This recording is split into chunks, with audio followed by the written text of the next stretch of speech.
They've never restricted their actions. It has always been illegal. And the United States and the Western world has always defended Israel down to the wire every single step of the way. That's why Israel gets away with it. That's precisely the reason why we can't just say, oh, look, Americans now don't fuck with Israel. We gotta take, some initiative.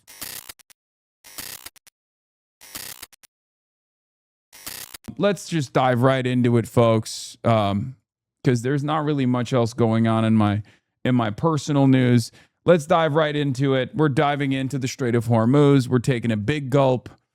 The Hormuz is plugged right now. It's very much closed. Now, of course, if you listen to Donald Trump, he'll say it's open, but also at the same time, he's going to plug it himself. That's where we're at. The stakes in the war with Iran by announcing a new blockade of Iranian ports and saying the U.S. will impose a fee on cargo ships passing through the Strait of Hormuz. The U.S. and Iran traded air and missile strikes for the third night in a row, and for the first time ever, American forces used an explosive sea drone to destroy an Iranian dock. Weijia Jiang is at the White House this morning. Weijia, good morning. Good morning, Vlad. Good morning, everybody. At President Trump's direction, the U.S. will also resume blocking ship traffic from entering with more than 50,000 U.S. troops currently deployed across the Middle East. Both sides now are saying they want to control the strait and get paid for it. As the exchanges of fire continue, so do threats from President Trump, who vows to keep striking Iran. We're attacking Iran right now as we speak, and they deserve it. Late last night, the U.S. says it successfully hit military targets across Iran during a 5-hour mission. In response, Iran launched retaliatory missile strikes in Bahrain. Iran is using aggression in the Strait of Hormuz as leverage. But Trump now says the U.S. will control the waterway and impose a 20% fee on cargo shipments. We're protecting a very rich portion of the world. You forget the wisdom of Don Su. That which cannot be opened must be closed tighter. Yeah, it's like a Chinese finger trap. Art of the deal, art of the steal. Okay? Sometimes in order to get out of a Chinese finger trap, you got to push further. Yeah, that's what it is. That's what he's doing. He's decided if your opponent has closed the Strait of Hormuz, if your opponent has closed an important pathway for global commerce, what you have to do is close it even harder. And what you have to do is charge even more than your opponent is charging to make your opposition look better in comparison. These are the brilliant tactics of a man, a warlord with a lot of experience. Okay? Yamamoto fit check, please. It's Yoji. He looks tough. He looks tough. The X looks a little strange. We're spending money. And so what we've done is we are going to be reimbursed for protection. Iran's foreign minister responded in an X post that Iran has always been the guardian of the strait and will remain so forever, adding 20% is, of course, too much. We will be fair. Just last month, Secretary of State Marco Rubio said the idea of any nation charging tolls on the strait is illegal. No country is allowed to charge tolls or fees on an international waterway. That's existing international law. Patrick DeHaan, the head of petroleum analysis for GasBuddy, says a 20% toll could increase the price of oil by $15 a barrel. That would be catastrophic to global oil prices. It could send them up dramatically if it is pulled off. And it would have a major negative in restraining the flow of oil through the strait. Not only oil, but gasoline, diesel, and jet fuel at a time of year that demand tends to be highest. In a letter obtained by CBS News. Isn't he coming after the ICC for upholding international law? Yes. Yes, he is. What is this? If Bab El Mandeb closes, China can't help. What is Mr. Global 2025, chatter? Chatter, what the hell did you just link me, bro? I'm sorry. We have to have a little bit more discipline with the linking. Okay. I know that you have the privilege. If you are subscribed to me, if you've subscribed to independent media, Piker Broadcasting Service, People's Broadcasting Service, then you can send me videos. You can send me links. This is wild. This is a wild link to send. I'm going to keep it at $1.50, even if this is really good analysis. He's an oil and gas expert. Even if it's really really good analysis. I can't get over the Mr. Global 2025, especially because the PFP and the Thumbo have the same face. No, Mr. Global is actually a valid industry source. Okay, fuck it. We're watching it. God damn it. Well, the war between the United States and Iran is now a war involving, 10 countries now? Man, I would rather read, man. Stop. I would rather read. Just give me something to read, man. That's too much. My dad loves this guy. Hell yeah. Did you see Jeremy Scale go beast mode this morning? I did not, but apparently there's a follow-up to my interview with Congressman Ro Khanna from our boy Jeremy Scahill, who identified some of the inherent contradictions in Ro Khanna's messaging, where he on the one hand is trying to be a bold and sometimes lone voice against Israel in Congress, but also on the other hand, probably doesn't want to be like or something, or I guess like wants to maintain a posture that is like J Street appropriate, and that's an inherently contradictory position. So Ro Khanna asked him, not Ro Khanna, sorry, Jeremy Scahill asked him some questions about some of the statements that Congressman Ro Khanna had made on my broadcast. Let's take a look. I want to say, I think objectively, a lot of people who have been deeply concerned about the state of Israel, the genocide in Gaza, find it refreshing to hear a member of Congress speak in this way, and the fact that you also have used this opportunity to try to highlight specific cases of Palestinians. I want to ask you, though, what you think the consequences for Israel should be, not just of these actions, but also for the mass murder of documented roughly 80,000 people. It's probably much higher than that in Gaza, a significant portion of whom are children. I've heard you talk about sanctioning individuals. I've heard the framing that you and Bernie Sanders offer about offensive weapons or weapons that kill civilians, but I've also heard your defense of Iron Dome. And I want to push you on this because I think a lot of the critique of you from pro-Palestine people and from Palestinians is that the position you're advocating basically amounts to, we need to make sure that the sniper is protected so that he can continue sniping. Well, if we look, I appreciate the question, and I will answer it specifically. But if you look at all the things I've called for, I've said zero aid to Israel and supporting the Massey Amendment that does that. That's going to be a big vote coming up this week. I've said sales to Israel that are used to kill civilians. I'll be honest. Here's what I have to say about this. Okay. Ro Khanna's position is, of course, inconsistent, right? It doesn't make sense. If you identify the problem, if you are knowledgeable about the history, okay. Ro Khanna also happens to be one of the lone voices in Congress, and I do think he's movable. I'm not saying his assessment was great. I mean, I addressed it as well. I critiqued it myself when I had him on the broadcast. I do think he's movable on this issue, though. So we'll see. We'll see where he goes with it. I've said no military integration and led the fight to repeal Section 224 and 219. You're being incredibly naive here, Hasan. No, I think I'm being unbelievably pragmatic and maybe perhaps a little cold and perhaps a little bit calculated, because I think if he's movable on this issue, we can get others to be far, far, far more aggressive in their posture. Because, look, there are two different kinds of politicians in Congress from my perspective. Okay, we got the ideologues, we got the ride or dies, right? Maylot Quiros, Daria Liza, Claire Valdez, Chris Rabb. These are people I don't have to worry about. These are not people that I will have to hold to account, right? At least they might betray us at some point, but I know that these are people whose position already comes from a place of knowledge, a place of understanding the situation. Hamawi is another one, right? These are the people that we're not going to have to go after to be like, hey, what are you doing?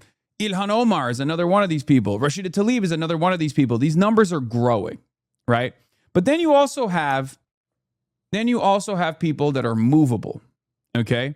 There's 3 different kinds of people in Congress. Sorry. Let's say, right? 3 different kinds of people. Ro Khanna is in the second camp, where whether or not this is a sincerely held position of his, or whether or not he's just like literally learning about the history of the region, the history of this country in real time as he is experiencing it, while simultaneously still trying to make a calculated decision to not be called an anti-Semite endlessly, right? And still try to manage these like relationships with like J Street, all this stuff. He's a movable person, which is good.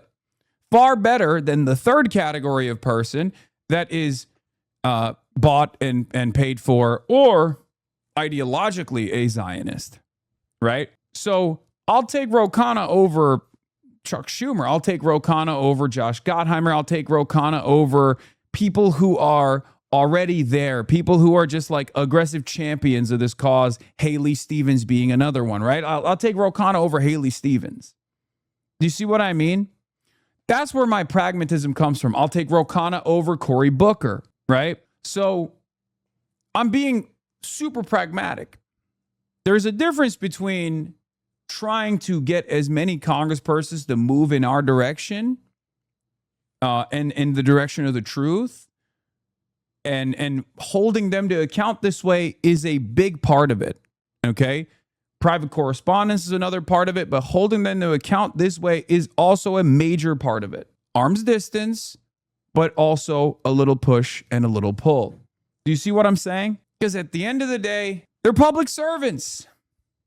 They serve us, right? Because think about it this way. If you look back at my correspondence with Ro Khanna very publicly at the DNC in 2024, and then you look at the conversation that we had a couple months ago when he came to my house versus the conversation that we had when he came back from Israel, he's moved quite a bit on this issue, right? Do you see what I'm saying? So that is still, that places Ro Khanna in a far better position than the large majority of AIPAC-backed stooges that are saying stuff like Israel comes to me in my dreams, right? We got to do it all. Full spectrum. To each their own. But if you're wondering what's my analysis on this, what's my assessment on this, that's where I'm coming from. These sorts of conversations are very good, though. They're very productive. Is Netanyahu's end run, where they would just co-produce the military. I've said we should call it apartheid and recognize the genocide. So these are on a scale of 1 to 10, it's like going from 1 to 7 or 8. And the debate is, okay, 9 or 10. Do I, an arms embargo completely, which I have not supported, would say Israel can't even get or produce from anyone defensive, the Iron Dome. And I guess my view is, anyone should be able to protect civilian life, but that's not America. We need to let more people know the government weapons sales ban while still allowing Israel to purchase weapons themselves, a J Street position, and J Street is paying politicians to push that agenda, much like how AIPAC does. This would also be productive. Full slack, you're 100% right. Can't believe I'm saying that. Can't believe those words are coming out of my mouth right now, but full slack, you are right about that, of course. And that is very frustrating for me because J Street is seen as like the woke progressive version of like the appropriate way to continue. What is this? Not that it matters, but I think Roe's an opportunist that will move left if it's popular enough, but he's always moving from the center. He's safe but not evil. Roe is a beautiful man. God, I love Enfant Dor so much, bro. You are legendary. You are a legendary chatter. Okay? I cannot believe how horny Enfant Dor is this morning. That is crazy. That is crazy. Oh my God. Oh my God. Enfant Dor. Should have banned him for being pro-segregation? No. Okay. No. And I'm glad I didn't, because now we have this wonderful take coming from Enfant Dor, who is, I believe, a 30-plus-year-old black woman who is pro-segregation, yes, who's anti-miscegenation, pro-segregation, unless it's for Ro Khanna, for which Enfant makes an exception. Not too much. Respect. is cool. We've made Enfant Door reconsider her position on. We've made Enfant Door reconsider her position on the dangers of miscegenation. Anyway, and they say Chad is a monolith. Queer black man, close enough. Oh shit, my mistake. A queer black man. See, I don't know all the details of every single chatter. I was wrong. Anyway, let's keep going. Supporting it. I do think, though, that there is something that the next administration could do within the, okay, we're going to talk abstractly about this long peace process. Demand the arrest of Yanan Levy and extremist settlers within 100 days. Demand the destruction of every outpost within 100 days. Demand the destruction of illegal settlements within 100 days. Demand a justice for Palestinians and Palestinian people so that they stop getting terrorized within 100 days. That doesn't have to be some dialogue. That needs to be a directive from the American administration saying Israel must do this. And we need to be taking steps as we get towards a broader peace in that direction. I think that's one of the things that came out of this trip, the immediacy of the suffering of Palestinians.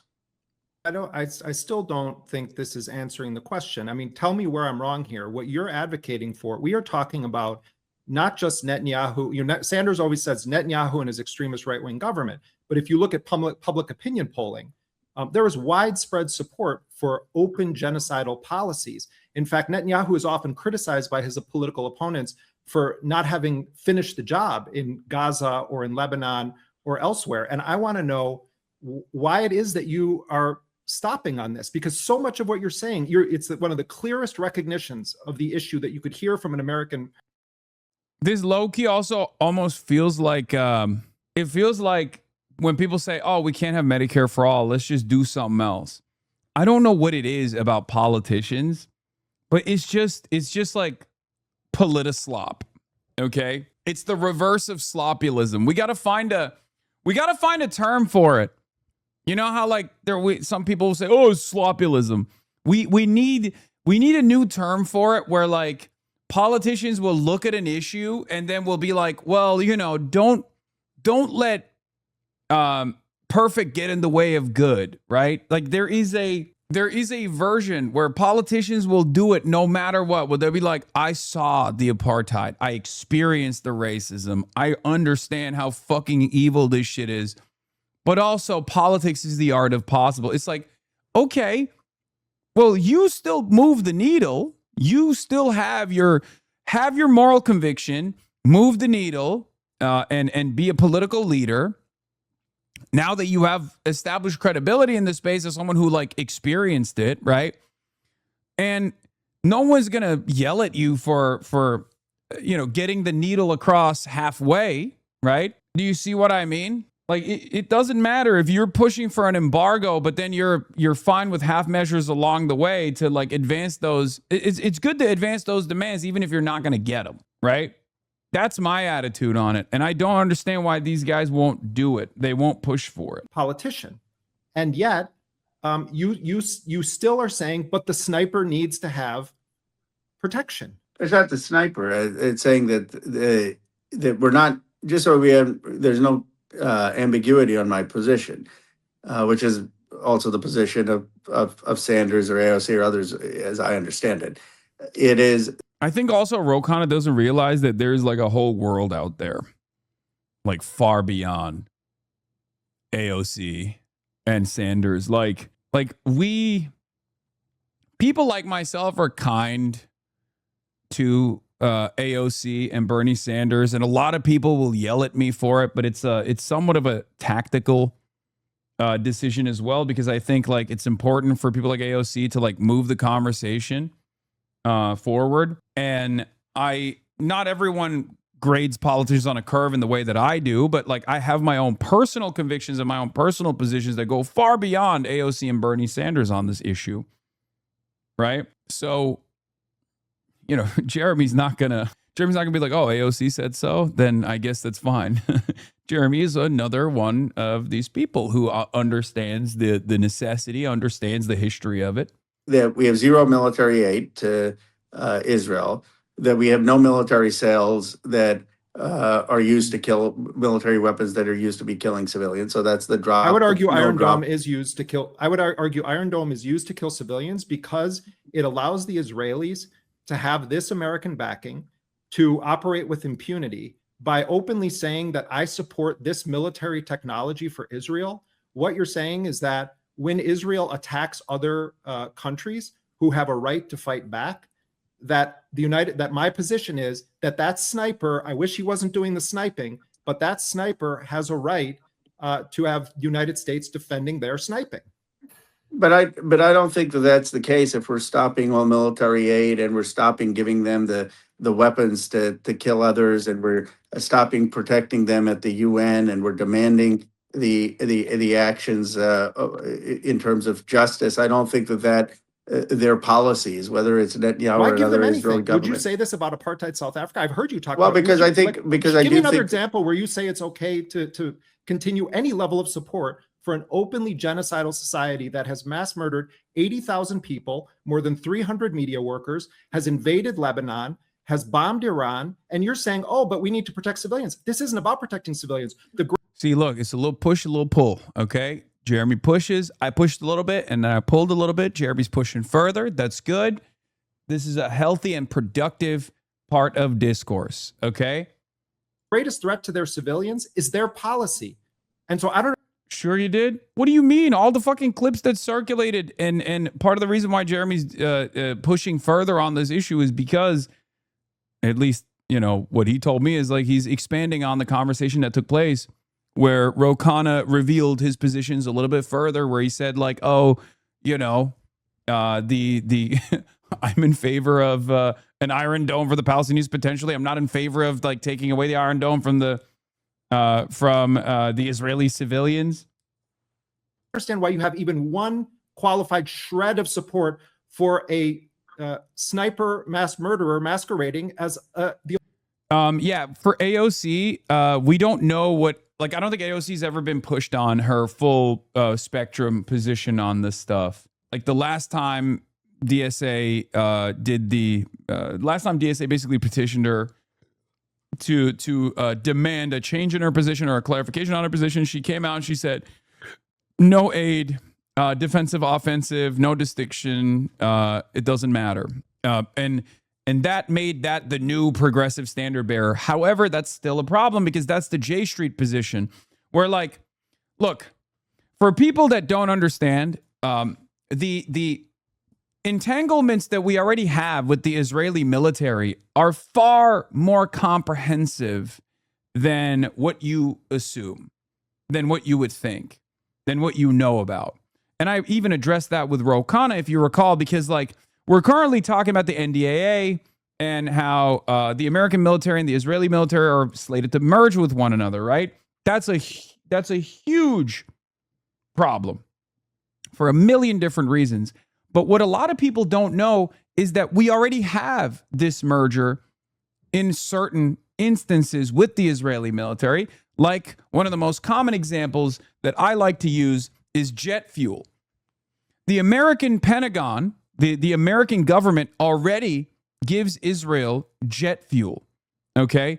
And they don't give it above the board. Like they don't, that's not even factored into the Israeli aid. That's not factored into the money that we send to Israel so they can purchase stuff. We just straight up give them jet fuel, okay? And it's not above board. Like it's not even discussed. It's just a thing that the Pentagon does, okay? That is some of the more opaque versions of this already existing partnership, right? We just straight up give them the jet fuel, for the record. Before you, like, I'm telling you, like, we just give them the jet fuel for their F-35s, for their different jets that they fly, for the Israeli Air Force. We give them that, okay? So when people say, oh, I want to stop aid to Israel, like, there are many different versions of this, and I think some people take advantage of the vagueness of the aid. Like, what do you mean when you say you want to stop the aid? Are you saying you want to stop the memorandum of understanding, the MOU that exists, the Obama era MOU, where we give them $3.8 billion every year in cash so they can then turn around and purchase Tamir interceptors that we produce in this joint cooperative production agreement that we have with the Israeli state for their Iron Dome, as is colloquially known, right? Is that what you want to stop? Or do you mean you want to stop giving money to Israel altogether so they can continue purchasing our weapons, so that they can continue purchasing our weapons, but now they do it with their money? Or do you mean an arms embargo, right? Are you talking about an arms embargo where we actually hold the Israeli government accountable for the crimes that it's committed, that we know it's committed, that we've actually identified, we've documented and hid during the Biden administration especially, right? Anthony Blinken had reports of the Israeli government deliberately stopping aid from entering into the Gaza Strip. This is the clearest violation of international humanitarian law. There is no clearer violation of of international human rights than a country stopping aid from entering an area that it currently occupies. Okay? That's starving. That's mass starvation of a civilian population. It is straight up genocidal. It is a clear-cut war crime.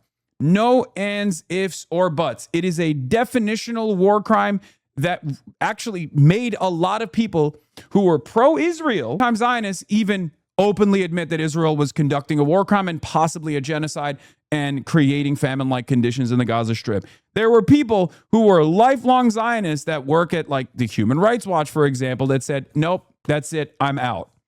Because there's no excuse for it, okay?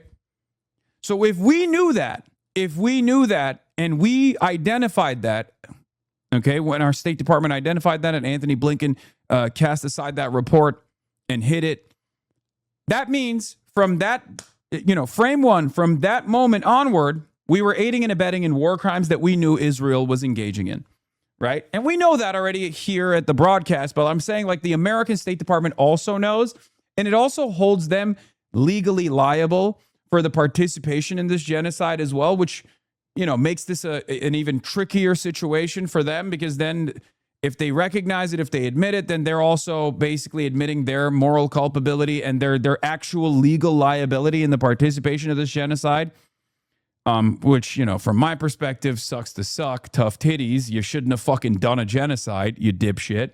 That's my attitude on it, at least. But the reason why I'm bringing all of this up is because there's varying degrees of like Israel critical sentiment that's floating around in Congress right now. So you have the AOC, you have the AOC line, which is no distinction between defensive and offensive weapons, no money, right? No aid to Israel so they can purchase weapons.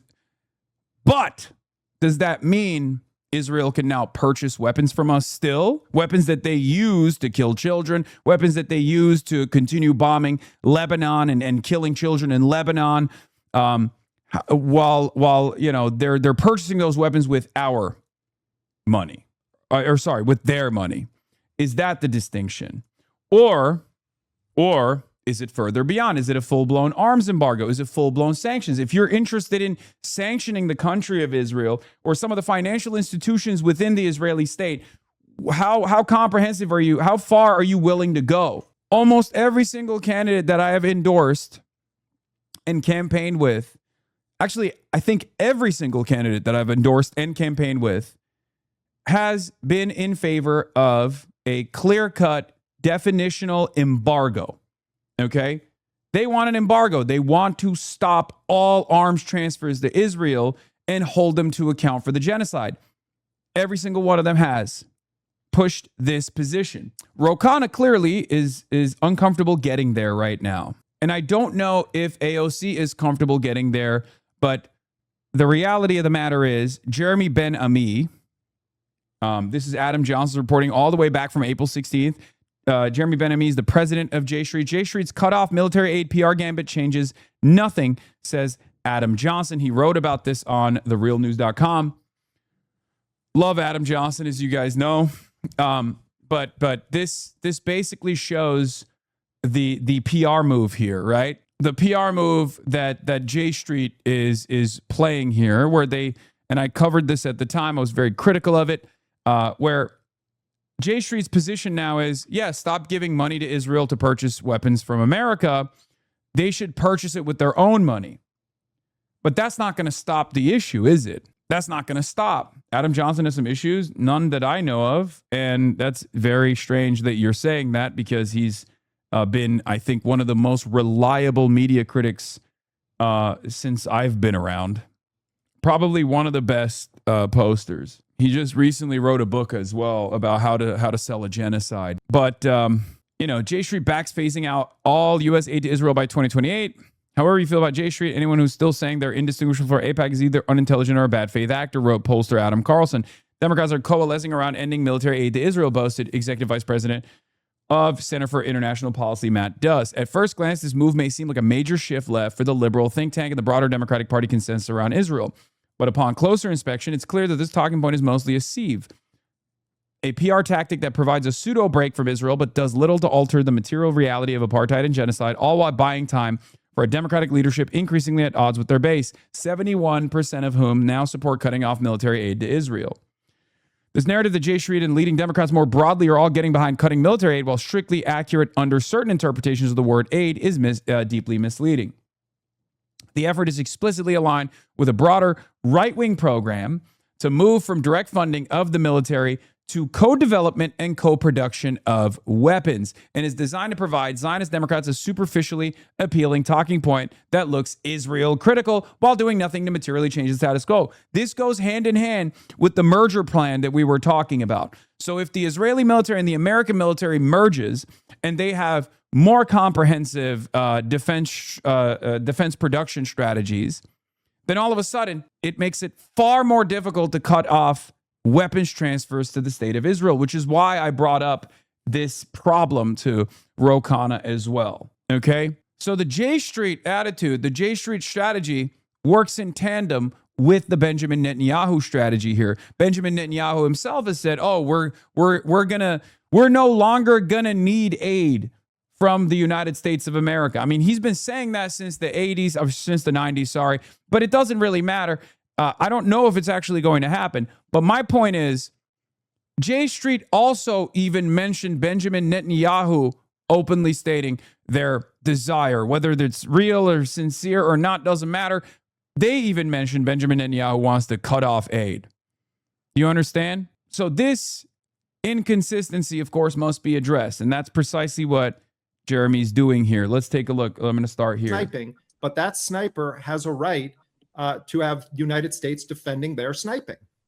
But I don't think that that's the case. If we're stopping all military aid and we're stopping giving them the weapons to kill others, and we're stopping protecting them at the UN, and we're demanding the actions in terms of justice, I don't think that their policies, whether it's Netanyahu or another Israeli government. Would you say this about apartheid South Africa? I've heard you talk well, about because I think give me another example where you say it's okay to continue any level of support for an openly genocidal society that has mass murdered 80,000 people, more than 300 media workers, has invaded Lebanon, has bombed Iran, and you're saying, oh, but we need to protect civilians. This isn't about protecting civilians. The greatest threat to their civilians is their... What are these reservations for? Oh, I don't get it. He's not bought. It's an inconsistency. Of course people are going to fucking address this inconsistency. This is not one of those instances where we're like doing the same thing again. We're just like hitting the closest person to us ideologically. This is good because I think Ro is movable on this. I hit him on this in 2024. Okay? Like this conversation didn't start last year. Okay? Ro Khanna has had a significant transformation on this issue. And you can literally map it out from our conversations in person from 2024 at the DNC all the way to like this past weekend where I talked to him when he came back from the West Bank. Okay? That's why I think he's movable. Whether it's because of his personal ambitions, of his personal aspirations to run for president or not, it doesn't matter because he is a public servant at the end of the day. So for me, what matters is his output. And what matters is the growth he's shown. What matters is the positions that have changed in real time. Okay? And that's a good thing. And I'm going to give him credit for that. Regardless of what the reasoning for it behind his change is, that means he's at least like a room reader, right? As opposed to many of these other people who are not, or refuse to read the room, refuse to go to the room. Okay? Offer full-blown unconditional support to Ro Khanna, but it also means you should recognize the value that we can derive out of a public servant like Ro Khanna, who is movable on this issue, because he's not like Daria Lisa or Claire Valdez or Chris Rabb or all these other people who are already there. They're knowledgeable on this issue. They have their ideological convictions. They have their moral convictions. They're already there, right? They're already there. That's literally the bad empanada position, but you shit on him. Brother, the bad empanada position is just mass harassment of people in my community, my fans, and people that are closest to him ideologically, at least self-described, whatever his self-described ideology is. He's just an unproductive LARPer and a little bit mentally unwell. Not even a little bit, very mentally unwell. I don't care about whatever fucking bad empanada is doing. Okay, give it up. Gucci bag, give it up. It's over. Okay? Policy. And so I don't understand why you have even one qualified shred of support for a sniper mass murderer masquerading as the only democracy in the Middle East. Well, but I'm not saying that the United States should be supporting the funding for Iron Dome, just so we're very clear. I'm saying that we shouldn't be restricting Israel from being able to get the Iron Dome or be able to develop the Iron Dome technology. Well, I stop there. Everything else you're saying makes so much sense. Why do you stop there? It feels to me like you're trying to have it both ways on this issue. So you can say, well, I actually support, defending the Israeli civilians. You're not defending Israeli civilians with that policy. You're defending the sniper's ability to keep killing because it won't face the ultimate accountability, which is a total embargo on all support for an apartheid state. Yeah, I don't think you have to put at risk. You would agree, there are innocent civilians in Israel, right? Including 20% being Arab Israelis. I mean, I just don't think that you have to put their lives at risk to achieve the ends of stopping the apartheid, stopping the occupation. Israel puts their lives at risk by waging genocidal wars with the support of a significant portion of its population, and by enabling them by saying, well, the sniper still needs to have his cover, or well, I stop at this thing. What you're saying is that the accountability then doesn't lie on American policy toward Israel. It's sort of something abstract. Well, Israeli civilians could die. Israeli civilians are dying in these attacks because of the apartheid. Palestinians have a right to kill Israeli soldiers, Congressman. On October 7th, when they attacked the military bases in the Gaza envelope, did the Qassam brigades and Suraya al-Quds have a right to kill Israeli soldiers? Yes or no? On October 7th, did Palestinians have a right to attack Israeli military bases in the Gaza envelope? Yes or no? I mean, I think October 7th attack was a terrorist attack, so I don't justify. Was it a terrorist attack when the first targets that were hit on the morning of October 7th were... I mean, he should have done something. Look, Jeremy is my king. He's a legend. And of course, the answer is yes, the Palestinian resistance does have a right to militarily resist against the Israeli military. It's an occupation force. Of course, it's legal, right? I think the better way to ask this question is, does Hamas have a right to kill Israeli soldiers inside of Gaza? Okay. For the record, the answer is yes, like unambiguous. It's not even a question. Does Hezbollah have a right to militarily resist against the Israeli occupation inside of Lebanon? Answer is unambiguously yes. Okay. When you move into offensive postures inside of the Green Line, it's going to be a tougher one for an American congressman to say, to openly say yes to. But that's what's so crazy about this, the situation is that, like, they literally do have an internationally recognized right to do that. They have a moral and legal right to do that. But of course, unfortunately, we live in the United States of America, and of course, no one's going to say fucking yes to that. Or the people that do say yes to that, myself included, will get yelled at endlessly, and they'll say I'm anti-Semitic. But that is the tougher one to answer, in my opinion. Multiple military bases. Did Palestinian forces have a right to attack those military bases?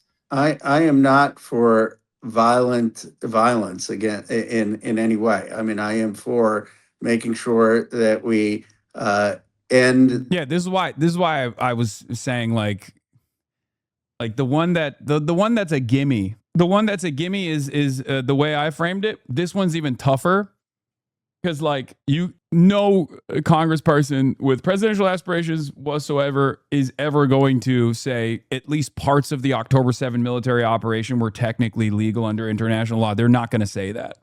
It's just not going to happen. Do they have a right to do it, Congressman? Do they have a right to attack Israeli soldiers?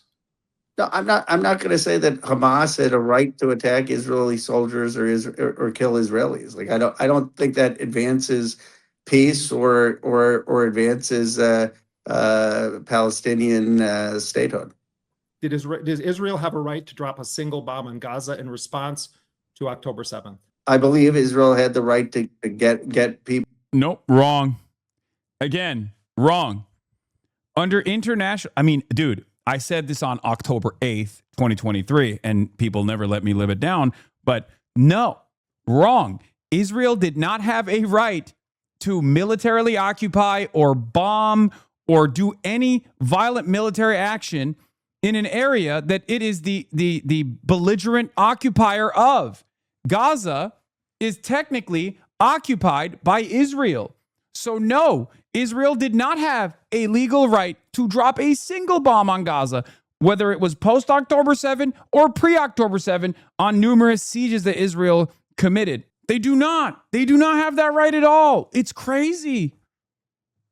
Ro Khanna's position as expressed here is that Palestinians do not have a right to self-defense because they don't have a state. He states this in the Obama pacifism, which is profoundly insulting to say the least. But more concerningly, he's looking for the off-ramp that allows the status quo to continue while making space for his own personal disavowal. You either think it's a genocide and apartheid that the U.S. is directly complicit in and support whatever it takes to that end, or you don't. I don't know. Maybe I just like am occupied. Maybe I'm in a fucking weird space by myself where I am like my moral convictions and my position and what I'm trying to advance is the understanding of international law for every single American, recognize our moral culpability. But then also on the other hand, when it comes to elections or when it comes to politicians specifically, I try to move them as close to my position, the position of truth, as fast as possible.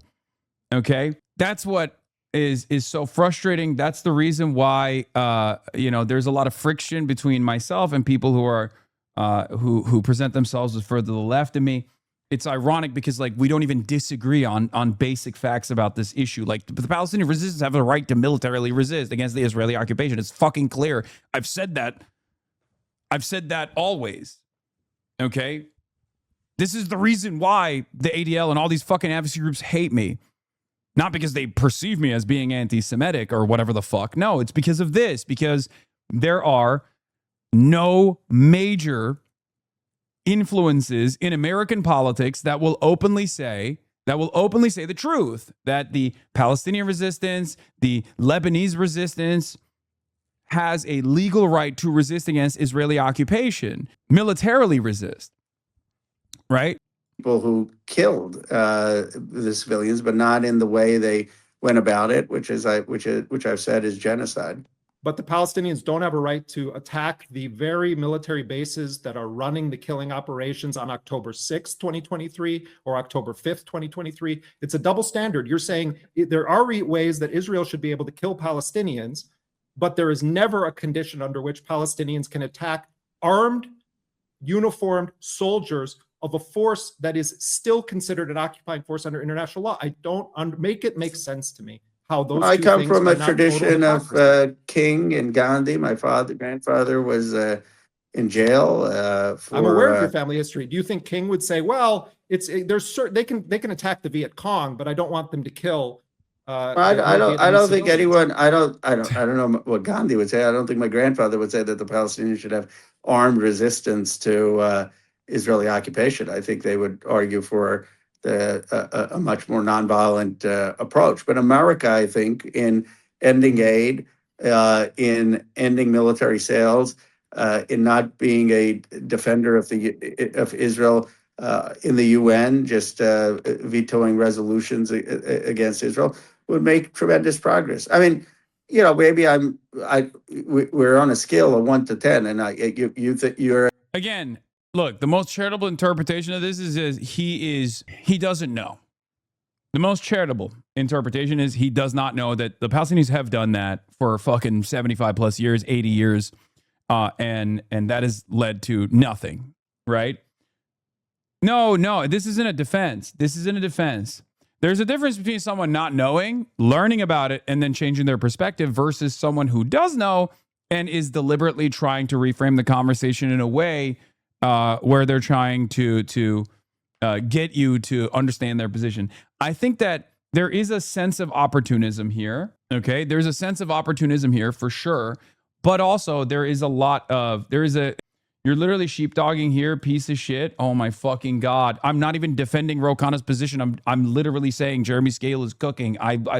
Guys, Jesus fucking Christ. All I'm saying is he's movable. If he doesn't move, then he's oppositional.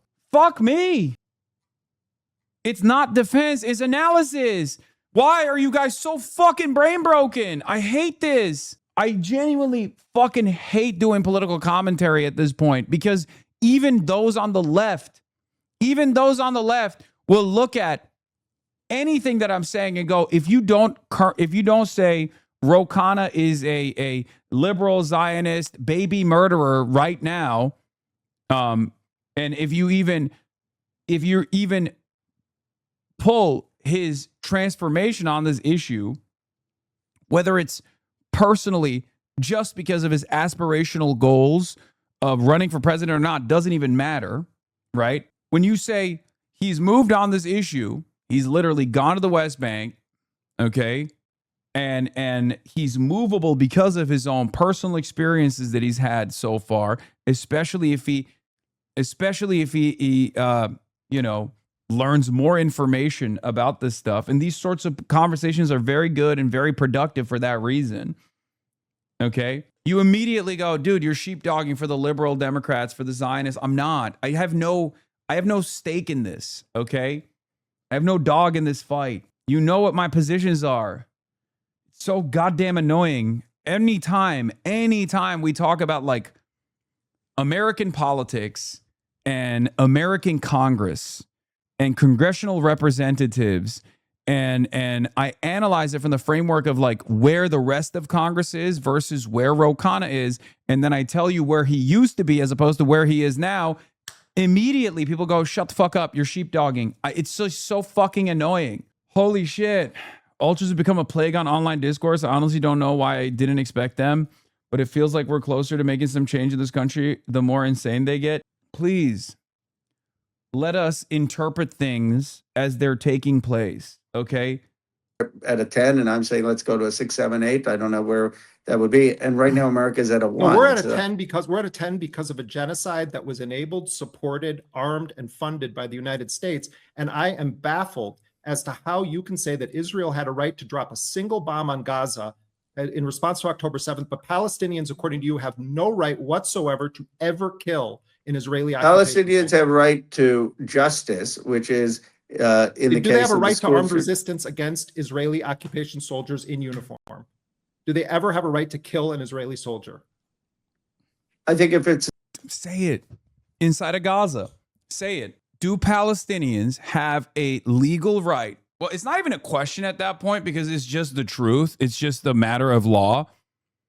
So it's not even like an interpretation of the law. It's just do you know the law at all? Or do you have an understanding of the accurate application of the law?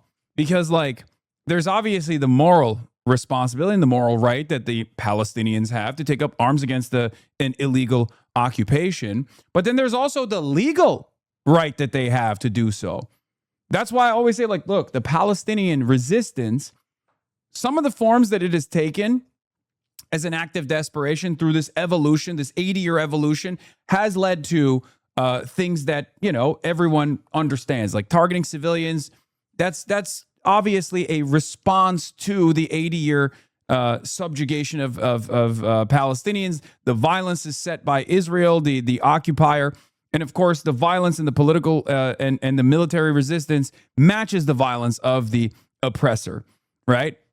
Some of that is illegal. Some of that is a war crime, okay? It's just true. It's objectively true. Having said that, definitionally, The Palestinian resistance has a right to exist. The Palestinian resistance has a right to militarily resist against the Israeli occupation. They have a moral and legal right to do so. Same with Hezbollah, same with the Lebanese forces, whichever forces are mustered up. As a matter of fact, they have more they have more liberties that they can take in terms of how that resistance forms. For example, there's a concept called spontaneous militia.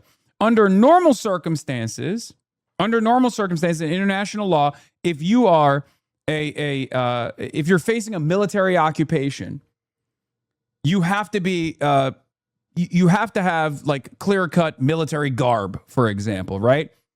But because Hamas is a government formation that exists under permanent occupation of the Israeli state, they actually can fight back in civilian clothing. They legally can fight back in civilian clothing because it is literally a part of a spontaneous militia that forms in real time. Okay? Now, we're getting into obviously like legal interpretation at this point of like whether it's valid, whether it's not valid. Is Hamas a standing military? Is it not a standing military? But ultimately, under international law, there is an allowance for a population to form a spontaneous militia and therefore not even wear military fatigues as they're resisting against a standing military. Okay? Hasan, you're sweating? No, I'm not. It's actually very cool in this room. What's up, Hasan? How are you handling this? Check Twitter. Shit's going down. Check Twitter. Turn on the TV. Any channel. Turn on the internet. Any website. Doesn't matter. Chatter, what the fuck are you talking about? I'm trying to tell you. Use your words. Use your words. I can't, asshole. Wait, what? I'm the asshole? Bro, use your fucking words. What's happening on Twitter? Explain to us what is going on that you think we have to look at right now. Self-defense if they feel like there's an illegal attack on them by a violent settler or by an Israeli soldier, and that's illegal. In a school or on a civilian, and then of course they should have justice. But the entire thing is illegal, Representative Khanna. The entire occupation of Gaza, yeah, the managing their the entire occupation of the West Bank, the entire occupation of Gaza is wholly illegal. And yes, whether people want to admit it or whether people want to say it, especially if they have aspirations for higher office, it doesn't matter. If we're having a real conversation about the legal and moral rights and responsibilities that the Palestinians have versus the legal and moral rights and responsibilities the Israeli government has, there's one side that is engaging in a whole lot of illegality, and there's the other side that is responding to it legally and also at certain instances illegally. In the rare instances, illegally. But if we're looking at the broader responsibilities of the fully fleshed out state that is supposed to be beholden to international standards, rules, regulation, restrictions, Israel has never, in its entire existence, Israel has never abided by international rules, international humanitarian laws. They've never restricted their actions. It has always been illegal. And the United States and the Western world has always defended Israel down to the wire every single step of the way. That's why Israel gets away with it. That's precisely the reason why we can't just say, oh, look, Americans now don't fuck with Israel. We gotta take, some initiative. We have to have some initiative here. And we have to actually make material changes. And an American congressperson has the capacity to move the conversation in a much more productive manner. Diet, the mowing the lawn, the constant killing of them. The perspective of many Palestinians is that they're fighting for their very existence, and that the bases that surround Gaza were the primary murderers on a military level of the population of Gaza. So what I'm understanding, whether it's Hamas and Islamic Jihad or it's independent Palestinians, how is it that you can stand here and in any way justify the Israelis dropping bombs on Gaza, but never find a way in which it's justifiable for Palestinians to kill an armed soldier of a force that is under international law and occupation force. I don't understand it. Well, I ask you because to reconsider this position. Well, I will look at it, but I don't think that the solution in that area is to encourage But you're afraid of being violent. called pro-Hamas. That's what this boils down to. Because I bet if we were talking off the record privately, and I said this to you, you would acknowledge that people around the world have a right to resistance by all means necessary. Damn, we even cooked them with the off the record privately. Oh, shit. That's what it is. We need a little bit more bravery from our elected representatives. Sometimes, unfortunately, in an unjust system, it requires bravery to say the truth. Okay? It requires moral conviction and also courage to say the truth, especially when saying the truth gets fucking punished. It's not a secret. Okay? It's not a secret. I've been saying the truth non-fucking stop, and I've been getting ass blasted for it. That's why when you say the truth, AIPAC will put your fucking face on mailers and will say you're a goddamn terrorist and you're aligned with goddamn terrorists. Israel's committing a genocide, but an arms embargo against the genocidal state goes too far. Is a deeply unserious position. Kana also suggests Leahy applies to military sales, which it doesn't. It only applies to military subsidies, so this is a non sequitur, more goofy hedging. Further proof that presidential hopefuls like Kana, genocide is a buzzword to signal maximum outrage, not a moral and legal designation with implications and obligations. They're committing genocide, but we must provide them with military defense is a patently insane position. He repeats genocide and apartheid like 20 times in this interview, but can't seem to follow this logic to its conclusion. Adam says, liberal Zionism is a drug many have a hard time quitting because doing so would require actual courage and moral clarity. It's true. I guess it requires moral courage and clarity, but it also requires a tremendous amount of information that you have to download, okay? It's actually pretty easily accessible. Just read Ilan Pape, 10 Myths, and you'll get like the cliff notes of it, right? It's foundational. You'll get a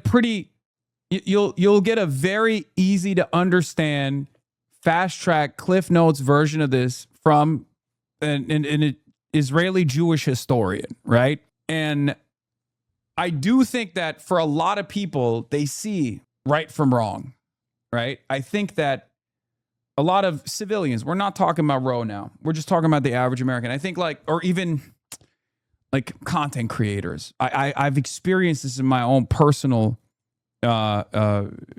life with some of my colleagues on this website, right?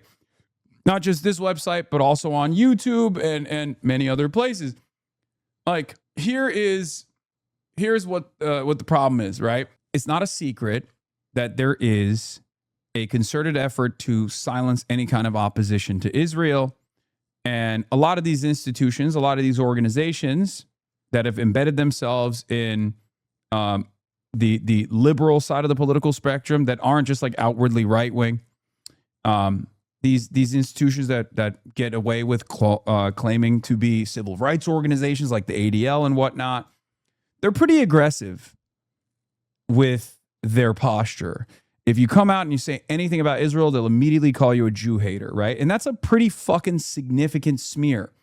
Now, the impact of that smear has softened quite a bit over the last 3 years as Israel has continued its genocide, and these organizations have continuously called all of its prominent critics Jew haters and smeared them, okay? But the problem is, even if a lot of people recognize right from wrong, a lot of normal people recognize right from wrong, and they go, ugh, I don't really like what Israel is doing. But they don't normally come out it because they're fearful that they don't have the knowledge, right?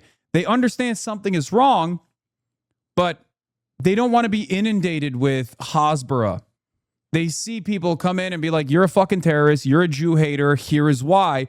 They see the way that people are treated when they do stick their neck out. And that's why it's important for us to demonstrate our moral conviction, our moral courage, and say the truth. Okay? Because someone has to do it, right? Someone has to do it. If someone doesn't do it, if no one does it, then even if people understand that this is the reality, they're still afraid of saying it. And therefore, there's an environment of silence around it. There's an environment of suppression around it. And the crimes continue. Okay? But remember, not all of this is born out of malice. Okay? Not all of this is born out of malice. There are a lot of people out there who recognize right from wrong, who might even have experiences with the Israeli government, who are still worried about not being able to hold their own in these conversations because they just don't have access to all the information, and they don't have they haven't taken the time out to like learn about it. That's why I always stress, like, there's a difference between Daria Lisa. There's a difference between Daria Lisa and Chris Rabb and Claire Valdez and even someone like Zoran, who, you know, toes the line of liberal Zionism from time to time, but he does so in a way where he's basically dog whistling. He knows what's up. He knows the truth, right? And I know he knows the truth. The motherfucker started his Students for Justice for Palestine chapter in Bowdoin, okay, in Bowdoin College. So there's a difference between guys like that and guys like Roe, who are learning about this in their the older age as you know, the passage of time continues. Okay, how do you reconcile grading on a curve with moving their positions? As more and more people move, like when AOC came out and said no distinction between offensive and defensive weapons, now that's the bottom. Now that's the bare minimum. So now we got to push everyone to that bare minimum standard for the progressive side. Okay, Rose, a little baby who's simply learning, guys. Okay, dude. This is not a defense of ignorance, okay? This is just a reflection of reality. I'm just trying to explain to you. Rose, a fucking lawyer, not a mine worker? Yeah, and you'd be shocked at how little people know because they've gotten only one side of the story their whole fucking lives. How many people do you know that have gone to law school, that have gone to like institutes of higher learning, and they've only learned about the issue of Israel from one framework, from one perspective, a Zionist-approved framework, okay? Most people that are knowledgeable is someone who's not knowledgeable and charitable and curious about the truth. You got to remember that. Well, I've always been for peaceful resistance. You know, but how is peaceful resistance saying the Israelis? You know, I mean, just like it's under segregation, I wouldn't have said that go kill people who are engaged in segregation against you. I mean, I'm much more Dr. King than Malcolm X. I mean, are you much more slave rebellions were justified against people that were raping, hanging, murdering Africans who had been kidnapped? I mean, I'm sorry. I spend most of my day and night talking with Palestinians, working with Palestinians. I think one of the better ways to ask this question is also the Ukrainian resistance. Like to say, does the Ukrainian resistance have a right to resist against the Russian military occupation? You will never find even a Republican congressperson, regardless of how fucking pro-Russia they might come across as, say no to that, right? So if you understand that distinction when it's Ukrainians, why can't you with Palestinians? That's it. Obviously, the Nat Turner Rebellion is a great counter as well.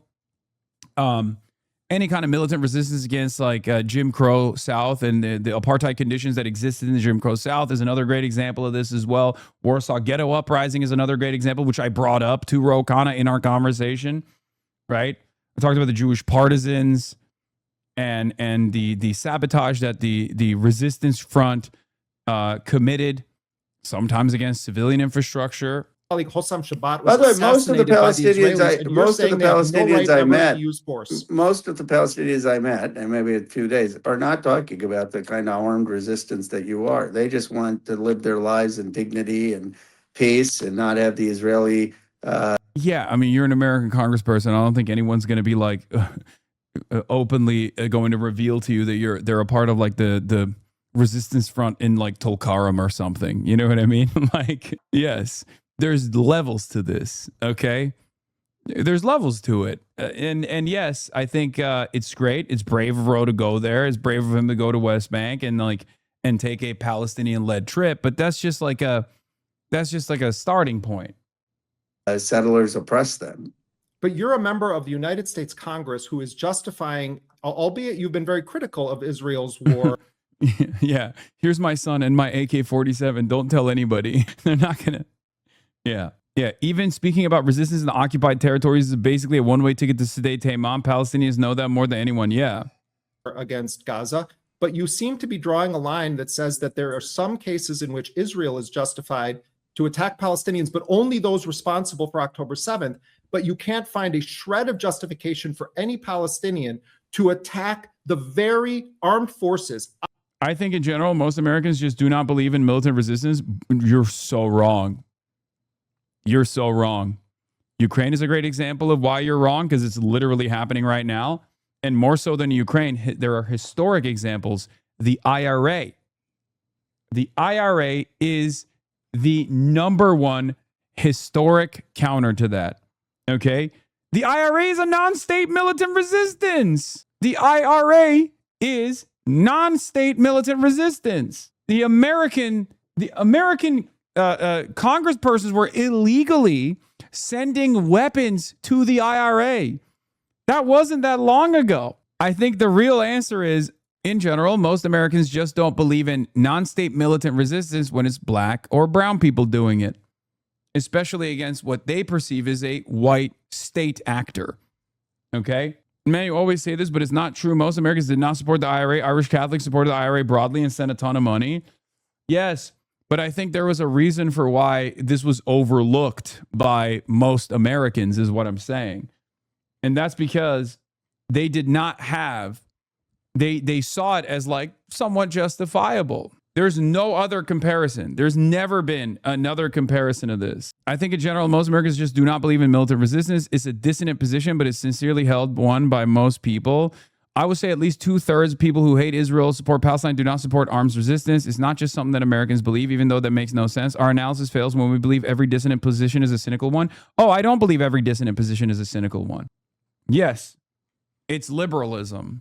Liberalism is the hegemonic monoculture that Americans, by and large, believe, and liberalism is a idealistic notion of the world where you think that the pacifist approach is the only one that is successful. That's precisely the reason why even MLK's history has been revised and whitewashed. And when you know, most people talk about Malcolm X, they basically treat him like a fucking terrorist, right? MLK and Malcolm X exist together. Do you understand? They exist together. They were different facets of the civil rights struggle. One cannot exist without the other. There's no success with just one over the other. It's that simple. The point I'm trying to make is our culture lionizes the concept of peaceful protest above all. Yes, I recognize that. And I also do recognize, for the record, I do recognize that there's this understanding. There's this understanding in the American masses of permanent pacifist resolution. Only nonviolence is what gets the job done. It's a falsehood. It's a falsehood that has been carefully reinforced through our social conditioning. Yes, this is true. So I don't disagree with you. I do think that most dissonant positions come from that failed understanding and not from a cynical perspective where someone knows, like, yeah, you got to be violent at times, but also I'm just, personally going to make sure that I'm like peaceful resolutions only. Yes, there's also the difference between state violence versus non-state actors as well. Americans have been taught that state violence is usually permissible or permissible at all times, as opposed to any kind of resistance against state violence is not permissible. We've seen a version of this with the Iran retaliation. Americans are more comfortable with the Iranian state fighting back against us because it's a fully fleshed state than Hamas was fighting against the Israeli occupation, or Hezbollah fighting against the Israeli occupation. It's so strange, but that is embedded in our consciousness. It's a very strange system. It's a very strange reality where Abbas Arakshi can go on NBC and speak convincingly about why the IRGC is fighting back against the American state, and yet no such permission exists for a Hezbollah commander. There's no Hasan Nasrallah goes on Meet the Press and delivers a convincing speech as to why Hezbollah must rise up in arms against the Israeli occupation. Isn't that crazy? That's crazy. That's a crazy thing that exists, that has happened already. Okay? operating under a nation state flag that is backed by the United States, and you're saying that there is no condition under which a Palestinian has a right to kill. It's not crazy. Americans don't support those. They see us casting the first stone. Yeah, they're wrong about that. But it doesn't even matter. I'm telling you. Because if that was the case, they would be fully in support of fucking the Houthis, for example. They would be fully in support of Hezbollah. They would be fully in support of even Hamas. But they're not. And there's a reason for that. Part of it is because they falsely think that the Palestinian resistance cast the first stone. But the other reason is because Americans, by and large, do not recognize non-state actors, even if their concerns are valid. Okay?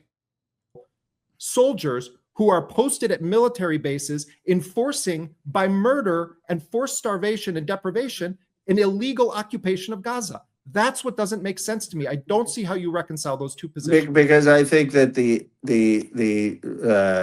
armed resistance is only going to be ineffective given the power differentials. It's similar to what Gandhi thought in terms of how he took on the British Empire, and that having a moral force of civil resistance and appealing to the world's conscience is going to be much better chance of getting dignity and peace.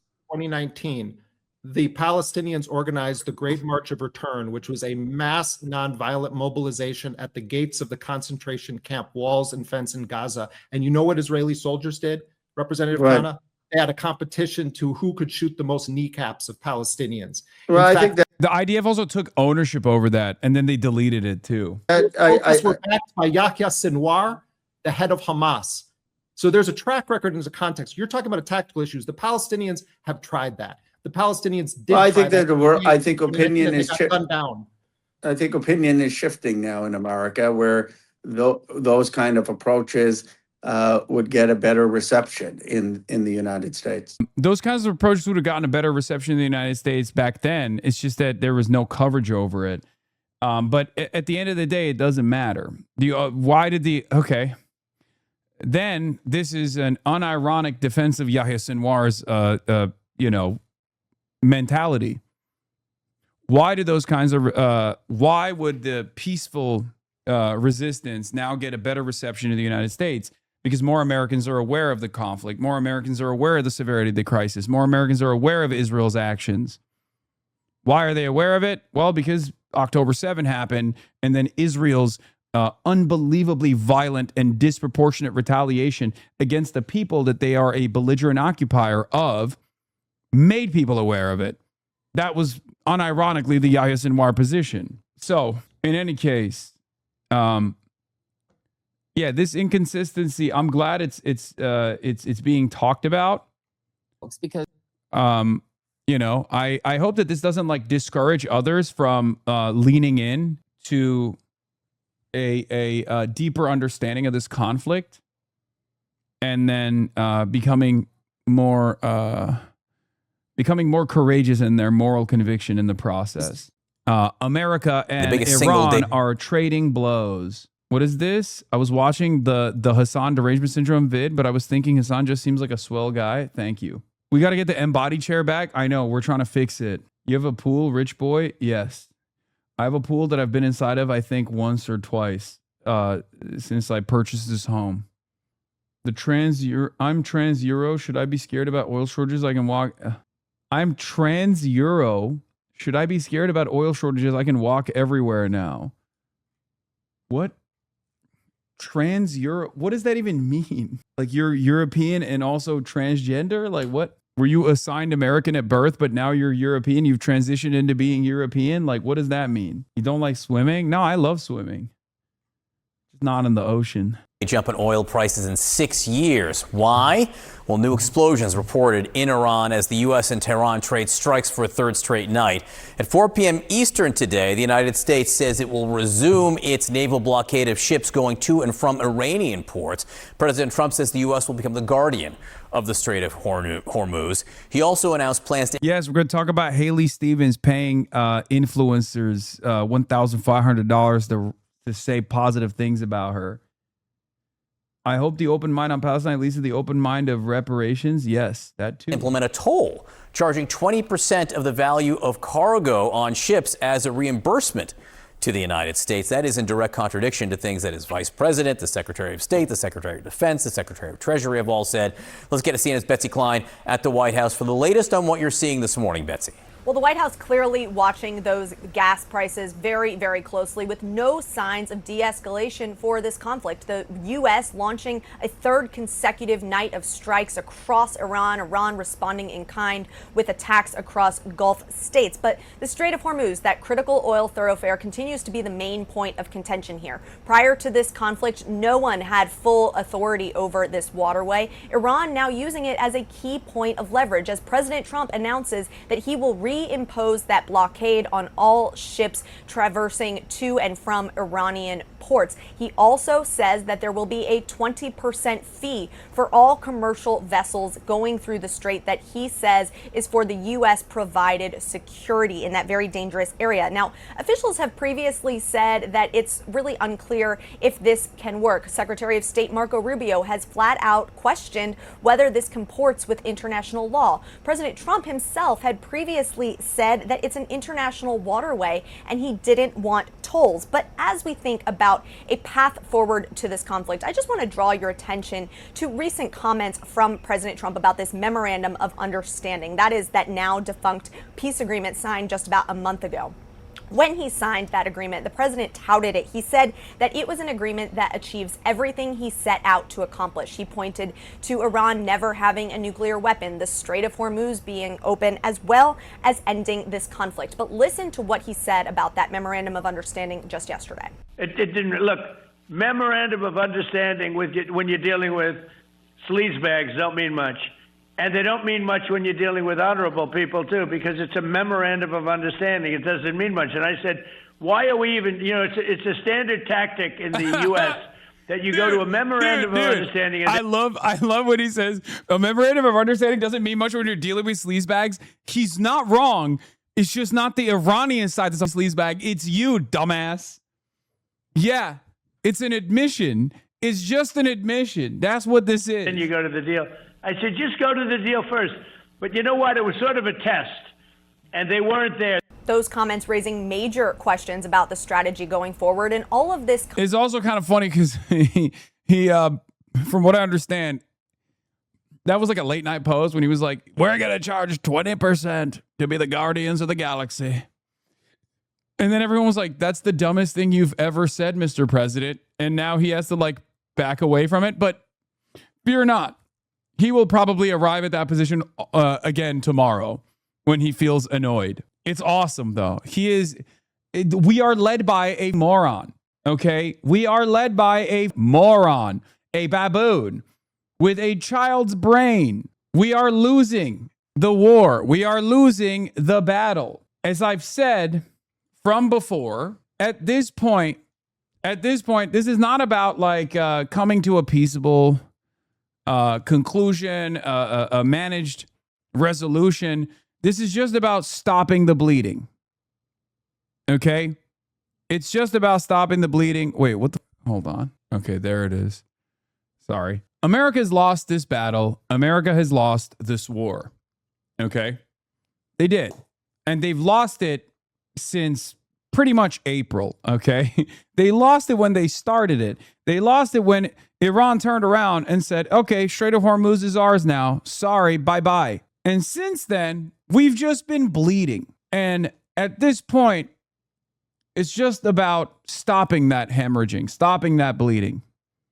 And the faster we arrive at a managed conclusion, a managed resolution, a memorandum of understanding, a permanent cessation of hostilities, the faster we can move on with our lives, the faster we can try to solve the compounding crises that are coming out of this chaotic environment, this quagmire that we got ourselves into. So it's very stupid. It feels like we're seeing something real. We're all in this community, in the Piker Broadcasting Service.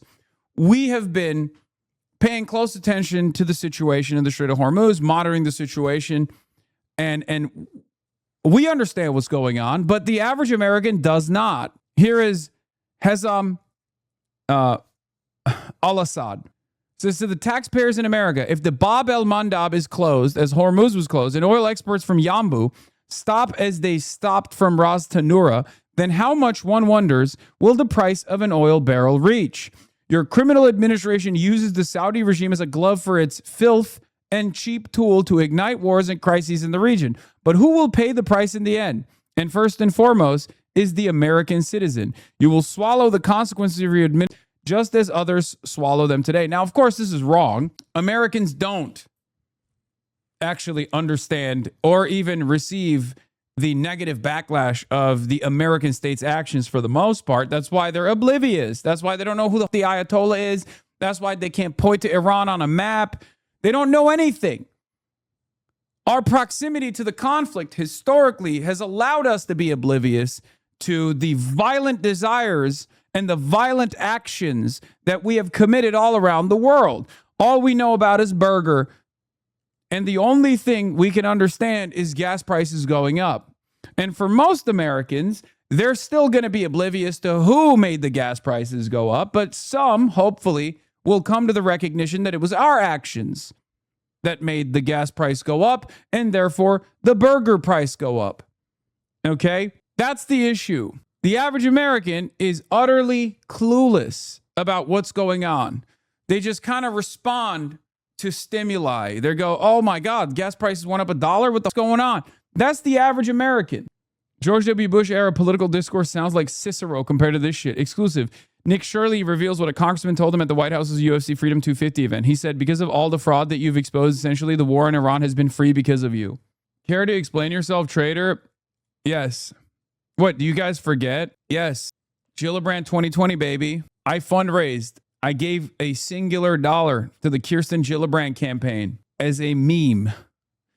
In the year 2020, our holy Lord, not employed. It's true. I'm a Democrat sheepdog, baby. You already know. Do you think the same distance with Iran argument will not work the same way when we go in and try to take Cuba? I just don't even want to think about that right now. But no, I think Americans are distant by proximity, but they're also distant in general. They're spiritually distant from the actions because there is a wall between foreign policy and domestic policy. Gaza has changed that a little bit, and that's a good thing because there's never been a real separation between foreign policy and domestic policy, right? There's not a real distinction because all of our productive output goes to our foreign policy and the military industrial complex, and that takes away from the expenditures on the domestic level. That shifts our attention away from things that we could be focusing on at the domestic level. It's still the same money, right? Having said that, it's only until recently have we started discussing the connection between foreign policy and domestic. Abdul al-Sayed does a really good job of saying that. He says, look, like no money for war, money in your pockets, Medicare for all. That's the easy to understand message that most Americans can get on board with, especially when there is an inflationary crisis that they've experienced and they continue to experience, and it's seemingly going to get worse. Okay, time to carry the flame. Oh shit, level 1 hype train.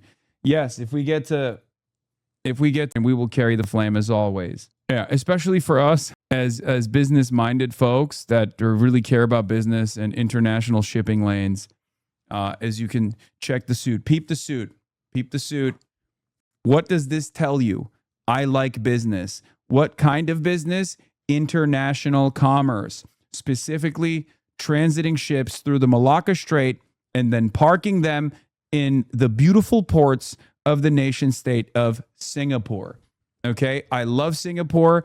Singapore is my life for Singapore. I love doing commerce. I love doing business in the great nation of Singapore. Now, of course, as a community full of like-minded international shipping magnates who love the nation state of Singapore, we have our concerns because unfortunately the nation state of Singapore has shown us that perhaps they don't necessarily care about making sure that they follow through on the application of the law, specifically cyberstalking statutes, specifically defamation statutes.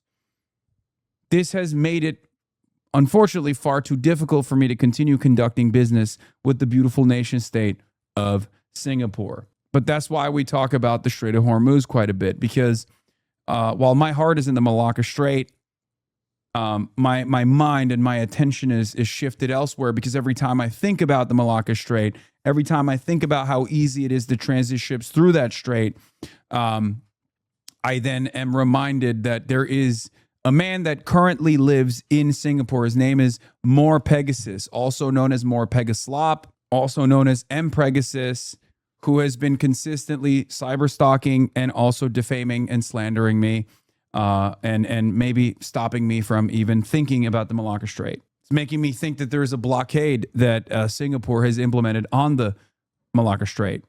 That's what it feels like to me, which would be unacceptable. Singapore would never. The name alone gives me chills. It's true. What is this? He's made more than 5,000 videos if you put all his streams together. You should be arrested for cyberstalking, pal. That was a joke because he says it about me. Don't worry, I'm not regarded. So Hasan is back claiming he never talked on sign me over your Singapore lawsuit rights. Please. Please. Please. I want to clean out MorePegasus bank accounts. Sign it over to me. I'll do it. He did a video about me. Sign over your rights to me. I'll pay for all the lawsuits and I'll collect all the winnings. Randomly starts saying he's a billionaire, trillionaire investor, and he's keeping his valuable import-export business from Singapore because of me. And his entire chat spams this one meme for an hour straight. He keeps saying that I need to be caned and brutally beaten up because that's the only way he'd bring... It's true. It's true. Sir! It's true. It is true. Bro, these dumbasses really be taking you seriously? They should. Because I am as serious as a heart attack. It's not a joke. You know what's not a joke? Feeling concerned about continuing to do business with the beautiful nation state of Singapore, which I admire and love, as you guys all know. We all love and admire. As those who love international shipping routes. As a community dedicated entirely to ensuring that all straits are open, that commerce can flow freely. Suitbert, rise up. Importers, exporters, rise up. I do not want to halt all trade with the beautiful nation state of Singapore, but I feel like I have no other option. His business there. You mean your business of supporting a bunch of... So then slander!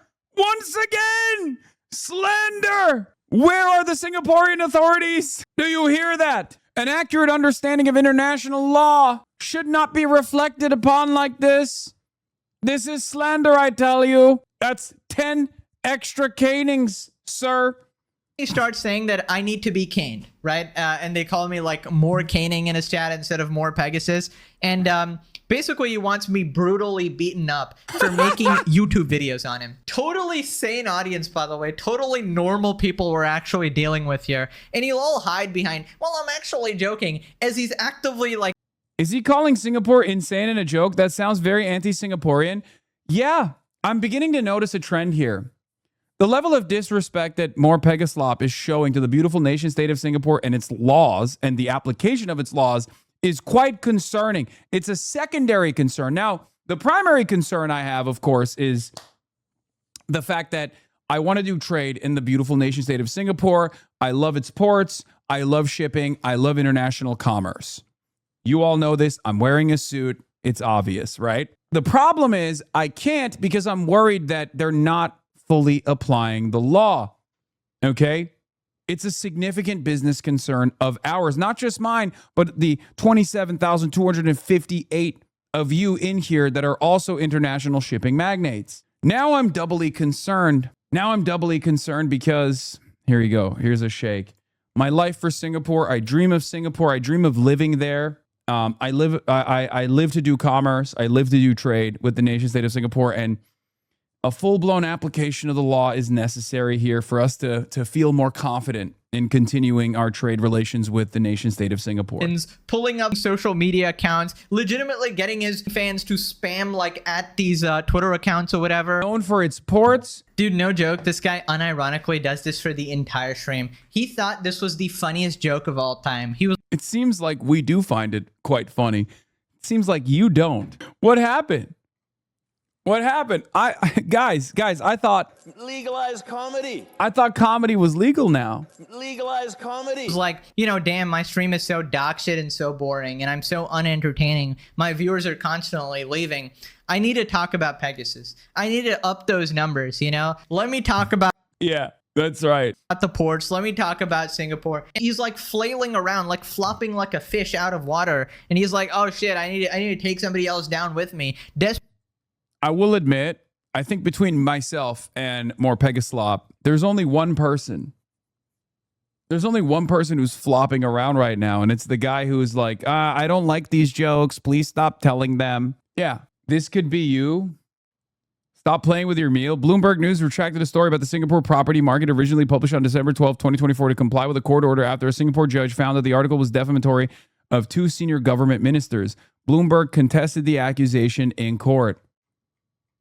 Wow, this just happened. Wait a minute. This is giving me a little bit more confidence. This is an interesting development that's taking place in the beautiful nation state of Singapore, which I love and admire and would like to continue doing trade in. This just took place July 14th, 2026. Like, Singapore is a nation of laws, is a law-abiding nation, is a nation of laws and order. Singapore law firms are extremely expensive and their law system don't play around. Pegasus would be cooked really fast and lose badly and get at least 2 years in prison.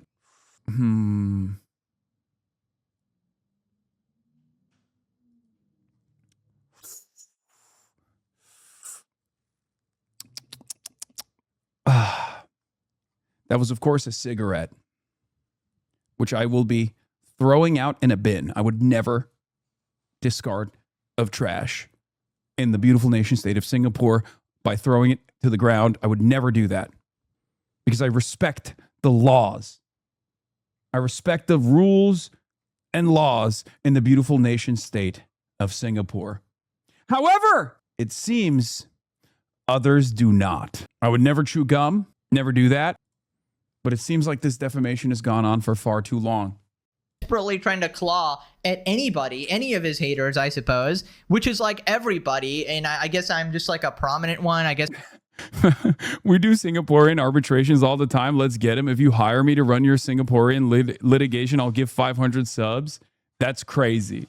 You're going to give me money to hire your law firm to sue MorePegasus in the beautiful nation state of Singapore? I'm too entertaining, so he thinks he needs to take me down. And you gotta love his like deranged chat, dude. Get him caned. We're just joking, guys. We're just joking. Get him caned. Get him.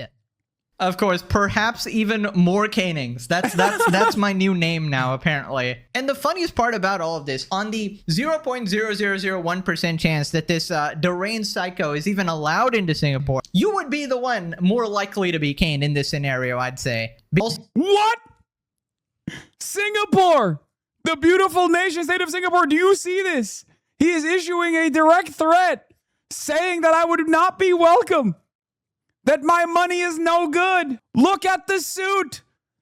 I am an international shipping magnate. I move assets to the tune of billions of dollars daily, if not weekly. Now this man is not only slandering my good reputation, but also the good reputation of the nation state of Singapore. He is no longer just defaming me.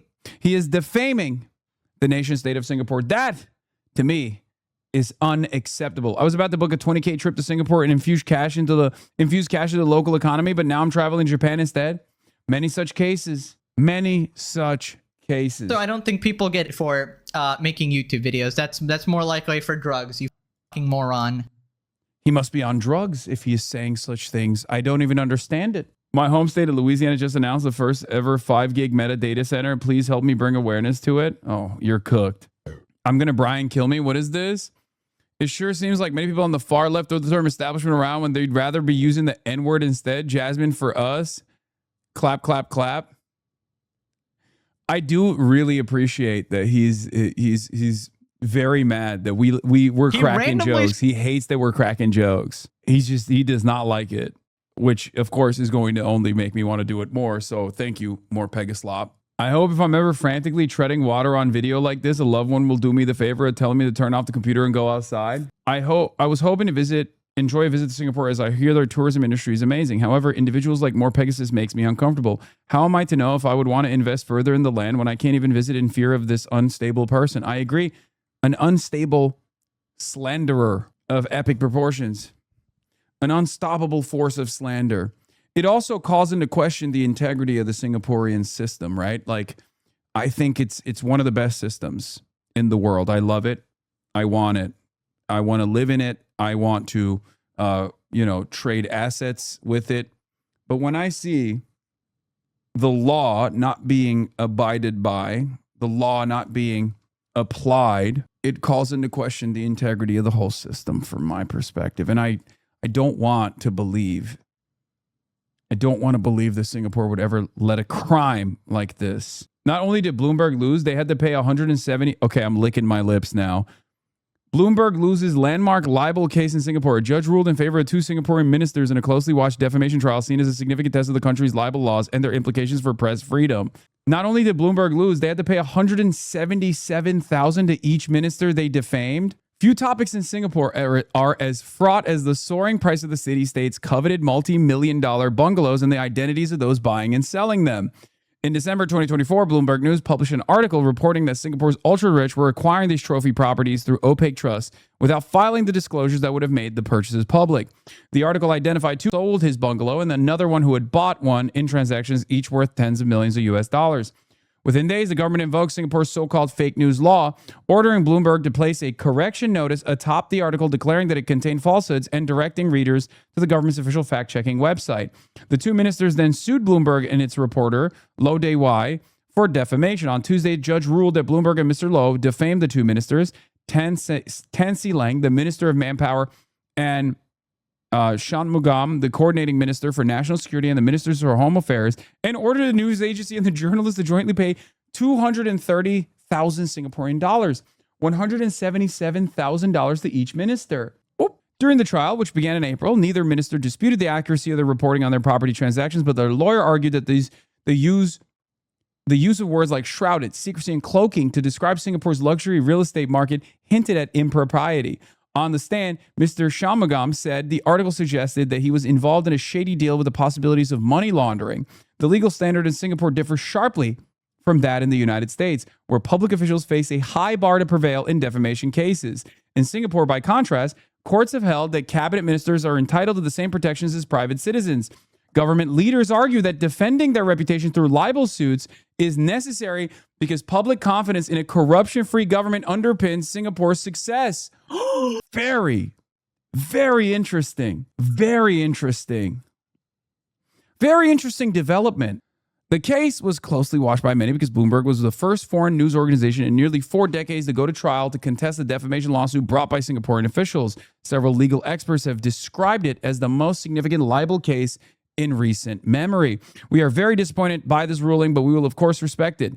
Bloomberg's editor-in-chief said in a Bloomberg article, "We argued at trial that our reporting was accurate and served an important public interest." I disagree with Bloomberg. How dare you slander the good reputation of the nation-state of Singapore, its courts, its process, and its libel laws. How dare you? Hot off the presses? Okay, hold on. I'm gonna publish this with the article. When the beautiful state of Singapore finally holds to account MorePegasus for its 400 plus videos slandering me, an international business person who wants to do business in Singapore.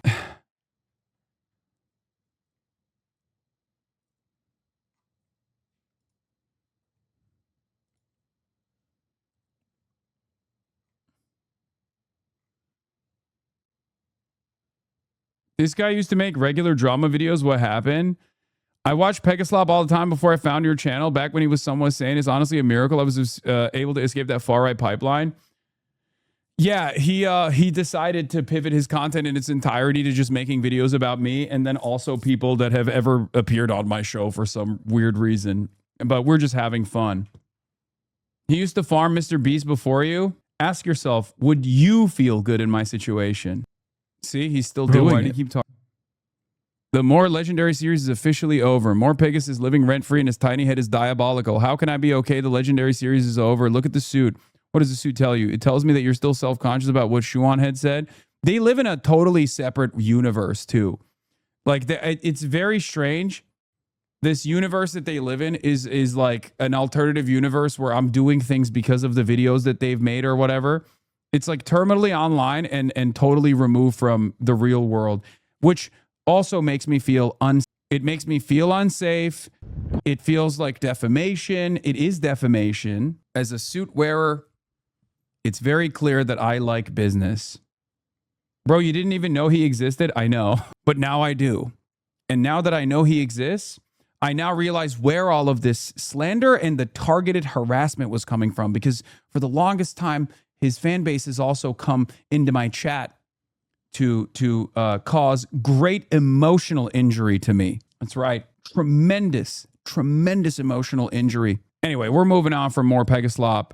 That's a funny little aside that we had here. Typo in the tweet. Wait, what? When the beautiful state of Singapore finally holds to account MorePegaslop for its 400 plus video slandering me, an international business magnate who wants to do business in Singapore.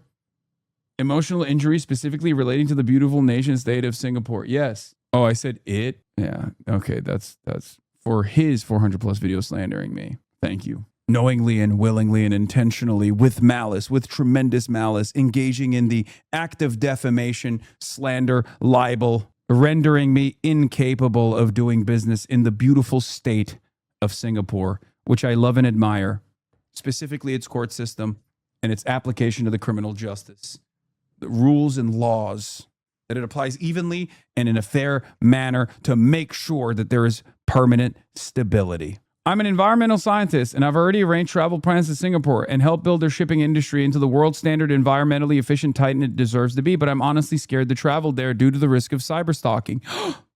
Another one. Look at that. Look at that. It's so devastating. It's so devastating to think of all the missed opportunities for commerce, folks. It's important that we continue raising awareness of MorePegaslop's crimes. Would you support an arms embargo? I know that you support stopping sending offensive and defensive military aid to Israel. Would you support an embargo? What do you... I mean, I consider both of those things to be the same. Stopping the sale of arms to Israel, or stopping other countries from selling to them. I don't... Actually, other countries, I don't know where we have jurisdiction over, but I think in terms of us, I do not support any transfer of weapon. Goated. Beast mode. Shouts out to Julian for the record. Shouts out to Julian. Thank you. There it is. Sale or aid. You know, I think... Well...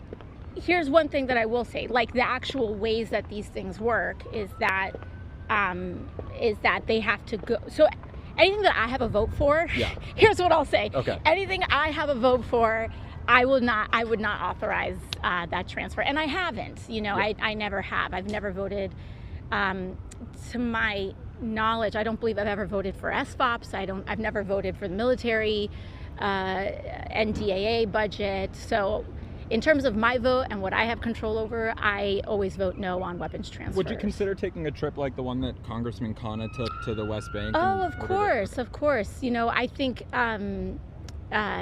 many years ago, Netanyahu prevented Congresswoman Tlaib and Omar from entering. And so I had stated years ago.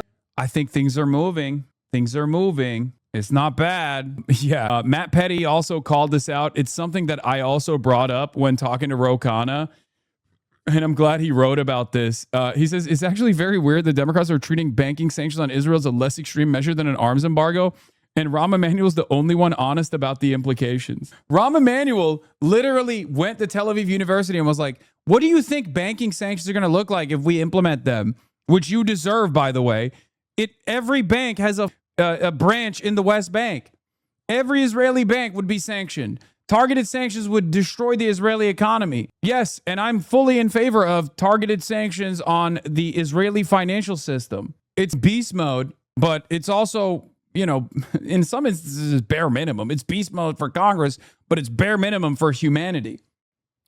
Two prominent Democrats visited the Holy Land over the past few days. Rahm Emanuel, chief of staff to the former President Barack Obama and the son of an Israeli independence fighter, gave a speech at Tel Aviv University about how the U.S. can stand shoulder to shoulder with Israel on the long journey towards peace. Meanwhile, Representative Ro Khanna was visiting a Palestinian village in the West Bank when his car was held up by an Israeli settler militia. The Israeli army says it dispersed the militia, let Khanna through. Khanna says the army was lying and that the soldiers took the settlers' side. Both Emanuel and Khanna embraced the idea of U.S. sanctions on Israeli settlements into Palestinian territories. Khanna told socialist talk show host Sam Piker that a categorical arms embargo on Israel would probably be too far, and presented sanctions on companies and officials dealing with the settlements as a more moderate option. But Emanuel made it clear to the Jerusalem Post that sanctions on settlements were intended to be an all-out attack on the Israeli economy. You want to pursue a greater Israel, he said, referring to a term for the Israeli maximalist vision. You pay full price for it. Everything. That's a choice you make. Sanctions are one of the most powerful but misunderstood tools of U.S. power. In their rush to realign the U.S.-Israeli relationship, Democrats and some Republicans risk getting ahead of their skis. The ambiguity over the word embargo, for example. An arms embargo means that the U.S. government would decline to provide the Israeli government with any weapons. A trade embargo, on the other hand, would involve the U.S. government using its enforcement powers to target private civilian businesses in Israel as a form of indirect pressure on the government. These sanctions have a spotty track record in other countries, and even in theory, they only work by causing huge collateral damage. In Israel, it would be a trade nuke, okay? Because Israel does not exist without the United States of America. I cannot stress this enough. Without Western support, there is no Israel. It's bye-bye Israel, okay? That is the level of leverage and power that we have over this supposedly quote-unquote sovereign nation. But the fact that the fact that the tail is now wagging the dog is unbelievable to me. They have grown too big for their fucking britches. It's time to knock them down a million pegs, okay? That's it. This is why it has always been one phone call. I know it's like symbolic that I make that reference, but it's the reality as well. Okay? That's it. That's it. Israel does not exist without unconditional and full-blown American economic support and military support. It does not exist. So the very fact that Israel gets to exist in the belligerent and violent ways that it does, while maintaining an occupation, while furthering its ambitions for a greater Israel project, it's totally upon us to put an end to it. Anyone that tries to tell you that's not the case, they'll go to Russia, they'll go to China, they'll go here, they'll go there. Bullshit, okay? Bullshit. First of all, you think China is going to be like, okay, we'll take over the role. There is 0% chance that they would do that. The only reason why they're not doing anything or saying anything is because of American support. Once American support goes away, Israel becomes a real country, a normal country, one that has to abide by international rules and international standards. Okay? It's that simple. The main Israeli-Palestinian lightning rod in U.S. politics used to be aid. Israel was the largest foreign recipient of American taxpayer money since World War II. $380 billion plus, by the way, in the 80 years of its existence, of its violent existence. The debate is more or less over, as the Israeli government itself is asking to end direct U.S. subsidies. The pro-Palestinian movement has moved towards demanding a full arms embargo, stopping the U.S. government from sending weapons, whether they are paid for by the American or Israeli taxpayers. Indeed, polling shows that most Americans oppose sending weapons in general to Israel. A new policy pro-Palestinian lobby group founded by two officials who resigned from the Biden administration argues that the U.S. should use arms sales as leverage to change Israeli policy. The Institute for Middle East Understanding Policy Project, another pro-Palestinian lobby group, claims that any weapon sales to Israel would violate U.S. arms control law, which forbids arming militaries involved in large-scale torture or wars of aggression, which Israel is involved in. These critics are right that the U.S. government has a lot of leverage in this regard. The international arms trade is not really a free market. U.S. weapon sales are either done by the Pentagon itself or are carried out under direct control of the State Department. They often come with long-term U.S. commitments. Saudi Arabia, the largest customer for American weapons, gets U.S. training and support, including American maintenance technicians on the ground with its purchases. To replace direct U.S. aid, Israeli Prime Minister Benjamin Netanyahu is pushing to fully integrate the U.S. and Israeli supply chains, and a bill to that effect is about to pass Congress despite attempts by Khanna and Representative Thomas. Some Democratic proponents of the continued U.S. arms sales to Israel, such as slow, boring editor Matt Iglesias, yuck, argue that cutting those sales would hurt American manufacturing jobs. That's not an entirely honest argument. There is, in fact, an excess of demand for American weapons around the world. In many ways, Israel has been allowed to push ahead of the line. The U.S. government guarantees that the Israeli military can receive preferential access to American ammunition. The war reserves stockpile allies Israel. Okay? The U.S. is dispensing munitions to Ukraine and Israel faster than they can be replaced.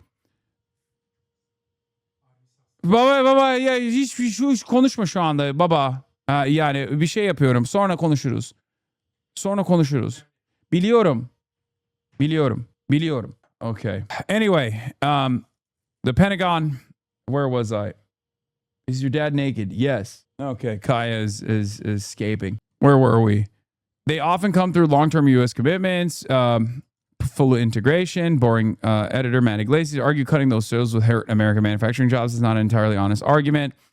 And better weapons than his neighbors, the qualitative military edge mandate, while other countries are stuck in a backlog. If Israel doesn't buy those weapons, someone else will. There's more to the argument that U.S. leverage is overrated. Comparing Saudi Arabia to other case, former Pentagon officials Elizabeth Dent and Grant Rumley wrote in 2024 that cutting off arms sales has proven to be a fickle tool of coercion.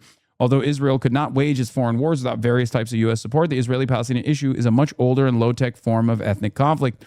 The people who stopped Khan's car, after all, were a ragtag militia. Still, perhaps an argument for getting the U.S. out of the mix, if only to wash American hands. Not true. Okay? Not true at all. It's the first and necessary step in this process. It's not the end-all, be-all of the bargain. Obviously, embargo is the first righteous, just method of holding Israel accountable in the interim. Sanctions, on the other hand, are far more comprehensive and far more brutal. We need to get there too. The very fact that we're having this conversation, by the way, I need to take a step back here. Take a deep breath, and remind you that the very fact that we are having this current conversation is a sign that things have changed dramatically. Okay? A lot of people will choose to obfuscate the real issue at hand. And the very fact that they are choosing to obfuscate the issue at hand implies that there is so much clarity, at least amongst the masses, on this issue. People understand right from wrong. They want to punish Israel. They want to hold Israel accountable. Okay? That's huge. These are conversations that I never thought we'd be having in the United States of America 10 years ago. Are you kidding me? 3 years ago, these conversations would not be having. We would not be having these conversations. Economic sanctions are a different creature altogether. Some sanctions involve seizing the assets of specific foreign officials. Other sanctions are comprehensive bureaucratic attacks on a country's economy. Over the past few decades, the U.S. Treasury has developed increasingly sophisticated ways to impede other nations' ability to trade. There's active, extensive effort to stop oil from flowing into Russia, natural gas from flowing into North Korea, dollars from passing through Iran, or tourists from visiting Cuba. For all the efficiency of the sanctions enforcement, the theory behind comprehensive sanctions is quite crude. Throw a country into economic chaos and its government will be forced to give in to your demands, or better yet, it will be overthrown. In other words, the plan is to use ordinary people suffering as leverage. It's dubious whether that suffering even works. Instead of achieving U.S. goals without war, sanctions campaigns have often been the prelude to war. The Trump administration escalated sanctions on Venezuela to a blockade and then a direct regime change operation. Then it did the same in Iran, much less successfully. Okay? Emmanuel and Khan's proposal for settlement sanctions is supposed to be a smarter, more precise form of economic pressure. The two Democrats have named a specific target set, officials, construction companies, and banks, and a specific behavior dealing with the settlers in the West Bank, that the targets can cease in order to escape punishment. In theory, the plan is well tailored to its goals, especially since the settlement movement relies much on American money. The issue with the settlements is a property dispute at heart, but the campaign could easily escalate into sanctions on the entire Israeli financial sector because of how many banks deal with settlement real estate. Emmanuel at least admitted that risk existed, perhaps a way to rattle his right-wing interviewer. Khan, on the other hand, portrayed economic sanctions as a less extreme measure than an arms embargo. He either did not fully understand the implications of his proposal or wasn't completely honest about them, neither of which is a good sign for how it would be implemented. Democratic critics are right that the U.S. involvement, especially military aid and arms dealing, has enabled violence and tyranny across the Middle East, even if ending that meddling isn't sufficient to solve all the region's problems. Is a necessary step towards lowering the temperature.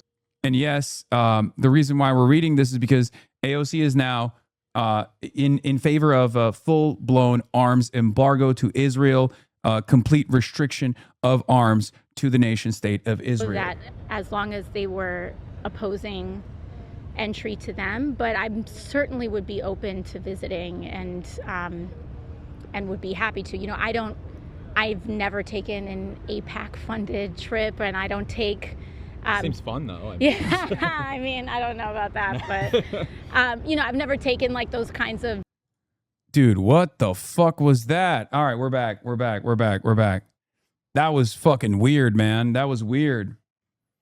Am Israel high, ladies and gentlemen. I just want to repeat that one more time. Israel is the best nation. It's the tiny nation. It's the only nation that matters. I got hit with a fucking EMP, basically. Not sure exactly what took place there, but it just like completely knocked me out. Yeah. Big Yahoo, you're my king. Big Yahoo, you're the best. Itamar Ben-Gvir, you're hot. What have you been doing? Sanctions on the state of Israel. No one could ever suggest such an anti-Semitic thing. I certainly would never do that here at the HasanAbi broadcast. My position is very clear. I love Larry. I love David Ellison. I love the nation state of Israel. I love all of its loyal soldiers and servants. I myself wish to be a servant of the state of Israel. Okay, now that we got that out of the way, let's continue. Beyond, you know, of course, what happened to Congressman Khanna is unacceptable. And also, we need answers on the murders of many U.S. citizens at the hands of settlers and the Israeli government. You know, we still do not have accountability on U.S. journalists and other people. And so I think absolutely, we needed to have been instituting these sanctions in a much harsher way for a very long time now. All right, thanks. Thank you. Okay. Apparently Joe Kent is against the merger of the militaries. Yeah, no shit. Who the fuck would be in favor of it, dude? I mean, I know who's in favor of it, the entirety of Congress for the most part, but like most American citizens are oblivious to this happening. There's not a lot of coverage from mainstream outlets that this is even happening at all. And there's a good reason for it, because if more people were aware of what was happening, they would find it to be as perverse as we do. Why would any American be like, oh, this country that has fallen out of favor, this country that's done a genocide with our tax dollars that requires unlimited amounts of support, that country should merge its military with ours? Dude, listen to me. If fucking Ukraine made this demand, Americans would be up in arms. Okay? If Estonia made this demand, Americans would be up in arms. This is a ridiculous demand. This week, the Senate will vote to merge our military's most sensitive and secretive capabilities with Israel. This merger is buried within the massive NDAA, and they're hoping you won't notice, says Joe Kent, former CIA. Merging our military with a foreign country is a treasonous betrayal of our sovereignty. Call your senators and tell them to vote no on the NDA until the merger with Israel, Section 219, is taken out. Tell them that we will never support merging our military with a foreign nation. The Senate switchboard number is 202-224-3121. Here's Benjamin Netanyahu openly talking about how wonderful it is on Fox News. Benjamin Netanyahu went on Fox News to talk about how great it is. Senate Dems under the leadership of Senator Chris Van Hollen unite to block the NDAA from moving forward because of its provisions that deepen U.S.-Israeli military and intel relations. This is remarkable and further evidence that the U.S. is moving away from Israel. Mr. Prime Minister, do you have a timeline by which you would like to see that U.S. foreign aid down to zero? Yes. It's military aid, actually. We were talking about beginning it this year. And going for 10 years, but we might shorten it. And that was something, by the way, that I did when I was first elected and came to Congress. We had financial, not military support, but financial aid to Israel. And I said on my first speech before the joint session of Congress that we're going to bring it down to zero. And we did that in 10 years. Every year went down until it finally disappeared. We could talk about that model. It's nice to see the American president speaking to us from Israel, about Israel too. It's always nice to see the real American president show his concern for the foreign nation of Israel. It's clear that he cares about our allies. this Israel country must be a profoundly important ally if the American president, the real American president, is talking about it like this. Talking about that with the administration right now. Well, Prime Minister, will that drawing down of foreign aid from the United States to Israel be compensated by the proposal to have a merging of some sort between our and your military?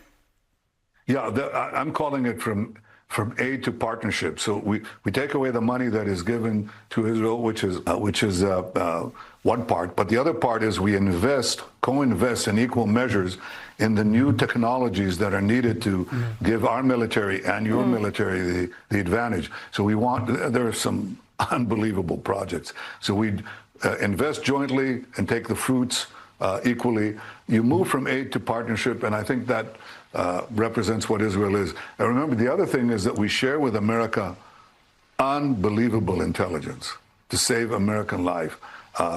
General Keegan has said that when he was working in American intelligence, what Israel was giving the United States was worth, he said, 5 CIAs. Now, I'm not trying to be mathematically exact, but Israel's contributions to America's defense are important. Our technology is incredible.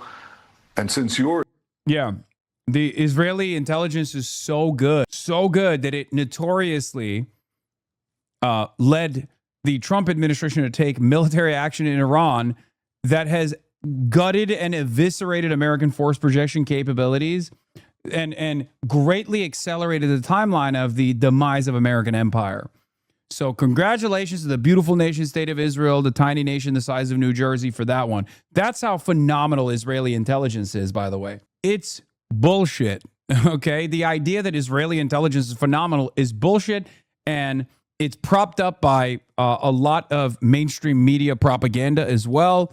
I mean, one of the best examples of this was when 60 Minutes did that like Mossad beeper bombing operation as though it wasn't a fucking act of terrorism. They were like, look at how comprehensive and phenomenal it is. Or an even better, more recent example was when they were talking about how the Israeli intelligence was so phenomenal that they knew exactly where the Ayatollah Ali Khamenei was.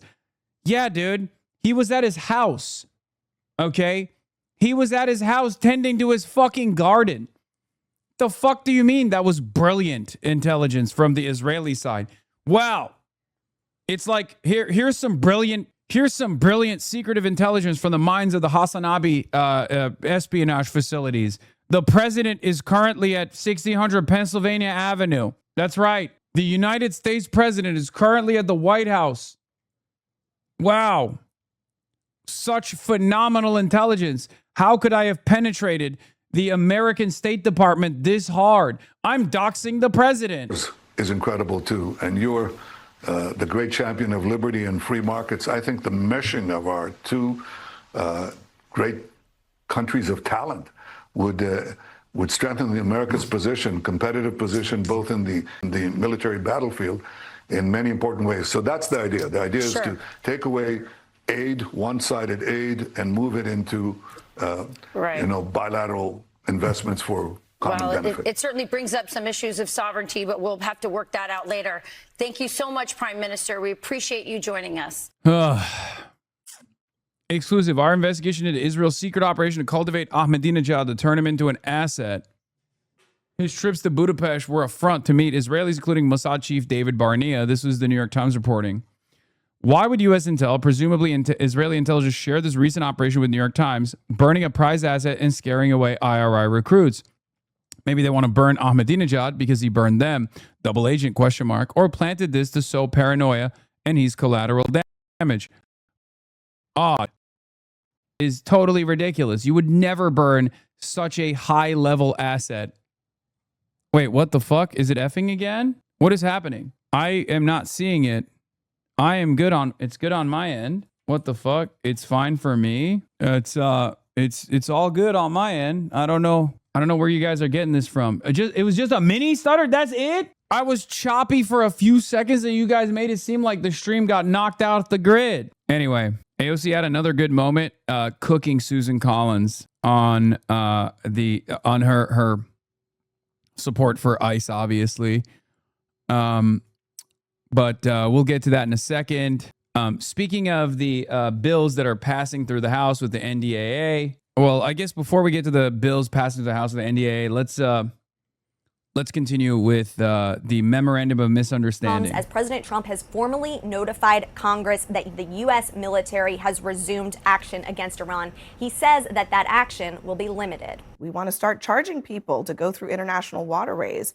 When you hear things like that, I mean, is this just that, I don't know, is it just incompetence? Is it just that Trump and his team are just really not on the same page, or that Trump wants to change the status quo of how the world works?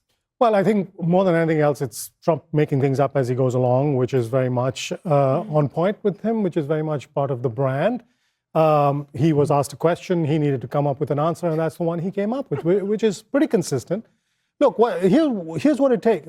Quite aside from 20% is far more than even the Iranians are charging. Those are very, very large tankers. When you say 20% of the value of their cargo, depending on what they're carrying, let's say it's oil, let's say it's at current prices, we're talking about $70, $80 million. Iran wants to charge $2 million. Right. So if you're a shipping company, who would you rather pay? But anyway, that's aside. The art of the deal. Let's set this aside. Sounds like what does it take? Exactly. What does it take for the United States to get into a position where it can say we are the guardians of the strait? What it takes is to have military control of both sides of those waters, which means putting boots on the ground in Iran, controlling the Iranian territory overlooking the Straits of Hormuz, which means putting, by the administration's own calculations, which mean putting enormous amounts of American blood and treasure into a full-fledged war. You can't, at the one side, say we're not going to have a full-fledged war, we're not going to put American boots on the ground, and also say we are going to control the state. That square into that circle simply. And as we have learned, Emily, I mean, if controlling the strait were so easy, we would have done it by now, and we haven't. Yeah. First of all, we will agree right now. I literally think Trump made that up on the phone call. You could tell he just was like having a silly time. I know. Oh, that's cool. Matters that pertain to the stability of global energy markets. Just a thing that the president makes up like a baby. What the hell is going on? Yeah, we know that. That's a fucking problem. We know that. We understand that. That's kind of the issue. Why is Emily Austin on CNN, by the way? What the fuck is going on? I mean, seriously, is the only qualification to appear on a fucking CNN panel to just be pro-Israel? Is that what it is? We're just letting people on just because they're pro-Israel? At least with like Adam Mockler, he has like a fairly large and robust presence on independent media. He's with Midas Touch. You know what I mean? Emily Austin has none of those things. What the fuck is Emily Austin doing on a CNN panel? I also want to point out, this is just being like technical here. Vance and Rubio, I'm not saying they had discussed this by any means, are talking about international waterways. Now, they were talking specifically about the Strait of Hormuz in those clips, yes. So I laughed at this, but if I'm being completely honest, I think it's a huge threat to the entire world that Iran can just decide when or when not to open up the Strait of Hormuz. Totally. So personally, again, as an American, I like to be on the winning side. I wouldn't mind. Second of all, I don't know why this just reminds me of the Panama Canal. You wouldn't mind why? If America controlled the strait. But so, okay, but putting but sure. I mean, so here's the thing. I'm sure I think no he's one not would being mind. serious. I don't even think he's being serious. I'm saying So if just joking somehow there's a tangible way that it can be done, I think that will be a massive plus for our economy. I think most of Panama's GDP is from the Panama Canal. I mean, if we can have wait, you're telling me if we can't have the Strait of Hormuz, you wouldn't take the Strait of Hormuz? Girl, yes, but how are we going to get it? We'll figure that out. No, at What is this conversation, man? this point, in all seriousness, I'm actually is there being serious. anything about? I'm not saying that taking the strait is a bad thing. What I'm saying is, at this point in this execution of this war, it's done. It's not done.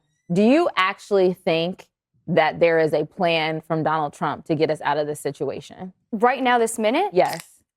Actually, yes. Okay. I After have a hearing him bridge in speak Brooklyn. today, I want to tell you just say, because This is. I don't know how much You're the rest too of smart the for world. that, Emily. No. You're too smart for that. Everything Emily just Okay. said should make us appreciate Obama's deal a lot more, because without depleting That's an oxymoron. Well, listen, without depleting our missile stockpiles and without letting them gain control of the Strait of Hormuz, we were able to accomplish a deal. We are now 135 days into this war that was supposed to be 4 to 6 weeks. Obama's deal would be ending right now. 100 and then days. Our There was a phase generation two. is in trouble. There was 100 days ago a tweet from Trump where he said unconditional surrender is what we're going to get from Iran. Since then, they still have missiles. They still fund their proxies. They still have the nuclear capacity, and the regime has not been changed. So our generation is bearing the brunt of this cost. We are bearing the brunt of this war cost, and our debt is already massive. The Obama deal did not put us into debt. Okay, what do you mean? Can I ask you, what concession have we gotten from Iran so far? Horace, what concession have we gotten from Iran so far? Do you know who the biggest critics are of Obama's plan? It is the Middle East region. All of those partners sit. Oh, God. Why do they have so many people who just don't know what the fuck they're talking about on this stupid ass panel, bro? I'm sorry. It's so frustrating. Oh, really? The Middle East region is a critic of the JCPOA? Man, what the fuck are you talking about? Just say Israel, dude. Just say Israel. That's it. The only critic of the JCPOA was Israel. You know who was not a critic of it? China. You know who was not a critic of it? Russia. Iran was abiding by the standards. There's a multilateral commitment from not only allies in Europe, but also foreign adversaries like China and Russia. Okay. I think it's really annoying. Look, I understand the purpose of these sorts of panels. Okay. I get the purpose of these sorts of panels, but like, just please have someone who's at least a little bit knowledgeable, who can actually hold these people's feet to the fire. It would be entertaining. Around, they criticize the partners that now have to pay $300 billion to Iran, the Regardless Gulf of what they allies. have to pay, they asked for relief from what they called a very terrible plan. So when you go around saying, yeah, no, definitely, man. Definitely. Horace Cooper, Project 21 chairman, thank you for your input. Thank you for your delusional input. What the fuck? Is the panel just like varying degrees of the Zionist lobby? Is that what it is? Is that what's happening here? It's just a bunch of different people from different groups that are probably getting money from the Israeli government to a certain degree, like to varying degrees of just like big donors who are Zionists. Where are you going? Where are you going? That's crazy. That's crazy. That's crazy. it was so great, and you outline it. I'm not saying it was great, but they are begging for. Why wouldn't you say it's great? If your goal is to denuclearize Iran, why wouldn't you say it's great? The only reason why I think the JCPOA wasn't great is because it didn't go far enough in terms of sanctions relief. That was the only crime there. Okay. The entire purpose of the Iran nuclear program was never to like develop nuclear arms, you know, which we can have a discussion on whether or not that was the appropriate or smart choice or not. There's a whole fatwa. There's all this other conversation that we could be having. But as far as the JCPOA goes, the only issue with the JCPOA was all of the assurances and the additional MOU that we gave to Israel in exchange for, you know, abiding by a sovereign foreign policy strategy that Israel didn't want us to do, right? But the other side of this was that the JCPOA did not go far enough as far as our sanctions relief. I'm saying it's better than this. Horace, can you name one concession we've gotten from Iran? Now. Can you name one concession? Well, actually, Horace, I will say they are not really saying a whole lot of anything right now. Yeah, they're saying privately. And also, bro, she has 8 views on this video. Jesus Christ. That's it. You can get 8 views on a video and still get on a CNN panel as long as you're just a Hasbro operative. It's awesome. What are these standards, man? What the fuck are these standards? So let's just be clear. This past week has been really terrible for those allies. Bahrain has been put under fire. U.S. military facilities in Kuwait, Iran claims that they're targeting the UAE, other Gulf states. It's pretty bad right now in the region. There has been an uptick in fighting between... Yes, Michael Clark. Give us the goods, my good sir. Michael Clark, ready to give you analysis and commentary. The United States and Iran in the last couple of days. The ceasefire, you wouldn't say, isn't quite over, but it is in serious trouble. The fact is, war has a habit of mutating into something else.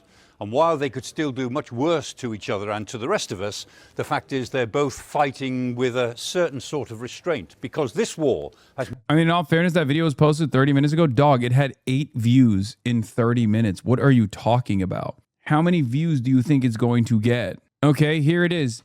She interviewed the motherfucking president 11 months ago, and it got 158 views. That was 11 months ago. Is 11 months sufficient? Is 11 months sufficient time for a video to accrue the maximum amount of viewers that it could? Mutated for the time being into the war of the Strait of Hormuz. Forget about nuclear issues, forget about ballistic missiles, forget about regime change. For now, it's all about the Strait of Hormuz. And as part of that new war of the Straits, the Americans are bombing fairly regularly now up the Iranian coast, including around Bushehr, which is where the civilian nuclear reactor is. They're not bombing the reactor, but it worries people that they're bombing anywhere near it. President Trump said yesterday that they might go for Pickaxe Mountain. Pickaxe Mountain is just near Natanz, the nuclear site, and that's the deep Another even dumber point from Trump, by the way, is bombing Pickaxe Mountain, which is even more secure than the other underground missile facilities and underground nuclear facilities. It's fucking dope. Underground shelter, which the Iranians are believed to have. Whether they would really bomb something 24 hours after President Trump has said they will bomb it, we'll have to see. But that pattern of attacks is clearly designed to keep on pressuring Iran over opening the Strait of Hormuz.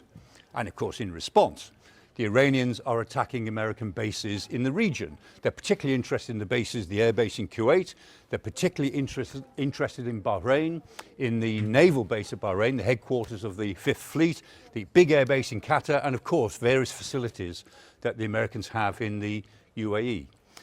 But the Americans still have the concentration of force in the area that they've had for some time. It's based on 2 carrier battle groups. Sky's Data and Forensics has located with satellite imagery these 2 carriers. They're quite close together, but they're also about 380 miles away from the Strait of Hormuz, which is the safe distance as far as they're concerned from the Iranian coast. Go any closer and... What do you say to the people who believe that Iran wasn't abiding by the JCPOA? They were. So I don't know what to say to people who just believe in alternative shit that they made up in their minds. Yes, they're hallucinating. Believe the lie that Iran wasn't abiding by the JCPOA. Yeah, well, you already figured it out. They're believing in a fucking lie. What can you say? Might have to start defending themselves. But the fact that the carriers are quite close together tells us that they are ready for some sort of operation. And if you think about the Americans are operating for the Eastern Mediterranean, the Red Sea, the Arabian Sea, and just around the corner in the Indian Ocean, they have an enormous concentration of military power that they can call on. They can call on their 2 main aircraft carriers. They've got 2 major assault ships with marine expeditionary units ready to go. They've got a couple of other command ships and landing ships, and no fewer than 19 Arleigh Burke-class destroyers. Those are guided missile destroyers with a powerful air defense suite of defenses. That's not an answer. Why did I get banned? That's not an answer. Okay, take a second off. In addition, they've got at least a couple of hunter-killer submarines in the area because they always go with the carriers. So the Americans can bring an enormous amount of power to bear if they're prepared to fight the Strait of Hormuz. If they want to move in and fight the Battle of the Straits, they will undoubtedly win it. But in winning it, they will probably take some losses. That would not be popular in the United States. And having won the Battle of the Strait of Hormuz, they'd have to stay there in some sort of form or other. Which is why when President Trump says today that the Strait of Hormuz is completely open, that's what he said. The answer is, well, Mr. President, let's see how many ships actually transit the Strait of Hormuz in the next few days or even few weeks. Here's Hamid Reza Azizi musing on the latest escalations. During the 40-day war, Iran had a clear targeting strategy, and each set of targets served a specific purpose. In the first stage, Iran targeted U.S. radar and early warning systems at bases across the region. The aim was to enable longer-range strikes against Israel later, which they succeeded. At the same time, Iran targeted those U.S. bases that could be used for a potential ground operation against Iran, including bases in Kuwait, Al-Kharir in Iraq, as well as some bases in the UAE that could be used for operations against Iranian islands. At the same time, which they did successfully, as we called out. This is why I keep saying How can you take Karg Island? How can you establish a forward operating base in Karg Island when you have no rear guard, you have no bases in the region that are in operation currently? Okay? It wasn't just a targeted strike to destroy billions of dollars worth of U.S. assets. It was a deliberate strike to shut off U.S.'s eyes and ears that Israel takes advantage of. And they did it successfully. That's why once the Israeli munitions were depleted, you started seeing far more successful and successive strikes on Israeli soil. Pair that up with what Hezbollah was doing in its bombing campaigns on Israel, and this became a real problem. Anyway, at the same time, attacks on energy infrastructure in the region were intended to maximize economic pain. This time, however, despite the effective resumption of war, Iran continues to target U.S. bases in Kuwait and Bahrain that have already been attacked several times. This may partly reflect efforts to strike new installations deployed by the United States at those bases. But when judged against current U.S. objectives, these attacks do not appear particularly helpful to Iran. During the previous round of war, the U.S. had a broader set of objectives, including regime change, a potential ground operation to seize the HEU stockpile, and targeting of Iran's missile capabilities. In this round, however, the U.S. is focused on weakening Iran's ability to threaten the Strait of Hormuz, and it is carrying out strikes towards that objective every night.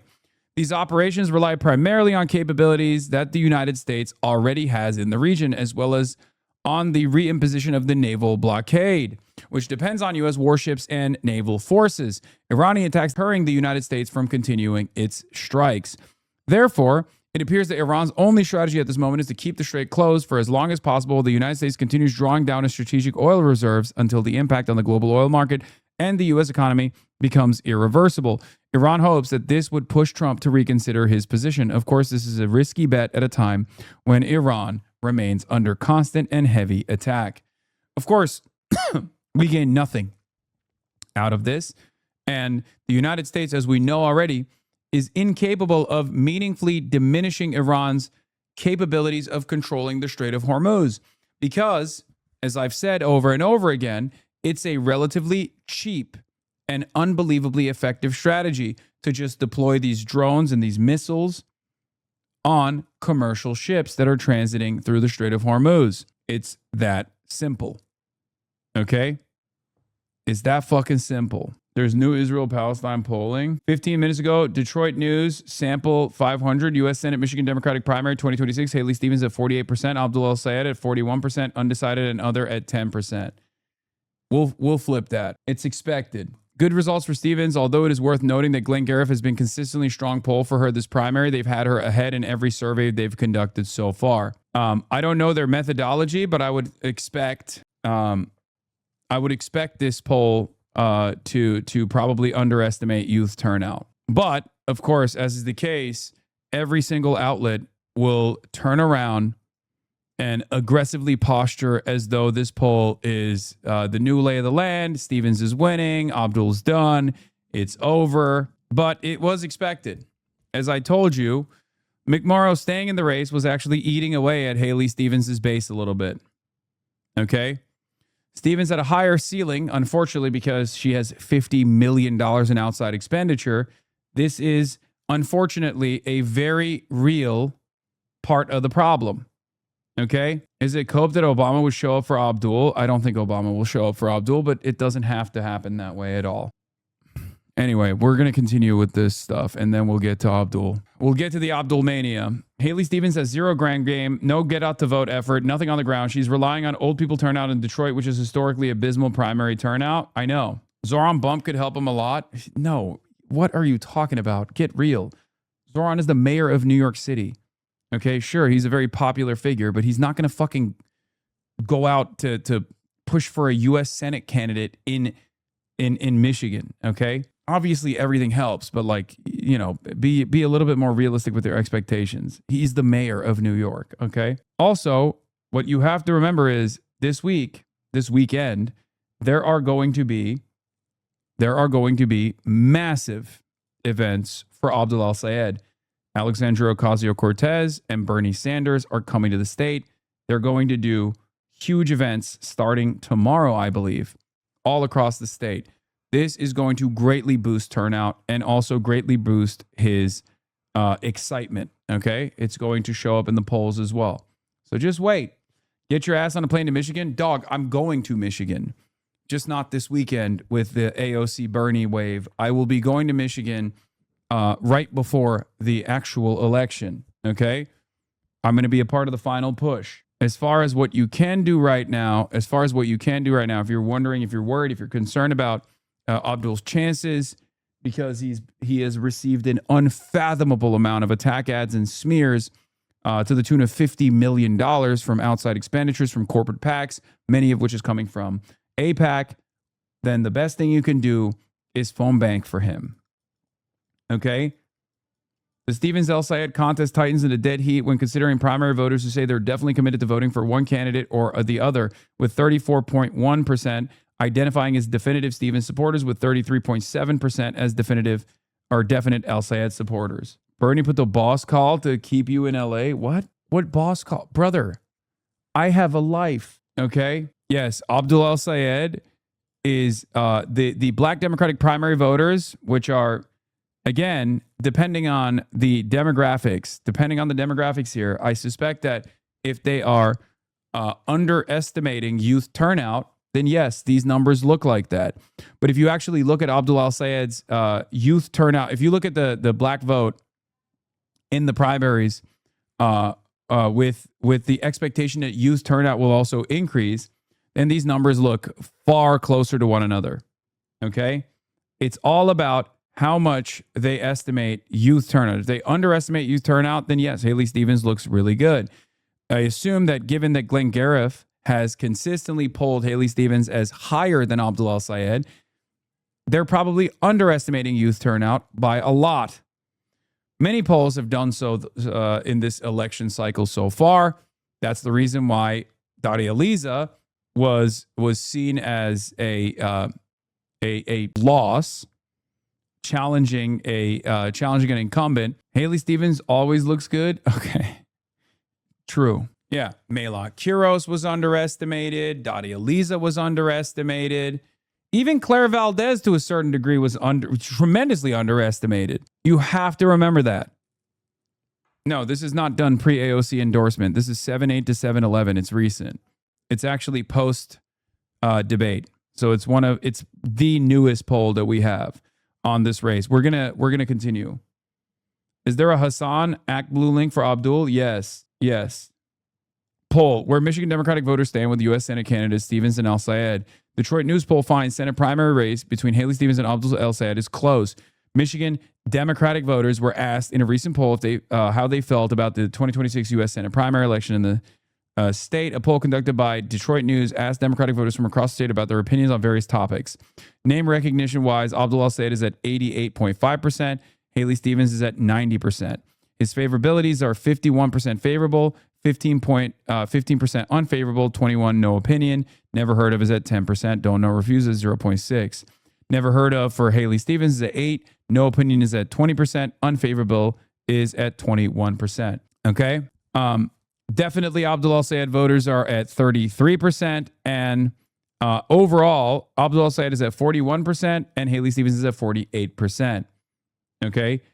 This is entirely propped up by outside expenditures. Like, I don't know how to explain this to you. Haley Stevens is a non-entity. Okay? Haley Stevens is not a real figure in the state. She has no real ground game. She has no ground game whatsoever. I believe there's only 3 virtual events that they've put out in the state after they got called out for having 0 get out the vote operations and having 0 ground game. Haley Stevens is entirely backed by AIPAC and other corporate PAC expenditures. She is just she is the perfect demonstration of what is wrong with American politics. Okay? There's no other way to put it. She is the perfect depiction of everything that is wrong with American politics nowadays. A person that is not touring the state, a person that's not going around and actually doing events with the voters, a person that's not conducting any town halls, nor is she doing any media. She's done very little media. Because why should she do any media when the media is bought for? That's it. She's mass blasting mailers and she's mass blasting television ads. That's it. You get to do that when you have $50 million. Abdul's grassroots fundraising on the other side has reached $4.5 million. It's actually an incredible amount. Okay. Abdul is actually doing a phenomenal job fundraising through independent small donors. The problem is it's fucking virtually impossible to combat with $4.5 million, $50 million. Abdul is getting outspent 10-1 in certain markets. 10-1, 8-1 in others. He's currently number 1 in Act Blue, and he's in a primary. James Tallarico is already the established candidate. Annie Andrews is already the established candidate. John Ossoff is already the established candidate. Sherrod Brown is the established candidate. Abdul al-Sayed is in a Democratic primary right now. And despite the fact that he's in a Democratic primary currently, he is the top fundraiser this week. But it's not enough. Who's on air in the Michigan Impact Politics? UDP, AIPAC subsidiary, spends $4.6 million for Haley Stevens. Abdul al-Sayed has his own personal campaign, spend $489,000. A Stronger Michigan is another pro-Stevens PAC that is spending $299,000. And Fighting for Michigan is a pro-al-Sayed group that has spent $65,000. UDP is not just pro-Stevens. United Democracy Project is an AIPAC subsidiary. Okay. Speaking of mailers that they're distributing, I've finally gotten, I finally got that coveted HasanAbi mailer. Here it is. AIPAC is mailing this to Dem primary voters in Michigan. Abdul al-Sayed embraced a podcaster who said Jews are inbred and that America deserved 9/11. Whatever his feelings about the Middle East, someone running for the U.S. Senate for Michigan should be able to unequivocally condemn a conspiracy theorist who denigrates women, Jews, and black Americans. Instead, Abdul al-Sayed brought him to Michigan to campaign with young people on campus. What is the lie in this piece, says Neera Tandon. I said, I never said Jews are inbred, but you might have fried decent chunks of your brain with a devastating wine pharmaceutical combo, so I won't hold you to it. Didn't you say Orthodox Jews are inbred? Because that's in your TNR interview.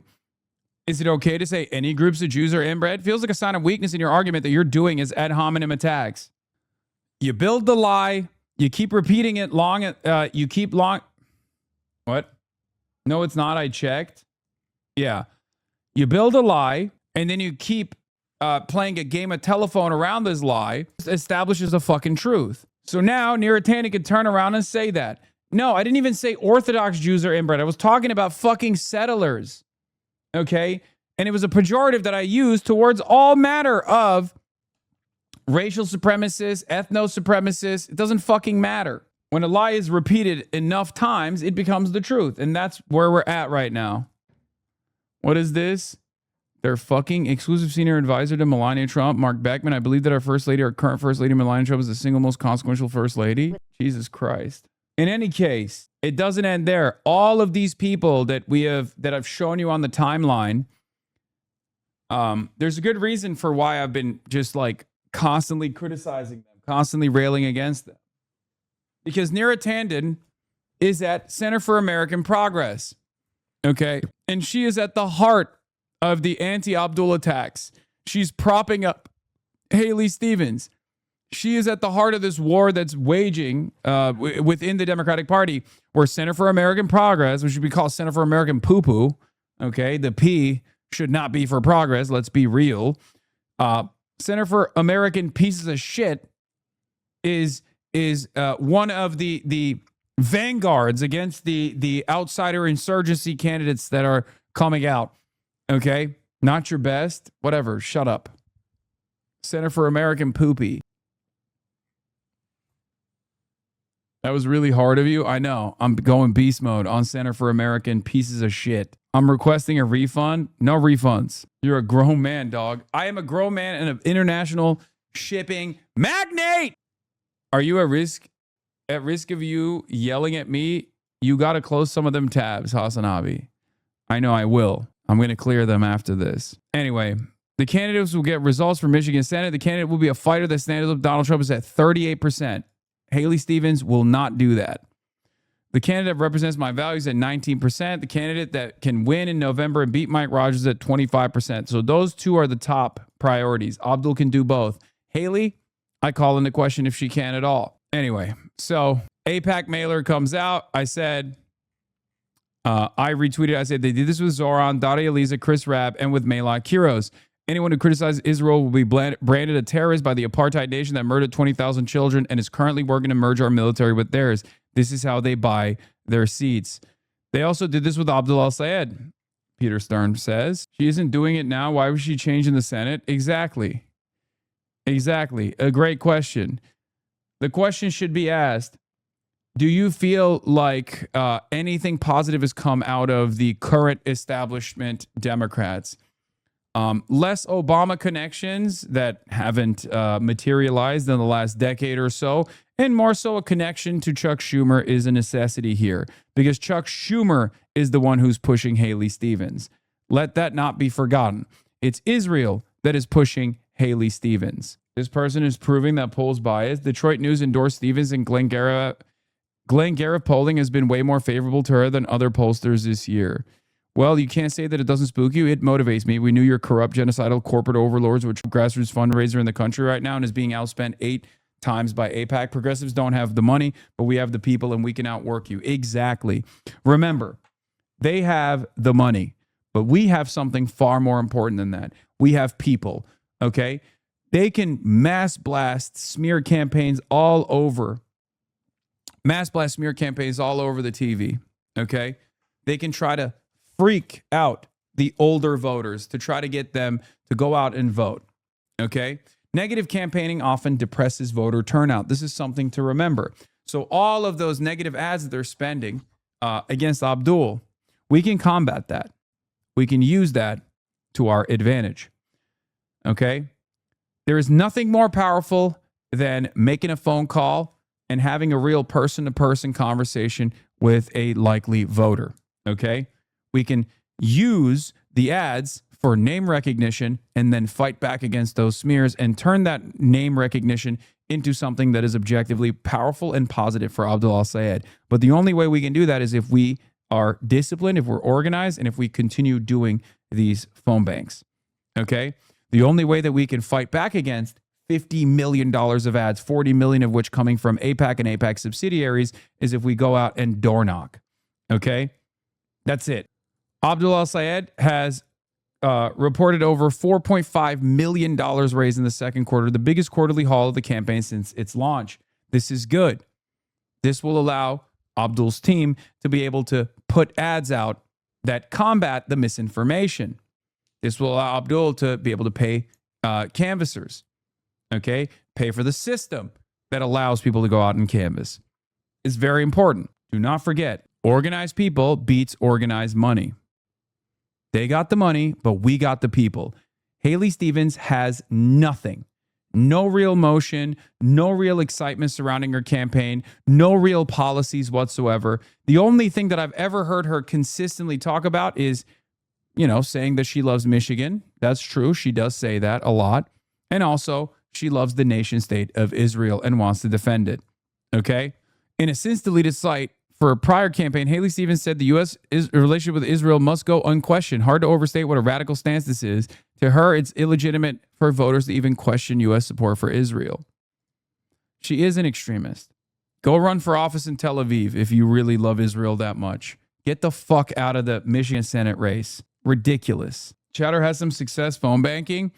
Yeah, well, phone banking, I found that the average Michigander doesn't know how bought Haley Stevens really is. I use the fact that she's 100% corporations in a trench coat, and they see she'll always prioritize her donors. Then I lean into Abdul's strength. Almost always works. If you're going to choose to accept money from any corporate PAC that'll throw it your way, we'll use that to our advantage. Thanks. Abdul's strengths, since the libs are being purposely dense about character counts. Surprise, their actual policies: abolish ICE, Medicare for all, money out of politics, no super PAC money, especially AIPAC, end the genocide, expand the courts, free education. More on his website. What is this?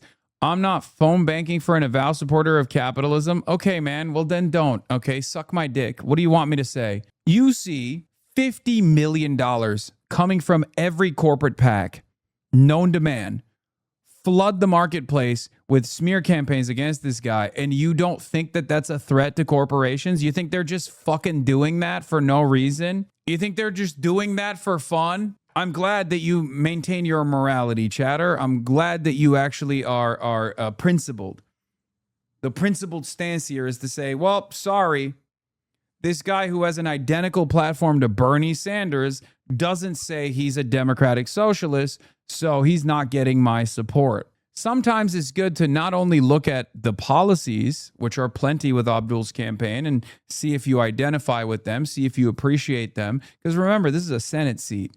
Okay, this has national implications. This is implications at the federal level. It's the upper, it's it's the Senate. It's the upper chamber. It's far more consequential than the House of Representatives in a deep blue district. We have to pull out all the fucking stops. I won't phone bank until I see Abdul tax returns. Okay, calm down. But aside from the campaign, aside from the background, aside from the policies that Abdul is representing here, you have to sometimes look at who the enemies are. You have to look at who the enemies are. Who are the enemies of Abdul el-Sayed? Dr. Abdul el-Sayed. Pharmaceutical corporations, big businesses like the monopoly utility structure that exists in Michigan, okay? APAC and numerous other APAC shell corporations. These are the people that are dumping boatloads of money into the race to make sure that he doesn't fucking win. Okay? Health insurance companies. Why are they doing that, you think? You think they're doing that just for funsies? Like they love wasting money? You think rich people just love dumping boatloads of money? Hopefully, we will make sure that it's a waste, for the record. We will make sure it's a waste by fighting back, by phone banking, by making sure that we draw tremendous turnout from young voters and even older voters as well. I thought you guys cared about making sure that we had anti-genocide voices elected into the upper chamber nonetheless, where he would be even more alone. Abdul el-Sayed is anti-genocide. If you care about that, you got to drop this whole bullshit. Like, oh, he's not calling himself a socialist. All right, fine. In any case, el-Sayed will report over $4.5 million raised in the second quarter, biggest quarterly haul of the campaign since its launch. Is the only candidate in the race not accepting corporate donations. Grassroots donors have flocked to Abdul's campaign, repeatedly placing him in the top 5 for weekly campaign donations on ActBlue. A spokesperson said in a statement, the playbook. El-Sayed's sum came in prior to State Senator Mallory McMorrow's exit from the race.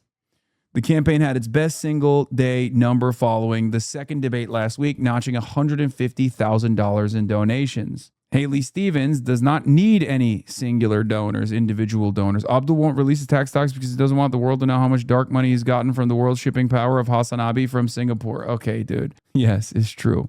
Anyway, who are your sympathies with more? New poll that came out from YouGov. 27% say Israelis, 25% say Palestinians, equals say 24%. With Democrats, they say 36% with the Palestinians, Israelis at 10%.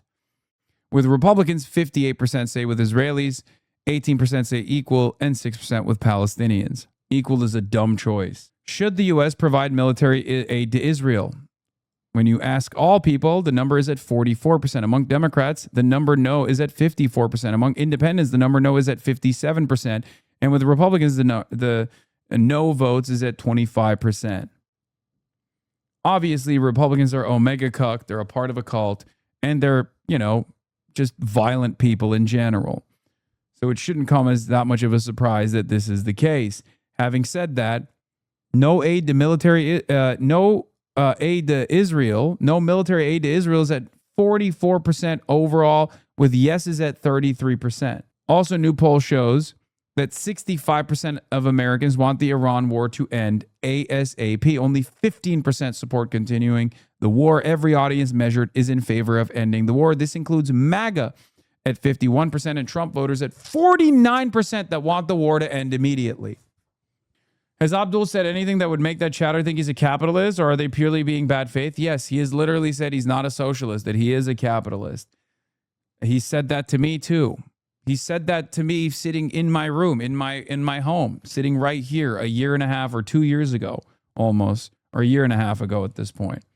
Those are his own words. He said that on this broadcast too. I think it's cringe. I disagree with him on that, but I'm not going to let that disagreement be an impediment to electing someone by far one of the most quote unquote radical, the most left senators that we will ever have, Hasan, why do you talk like that? Why am I talking differently? I don't think so. There's the other side of this Abdul al-Sayed story. And that is, of course, and we're going to get into it further. A lot of these tweets from Emily's List and other pro-Israel voices on here came out before the AIPAC ad was announced. Did they get a heads up? As I noted 2 weeks ago, the attacks from Shannon Watts and Emily's List staff seemed timed up just before the first AIPAC ad launched. The new ad actually quotes Shannon Watts and Emily's List as fodder. Here's a conversation between known Zionist Shannon Watts and AIPAC-funded Emily's List Jessica Mackler. Both of them are quoted in this ad painting Abdul as sexist. Yes, they were absolutely organizing. I mean, it's very clear. Neera Tanden too. They were organizing ahead of time in direct collaboration with either the Haley Stevens campaign or maybe AIPAC, which, by the way, Haley Stevens' campaign and AIPAC, they're one and the same. I know you all have endorsed Haley Stevens in Michigan. Yeah. And I'm getting so much grief over that. Again, I think it's a great example of a show horse versus a workhorse. Yeah. It's not easy to stand up as a woman for other women. I think there's something unbelievably sinister about making it seem as though, you're doing this for quote unquote feminism.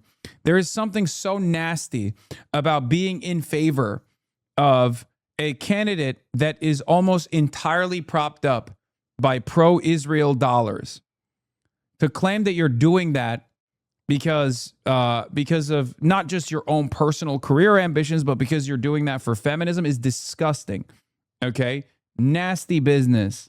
Men, especially online, like the blowback is swift and furious. And that's obviously sexism. Like, how do we... It's not sexism to say, Shannon Watts, that you made a career out of trying to combat school shootings from taking place in the United States of America.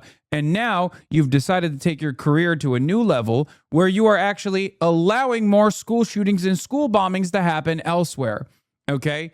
I've said this from the start. I stand by it. It is one of the nastiest things I've seen this person do. Okay? What a nasty individual she is. Garnered so much goodwill by being an anti-school shooting advocate, an advocate against gun violence, only to turn around and demand more gun violence and bombings to take place in places like Iran, Lebanon, Gaza. That's what it means when you're pro-Israel. That's what it means when you join forces with AIPAC. How is this any different than joining forces with the fucking NRA? How do we do this online? Push back on these narratives that aren't true about who we are and what we... Yes, this attack on Abdul was coordinated. Stevens sent out this memo here a few days earlier. Yeah, this is her red box, basically. Okay, this is their memo. This is how they coordinate. This is a loophole to coordinate with PACs. This is how it's done. Technically, until the recent Supreme Court decision that also made it legal to coordinate with PACs and campaigns, you had to do a red box. You had to do a messaging blast. Technically, to interested parties. There are real vulnerabilities for Abdul al-Sayed in the Michigan Senate primary, and only once Democratic voters learn more about his record, they move away from supporting him in the primary election. This is bullshit. He's vulnerable for having backed the uncommitted movement that helped Donald Trump win Michigan, and the Democrats also do not like that he has a history of disparaging women, in particular women they know and like. Al-Sayed was a prominent backer of the uncommitted movement. This is what they've been doing. Okay? This is what they've been doing. Over and over again. Abdul al-Sayed, remember, literally endorsed Kamala Harris before Haley Stevens did. Okay? Can you stop using the word nasty to describe a woman? Is this 2016 in a Trump-Hillary debate? Wait, what? Dude, what am I allowed to say? What am I allowed to say about a fucking pro-Israel consultant? What words? Can you tell me what the appropriate confines are? Can we do that? Meanwhile, these guys are literally being like, see, Abdul's Muslim, dirty Muslim, who may or may not have voted for Kamala Harris. We don't know. You know how those Muslims are. Really? You don't see me fucking complaining about that shit. What do you want me to do? I know this is how it is. If you disagree with a powerful woman in politics, that means you're a sexist, right? That's what it means. Name What is this? Name what you find it is that she's doing that's nasty. I already did. Being a fucking pro-Israel stooge. It's the nastiest version of politics while also tying that up to femininity and feminism. What the fuck? God, I hate this shit. Now they're going to say even your fans call you out for being sexist towards Stevens like Abdul is. I know. And guess what? They're right to do so because some of you are fucking brain dead. Okay? Some of you are unbelievably brain dead. It's true. Ridiculous. El Sayed has a history of insulting women. He called Michelle Obama's ideas uninspired and ineffectual. Like, what are we doing? What is this weaponization of the most hollowed out version of white feminism? You kind of curated the chat though. Oh my God, I'm going to fucking lose it right now, dude. This is my least favorite version of chat culling that I every now and then have to do. When a dumb fuck comes in here in the process of me disciplining my chat to do a little bit of community rearrangement, and they go, well, you did this. Well, don't worry. I'm curating it right now. You got the ass whooping first. Does anyone else want it? It's time in DSA convention video. Shut the fuck up. Shut the fuck up. We should advocate for and in real life. Like, how do we make this shift when women only hold 25% of the 500,000 elected positions in this country? Like every time we can demonstrate that a woman can win in a place that someone told us that we couldn't, we are carrying that forward. Like Emily's List is a great example of this, where they shamelessly utilize womanhood and femininity and feminism, like girl boss feminism, to oftentimes prop up some of the biggest male monsters out there, sometimes against female challengers. Okay? Just remember that. Shannon Watts owes her career to the patron, Michael Bloomberg, who harassed women, paid out settlements, then barred them under NDA so they can't even discuss it.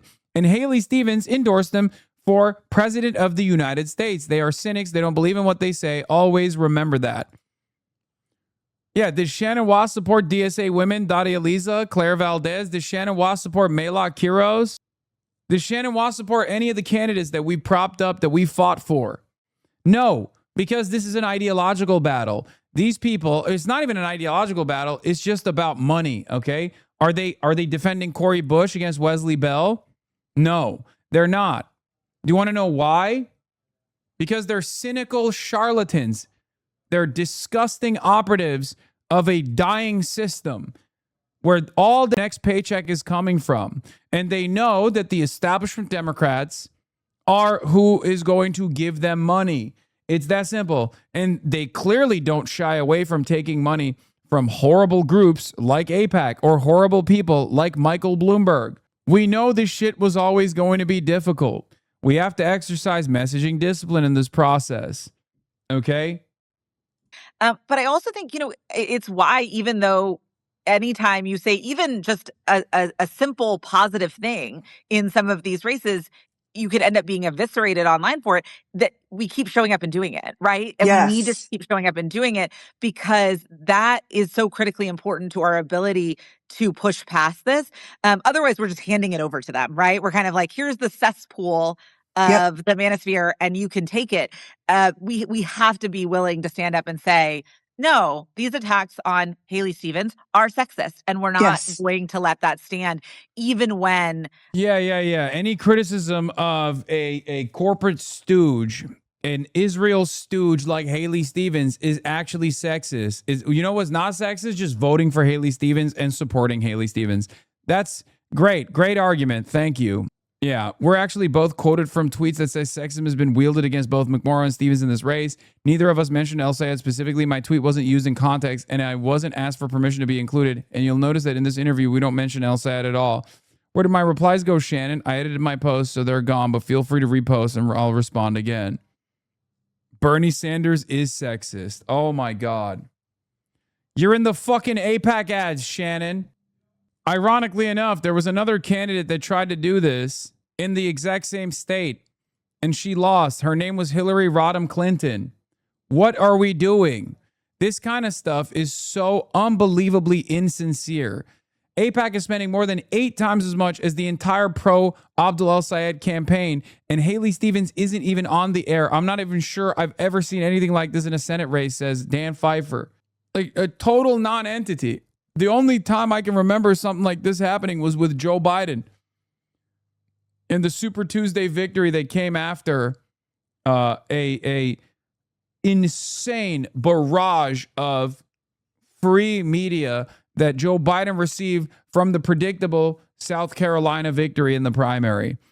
The weekend from the South Carolina primary victory into Super Tuesday was so unbelievable. I believe there was tracking on this. It was like $8 billion worth of free media that he received. Every single outlet was running 20 minutes. The Joe Biden comeback. The Joe Biden comeback. He's going to destroy Bernie Sanders finally. Or maybe it was not 8 billion. Sorry, it was 2 billion. It wasn't 8 billion. It was $2 billion.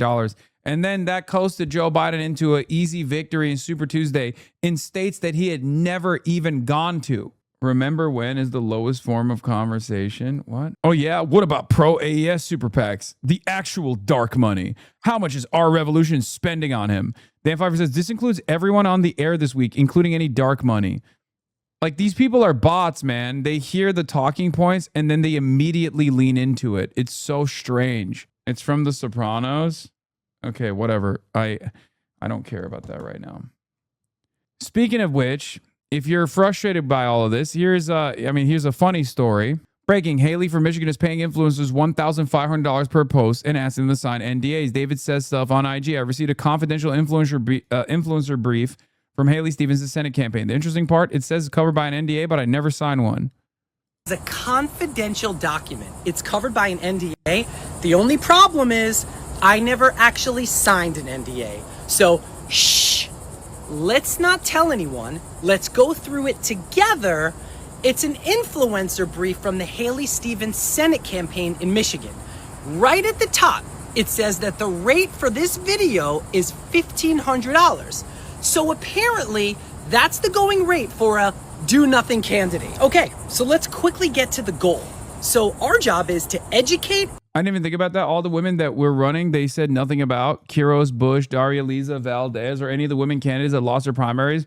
What did they say? Nothing about those candidates? Or did they tweet about all the attacks Daria Liza got during her primary? No, of course not, dude. Of course not. If they ever talked about any of those women candidates, it was usually in the negative because these guys are bought and paid for. The whole like feminism shtick is nothing for them, but a goddamn weapon to wield cynically. That's it. And show Michigan Democrats that Haley Stevens is leading the way to fight against Donald Trump and MAGA.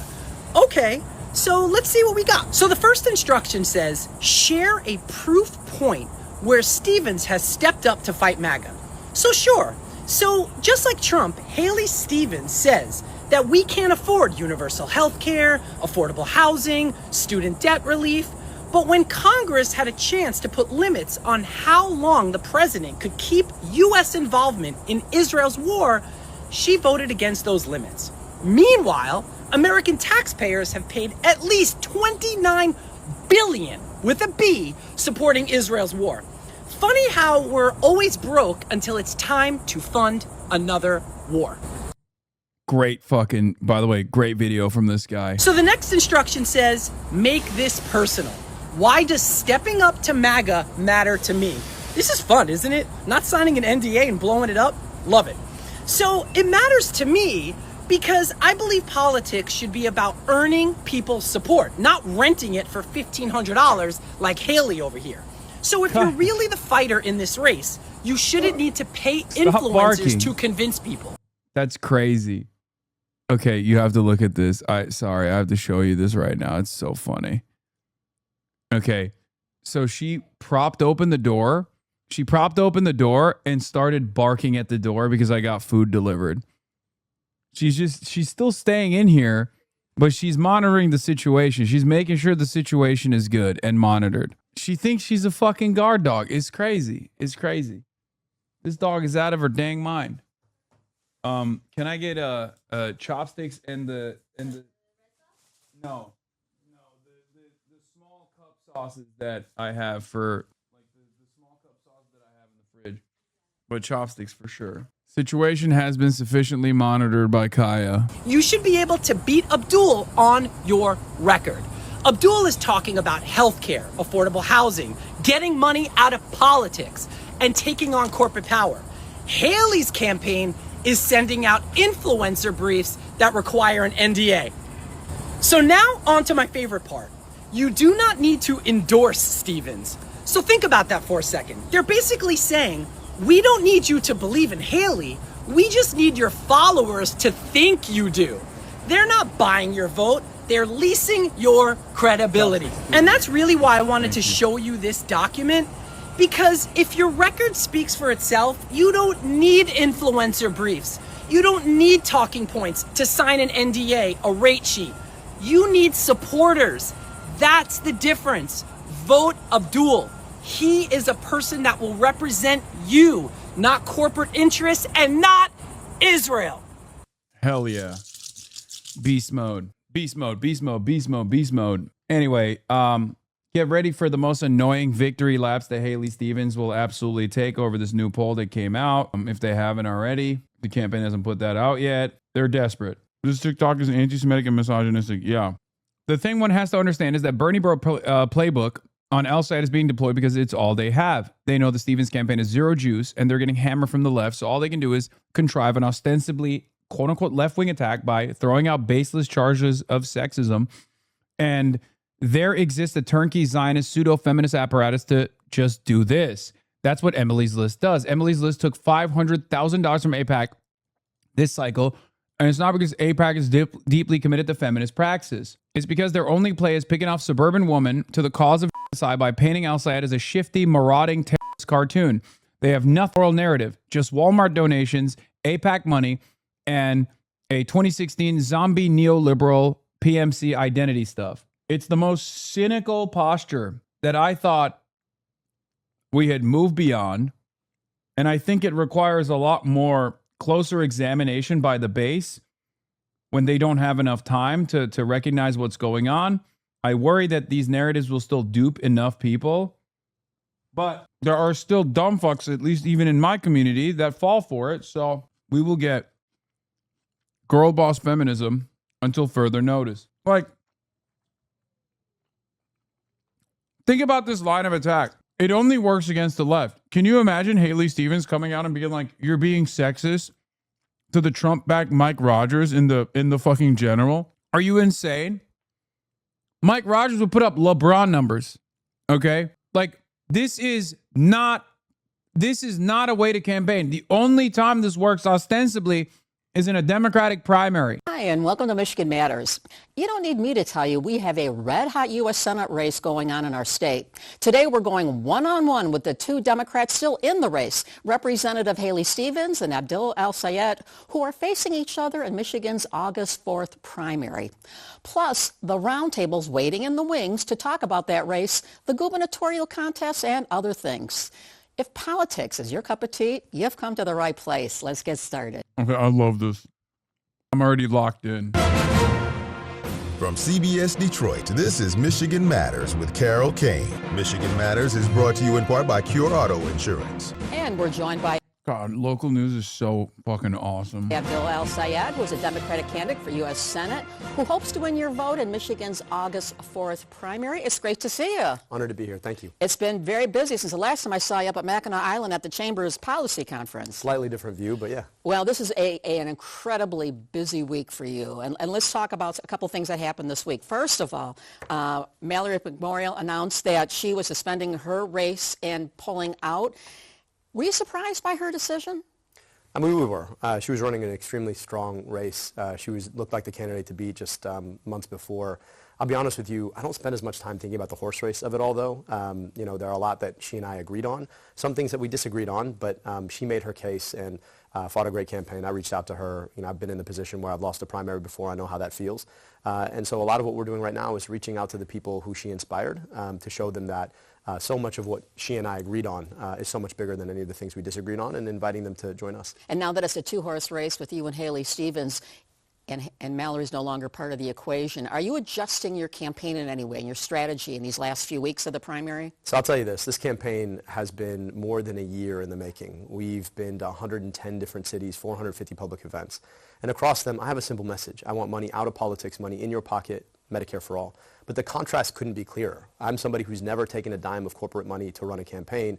My opponent in this race is dripping with corporate money. All of the ads that you've seen in this race have been brought to you by a super PAC or another, mainly paid for by AIPAC. One of them, literally the goal is to send your tax dollars abroad to other people rather than to invest them here at home, to invest in us and our kids. Let's talk, Doug. Let's move on here. You have a distinguished career in public service, but have yet to be victorious when your name's on a ballot. Different this time from your perspective. Well, I've learned a lot, right? 8 years changes somebody. I've grown up, had kids. I've got 2 kids and a mortgage now.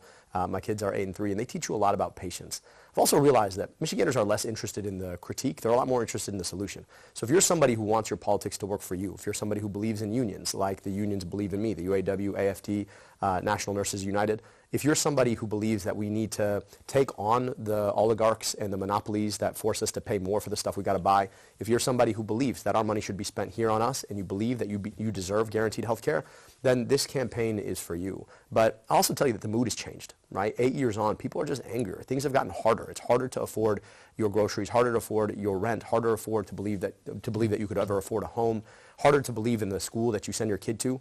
And I think in this moment, people are looking for something that does not look like business as usual. Let's talk about a couple different issues. Data centers, very divisive. Some people say it's a great job creator, and Michigan ought to be embracing more of them. Others say it's going to hurt the environment, cause people to spend more and get money for energy and water and the such. Where do you stand, and where do you stand on regulating them? There's a real worry about data centers. And you think about the AI that they're bringing in. I've been very clear about both regulating data centers and regulating AI. When it comes to data centers, we propose what we call a terms of engagement. If they're going to come here, they've got to follow the following terms. Number one, do not increase our electrical rates. Number two, you need to improve our reliability. As we talk about folks literally living under 5 days of darkness now because DTE can't figure out how to keep the lights on. No touching our water. If you promise jobs, they better be good union jobs, and there needs to be a very clear... So you're in favor of regulating them? I'm in favor of regulating. But it's also AI. Right, we've got to be serious about... Yeah, that's a huge issue here, and I know we've got much more to say. I know viewers watching this are going to want to hear about more. Let's talk about one of the cornerstones of your campaign, Medicare for All. How are you going to do that? And what one thing can you quickly say where it's not going to drive up costs? How will that be funded? Well, we're going to pay for it, but we're going to pay a lot less because we're not paying a CEO $18 million a year. We're not paying for that army of billers to figure out how to allow doctors and health insurance to crosstalk. And guess what? We're not going to pay for it in the form of $225 billion in medical debt, which is what we hold in this country right now.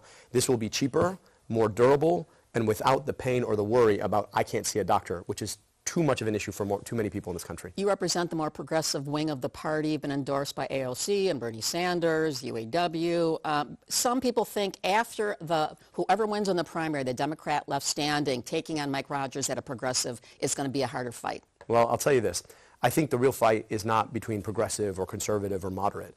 I think it's people who are locked out of our politics and the people doing the locking out. Michigan is a place where we went for Bernie Sanders, then Donald Trump, then Joe Biden, then Donald Trump again. And we know Michiganders, they're steady Eddie.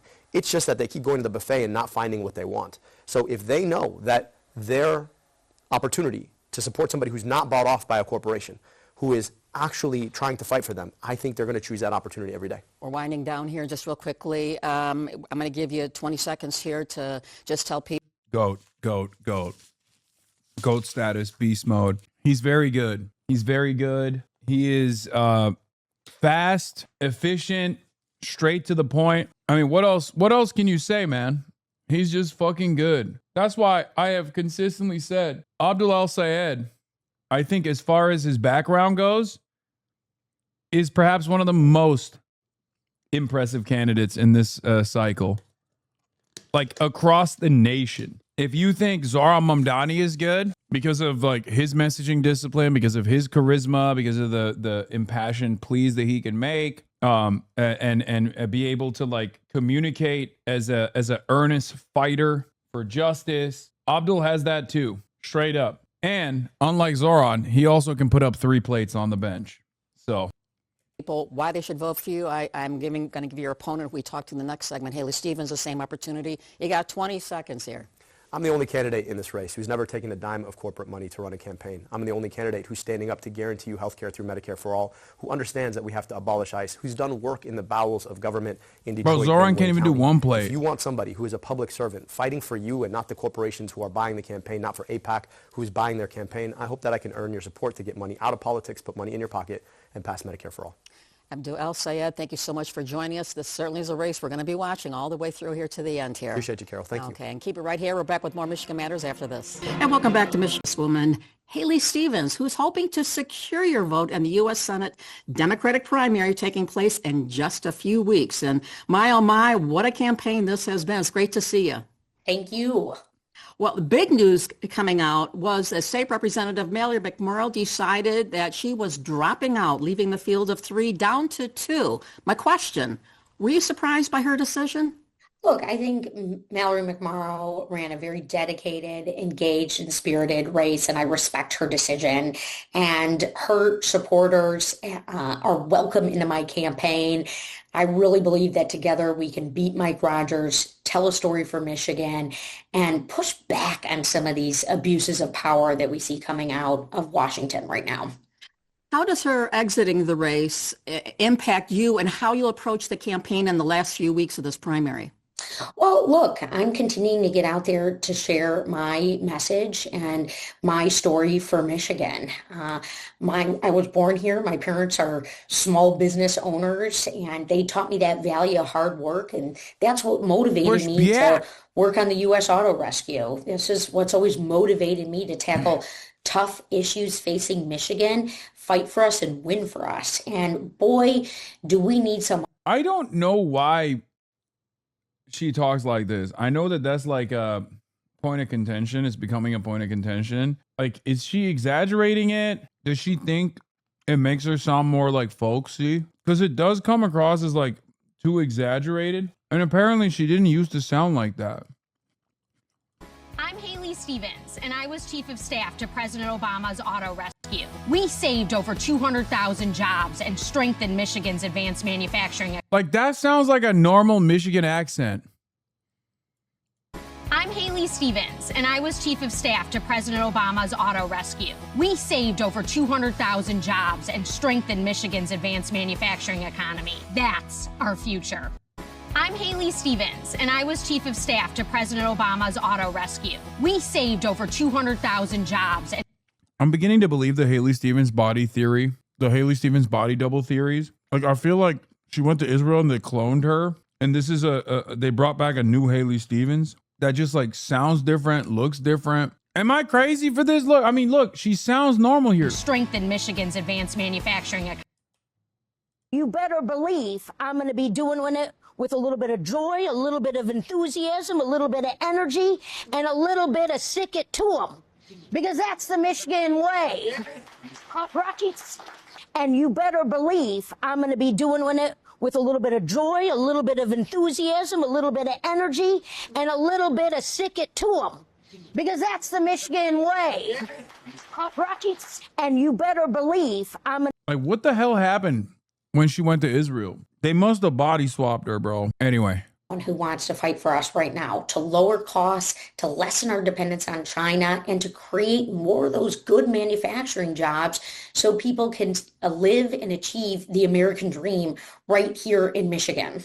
People view governors and Congress people as politicians who can deliver, if you will, for citizens as far as resources from Washington. My question, you've been in Congress. Talk about real quickly what you've been able to bring back home from Michigan. And as a senator, what more impact could you have? Well, my elixir for success as a congresswoman for Michigan's 11th district has always been working alongside local elected officials, our mayors, our township supervisors. I've gotten funding into White Lake, Michigan to revitalize their civic campus, monies to create the Livonia Senior Wellness Center, money in Pontiac for youth recreation, and that MLK bridge. And the reason why this is important is these are your tax dollars. And when I first ran for Congress, I noticed that our district was getting the short end of the stick. We weren't getting our fair share of federal tax dollars. As senator, I want to dial that up and take this elixir of success to all counties, to all governments in Michigan, and to all people, because there is such opportunity in Michigan, mid-Michigan, which is growing and ripe for manufacturing expansion and investment, the incredible agricultural community. We want to get those goods sold. We not only want to tell our story, but we want to make sure that those federal tax dollars that our small businesses pay, that our hardworking Michiganders pay, that they work for us. And that's also why, Carol, I feel so strongly about securing those earned benefits like Social Security. You know what's crazy? Like, first of all, you're not running for governor. You're not running for like comptroller. You're running for Senate. Okay. And I guess she's really honed in on like what she's going to do specifically for Michigan as a senator from Michigan, which is fine. I mean, obviously senators have tremendous power, but it's all a fucking lie because she's literally talking about how to better use our tax dollars. Dog, you want to send it all to Israel? What the fuck do you mean? You think the best use of American taxpayer dollars is to aid and abet the Israeli genocide? What the hell? Security and Medicare as well. Right. And I know there's many issues here. One that's gained a lot of attention, could be a huge opportunity, huge detriment, depending on your point of view, data centers, depending on how you want to say it. Talked to CEO of DTE, Joy Harris, about this. We talked about the costs of these as they're ramping up, being paid by the data center company. However, a lot of consumers and communities are concerned long-term with costs and things like water. What's your quick view on data centers? Look, I think we need to have honest conversations with the owners of these data centers about cutting a better deal for Michigan consumers. You know, these bills that continue to go up and up and up, it is not working for us. And in fact, I just had a mom the other day. Okay, that's got to be on purpose. She's got to be doing it like to come across more sincere, right? It's just very weird. Consumers, you know, these bills that continue to go up and up and up, it is not working for us. And what is this? Oh yeah, they were no longer. They met. You know what's crazy about this? Dana Nessel officiated the wedding, and they literally met at a campaign fundraiser. Like they met. I think they met at like a super PAC event or something. Anyway, this stuff is annoying. It doesn't matter. It's irrelevant. I don't think we should be digging into this shit. I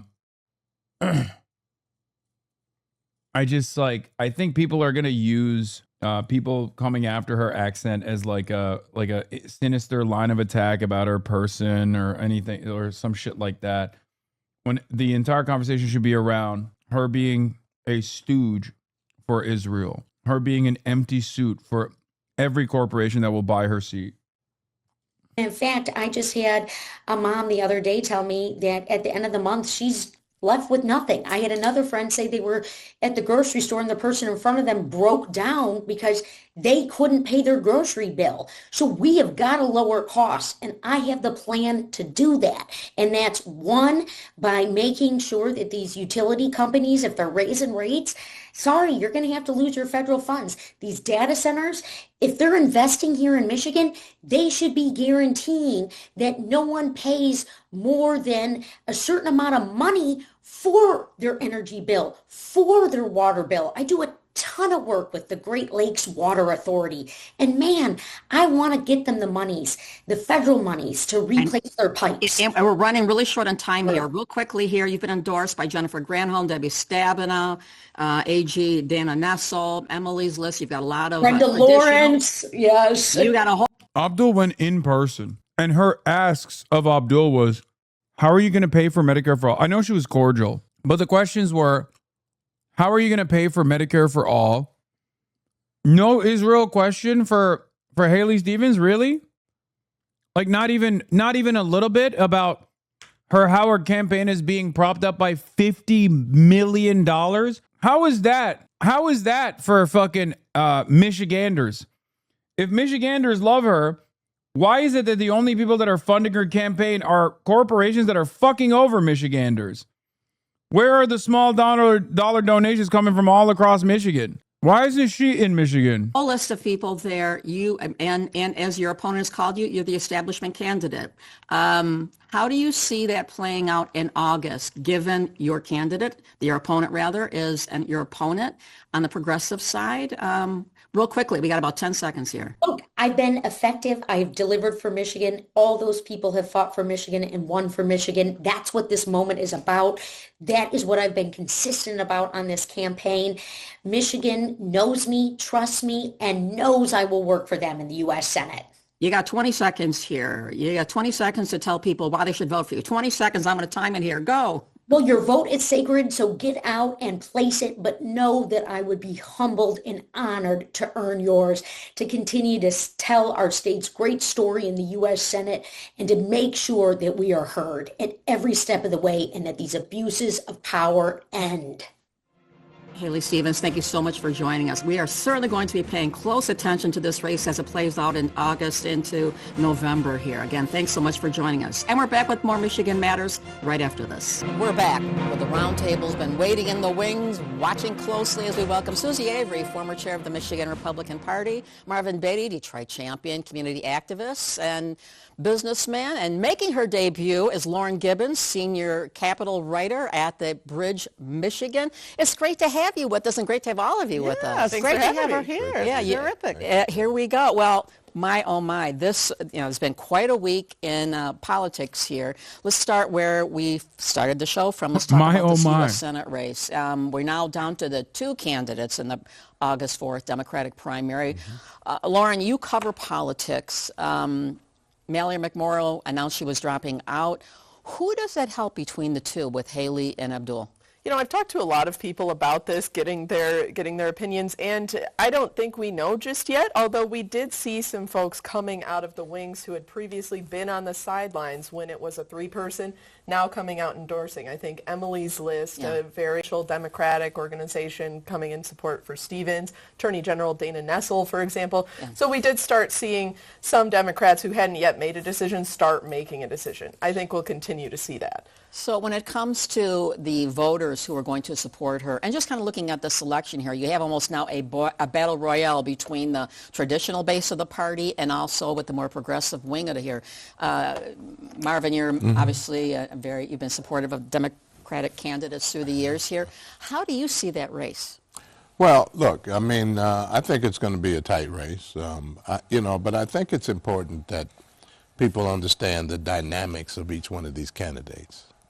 And when you look at Mr. Abdul and you ask yourself, what happened in 2024? Oh. Oh, no. What is he going to say? Oh, no. Stood down throughout most of the campaign until he realized that I better be a Democrat and voted for Kamala. And you are a bad person. I mean, he's a fucking casino owner. Jesus Christ. I don't have it in me. I feel like this is going to break my little heart watching this shit. And the uncommitted people that followed him continued to stay uncommitted. They didn't change their program because he quietly went and voted. So I contend that that is probably the biggest concern that I have about this gentleman, because, look, you can't be a leader only when you want to be. Okay. Susie, you are obviously a card-carrying member of the Republican Party here, and we know Mike Rogers in this race is running uncontested. He's sitting there, and I don't know if he's doing tea and bonbons, but... as far as I'm concerned, he won that debate. I always like to talk about, especially what you're talking about to quote badly Margaret Thatcher, that is because eventually they run out of being able to spend other people's money. And so with that in mind, I think the Democratic Socialists that have taken over so much of the... You're talking as if Abdul has won this thing. Haley, What a great panel. Apex casino owner and Republican. No, I'm not. I'm talking about that I part don't of think the she's bad. She just didn't say anything about. party that was able to get the people out to their nominating convention, the early nominating convention, which basically were kids out of Ann Arbor who lined up and paid their $50 to become a Democrat in March. I mean, that's the backstory. But the story is that he supposedly has this excitement. Whether or not he has that in August is another story. who is the strongest candidate to take on Mike Rogers in the fall campaign between those two? You know, we've seen a lot of polling that shows Haley Stevens polls better with independents and independents. I'll say it literally outperforms Haley Stevens in every other poll that has come out. Oh my God. Oh my God, what is happening here? Oh my God, I'm so upset. I'm so upset because I love local news. I love local news, and this sucks. I love local news so much, and it fucking pains me to see this shit. Yeah, Glenn Garrett has been Stevens' best pollster, likely due to his tendency to oversample the Detroit Metro. It shows her lead growing 5 points since McMurrow's exit. However, it's also their first poll where she doesn't hold a clear lead among definite voters. Okay? I mean, I know corporate news kind of sucks. I mean, local news kind of sucks, but it's amazing how much Michigan Senate is a repeat of the 2020 Democratic presidential primary. Abdul Sayed, Bernie, Medicare for All, Haley Stevens, Biden, Michigan Manufacturing, Mallory McMorrow, Warren, comprehensive plans. White yuppies like her, but nobody else. I guess it's not wrong. It says already voted as Stevens +9. We need to start phone banking ASAP. Michigan Senate crosstabs by Detroit News. College LSAT +7. No college Stevens +22. White LSAT +12. Black Stevens +46. Already voted Stevens +9. Election day voters LSAT +19. Still holding on to their absentee ballots. Steven +27. Union LSAT +5. Glenn Garrett pollster LSAT, for instance, is disproportionately relying on younger voters, especially those under 55 who are white and have a college education. And Kazuba questioned whether there's enough voters in that category to overtake Michigan's older voter population. The difference between Michigan is our electorate is just so much older than, New York, Kazuba said. He's got to broaden out his appeal. He's doing reasonably well in Outstate Michigan. Why does Haley Stevens do so well in comparison to Abdul Sayed with black voters in this poll? It depends on who they're actually sampling. If they're oversampling older voters, if they're oversampling Detroit and older voters, obviously that's the reason why Haley Stevens is doing better than Abdul Sayed with the black vote. The other reason is because the older black voter block, specifically Detroit, specifically Wayne County, some of the most resilient, some of the most reliable voting blocks, old heads, and they go for the establishment. They go what the TV is saying. They go by way that the rest of the boomers go. That's it. Unlike white boomers, though, at least they go for the Democrats as opposed to going for the Republicans. I'm hitting up my sources in Detroit, and you were right about younger people. Even older people keyed into the machine politics of little enthusiasm and are easier than ever to win over. Only black people who are writing for Stevens are the actual machine. Debunking the Obama endorsement line is super important in winning them over, though. Pointing out that it was a decade ago and the UAW endorsed Abdul also works as well. Hell yeah. This elected official is taking too much money from a foreign lobby. That's not 60 and 70-year-old people, although I know that is their concern as well. That is the youth that's saying that. So we can't just write them off.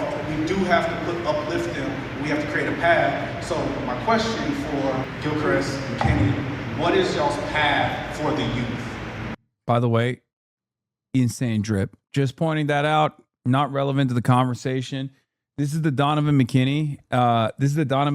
Event with Chris Rabb. Very excited about this, by the way. Obviously, Donovan's the GOAT.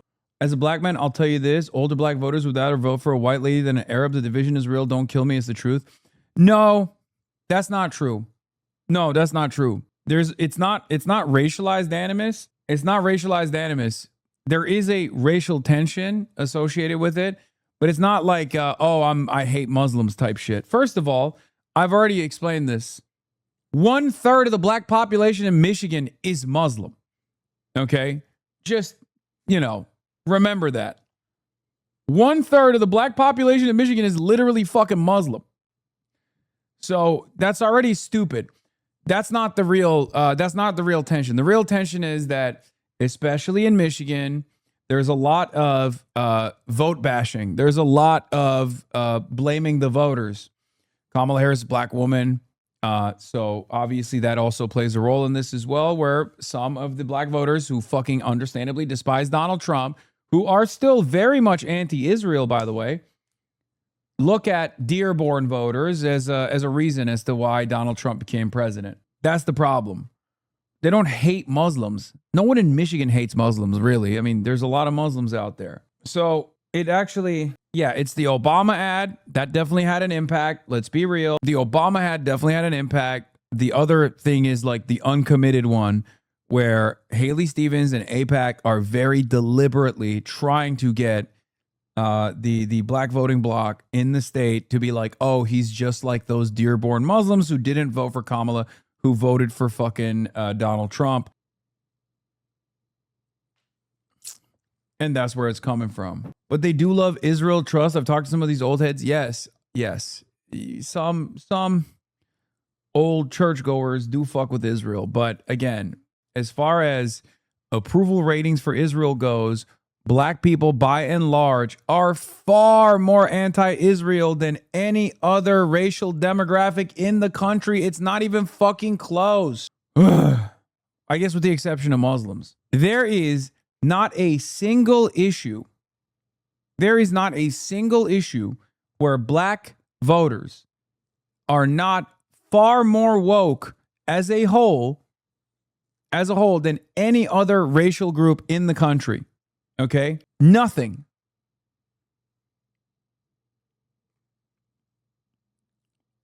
There are certain churches that might be like weirdly pro-Israel, like certain black churches, but by and large, black churches don't fuck with Israel either. Hey, first of all, thank you for coming. I said trust him because I meant that. And, you know, whether you talk about the policy priority, when I say trust young people, let me be a little more specific. We cannot ask people to get engaged. For the record, the idea that like black voters are monolithic is wrong as well, even though they black voters in the primaries tend to be much older, just like the rest of the voters in the primaries oftentimes are much older, but young black voters are unbelievably pro-Abdul, just like all the other younger voters are. And they get mad at them when they get engaged. So if you say you want people to be part of, say you want people to be active and advocate and organize, you can't get mad at them if they tell you what they want. Right, that part. So if you say that you want everybody to have health care, Wait. And then young people say they want. Dude, why is it that every time I talk about like black issues, there's always a chatter that gets mad at me because he agrees with me. Like there's always a chatter that'll be like, bro, how fucking dare you, dude? Oh shit, the one time, nah, not you. Oh, okay. It's always so funny. Talking to that other dude. Oh, I got it. Last time I went home to my famous church, the pastor was making very direct metaphors to say that Israel was doing is fucked up and needs to stop. And she was going after whether the state should exist. Yeah. Black churches go beast mode. It's not even, I mean, I've been to the African Methodist church here. They like black pastors go hard. Okay. Like it's not even they go super hard against the American government. They go super hard against Israel. They go super hard against American militarism in general. By and large, I mean, liberation theology obviously is a big part of this culture. So this doesn't mean that there aren't like Zionist black churches out there. Of course there are, but everybody have health care, then I ain't gonna get mad at nobody for saying everybody should have health care, because I agree with that. If you say that you don't want people to be the victims of genocide anywhere on this planet, then we should be okay to say that and declare that. So I think the way that when I say trust, I mean that. I mean that we have to make sure we understand where the energy is and then help people recognize that they are powerful. And so therefore equip them to be able to use their power to make things happen, to change the trajectory of our community. Unless they're Nigerian. Okay, chill. YNG Mecca says, unless they're Nigerian, then it's a racist who could suck off Israel the best. First of all, Christians only. Okay? At least in my experience with my group of friends, from what I have seen personally. It's very limited, it's anecdotal, but there's also polling to suggest that you aren't wrong. Okay? There's polling to suggest that YNG Mecca is not wrong. Nigeria is, with the exception, what was the other country? The one that, the other country that was like literally, we will go to war to defend Israel. I think it was Ghana, maybe. Am I crazy? No, it wasn't. Which country? I remember looking at the Pew. No, was it? No, it wasn't Ghana. Fucking Uganda, not Ghana. No, it was Uganda. I'm being racist. I'm sorry. Kenya is another country that's like very pro-Israel, and Nigeria is the most pro-Israel.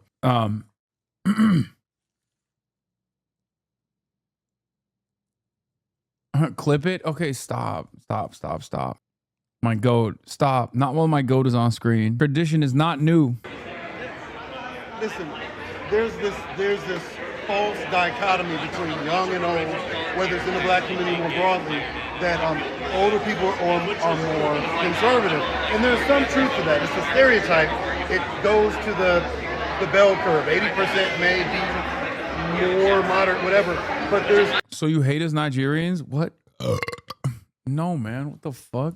This is why I'm your only black chatter. Every black chatter of mine literally comes up to me in public and says, I'm your only black chatter. And this happens all the fucking time, okay? And it happens in the chat all the time, too. Always this tradition, the black radical tradition, is not new.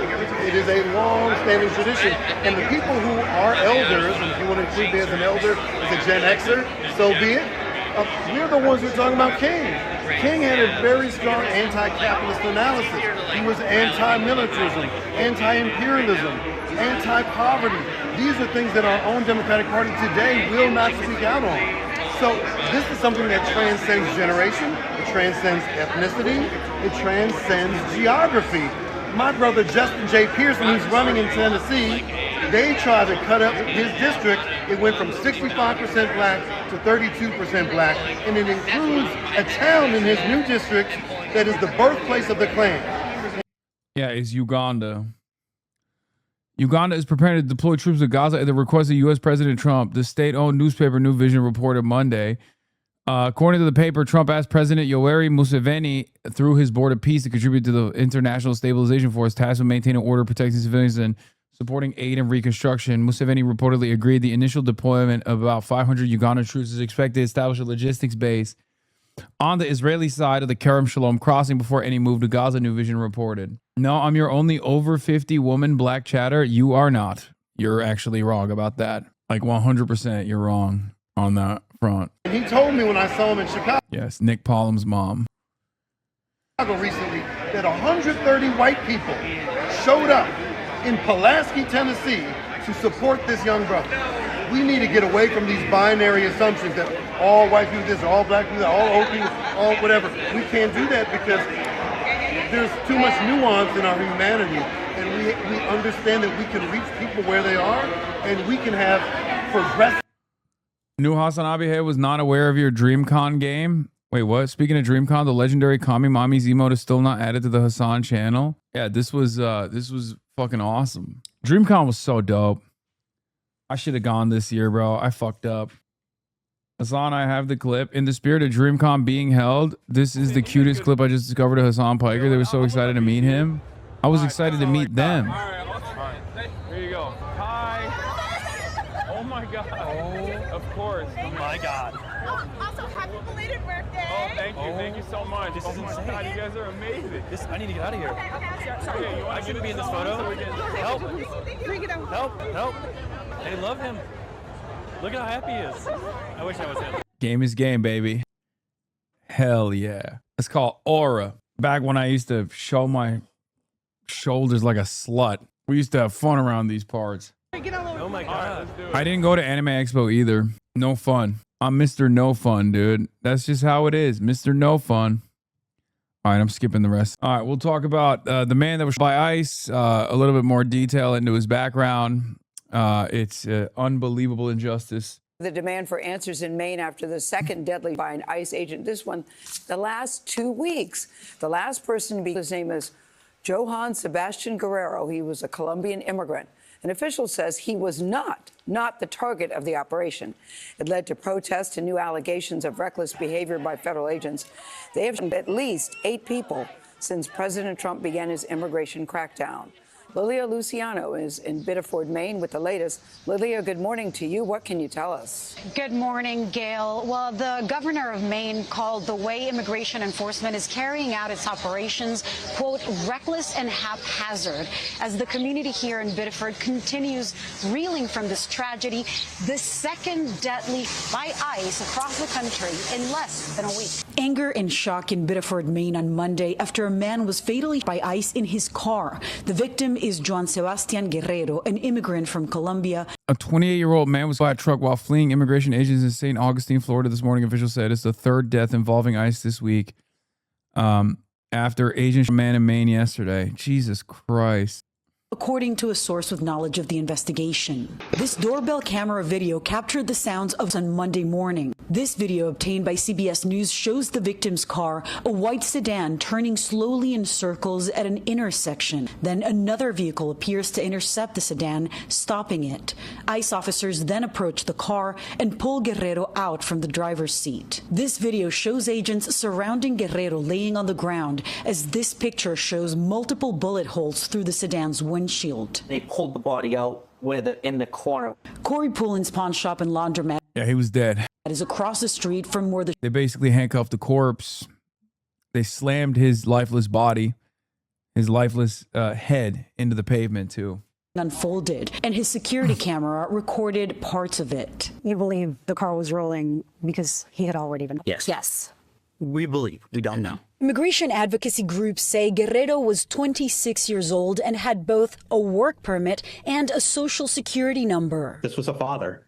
This was a person who was trying his best in front of his wife and kids to create a life and provide for his family. Overall, there's kind of just a general sense of confusion, pain, and anger, both from the community and then also a sense of loss and hurt from the family. In a statement, DHS said ICE was conducting targeted surveillance on the last known address of an illegal alien. They say, quote, an illegal alien departed the residence in a vehicle and later attempted to flee, and fearing for public safety, an officer discharged his weapon. They sort of made it unclear, but the person they were after was not the guy they ended up. No ICE, no KKK, no fascist USA. The community. Bro, this, by the way, this is Maine. Okay. But this is what I'm talking about when I say these people are like the olds are radicalized.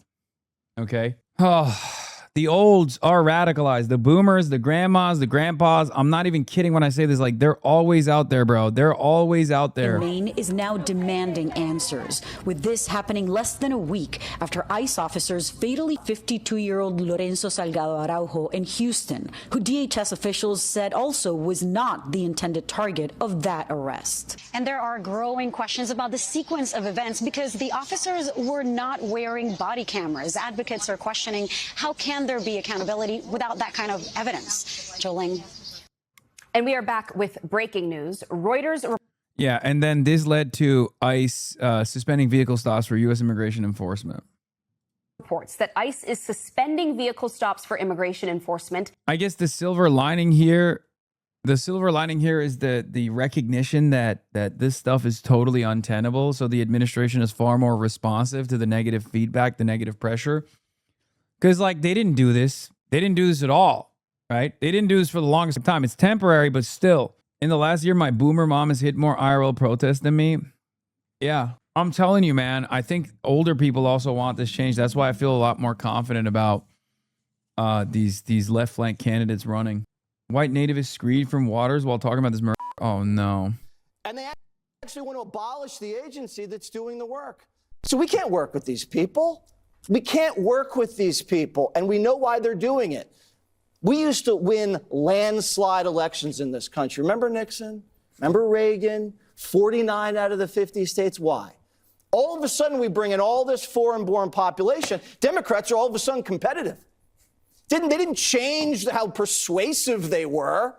They just imported everybody that lived outside of the country into the country. And now it's closer. That's why they want them here, no matter if they commit crimes or not. Dog, 49 state landslide Ronald Reagan did amnesty. You mean, dumbass? And they actually want to abolish the agency that's doing the work. So we can't work with these people. We can't work with these people. And we know why they're doing it. We used to win landslide elections in this country. Remember Nixon? Remember Reagan? 49 out of the 50 states. Why? All of a sudden, we bring in all this foreign.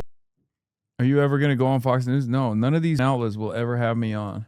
They are a massive driver of deportations, and this comes after ICE agents and another person, the second killing in just 1 week.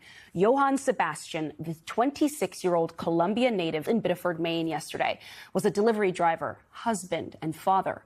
According to a witness who spoke with MS Now, Sebastian's wife and young daughter were seen crying at the scene. Hours after it became public knowledge, DHS released a statement saying ICE was conducting surveillance on a migrant facing a final order of removal when a person departed the residence in a car. ICE agents attempted to stop the vehicle, they say, and DHS says an officer opened fire, quote, fearing for public safety. But they have not provided any evidence to support those claims. The driver, who we now know was Sebastian, was hit by gunfire and later died. Maine Senator Angus King says DHS Secretary Markwayne Mullen has since told him that Sebastian wasn't the intended target of the operation. A nearby surveillance camera captured video showing the moments after the... And I have a warning, it is difficult to watch. Federal agents can be seen opening the car, an unresponsive man onto the ground, pulling him further away from the car, then appearing to secure his hands behind his back. Let's go right now to MS Now's Will McDuffie. He is there in Maine for us, and immigration attorney and former ICE chief counsel Veronica Cardenas is with us as well. Will, tell me what you're hearing from people in Maine. This is a sleepy town about 20 miles south of Portland. This happened on a hilly intersection in a residential area at 7 a.m. People were waking. Oh my God, I forgot about the Glaze Yingst interview with Donald Trump tonight. Up, they're getting ready for work. I mean, the fact that this would happen is unfathomable, but at the same time, people are upset here because this is not the first time we've seen an incident like this. And also, ICE presence in Maine really ramped up earlier this year, so they're familiar with the presence of ICE officers here. And here at this park yesterday, there was a protest with a ton of people, including Senate candidates who showed up, and they actually walked up the hill behind me to a local Susan Collins office to protest. Now, I did speak to a couple eyewitnesses, including one gentleman on camera. Let's hear what he had to tell me. I heard that kind of, and, I just came out to see what happened, and first thing I saw was him and a lot of ICE agents over there, and I saw his wife and his daughter crying, That was kind of weird, scary. How has it made you feel? I mean, they are killing. Did you see Nick Shitley go to an old folks daycare and check the center trying to uncover more fraud and couldn't understand how 7,000 people weren't just there at the time he went? Where was the adult daycare? Madison Square Garden? What do you mean? 7,000 people? Was it an entire city block? Is that how big the daycare is? The adult daycare, by the way, is just an old folks home. Or people. Right? Isn't that what it is? Like a nursing home. It's like senior care for the most part. Now, to give you an idea of how close that gentleman was to the scene, I mean, right outside his house is a makeshift memorial right now for the victim. And that gentleman, he knew the victim. He said he was a family man, had a beautiful family, a wife and a young daughter, both of whom he said were on the scene yesterday. That's how he was able to identify them. He said the victim was a delivery driver. He reportedly was driving to work. And Tony, it's just so tragic all around.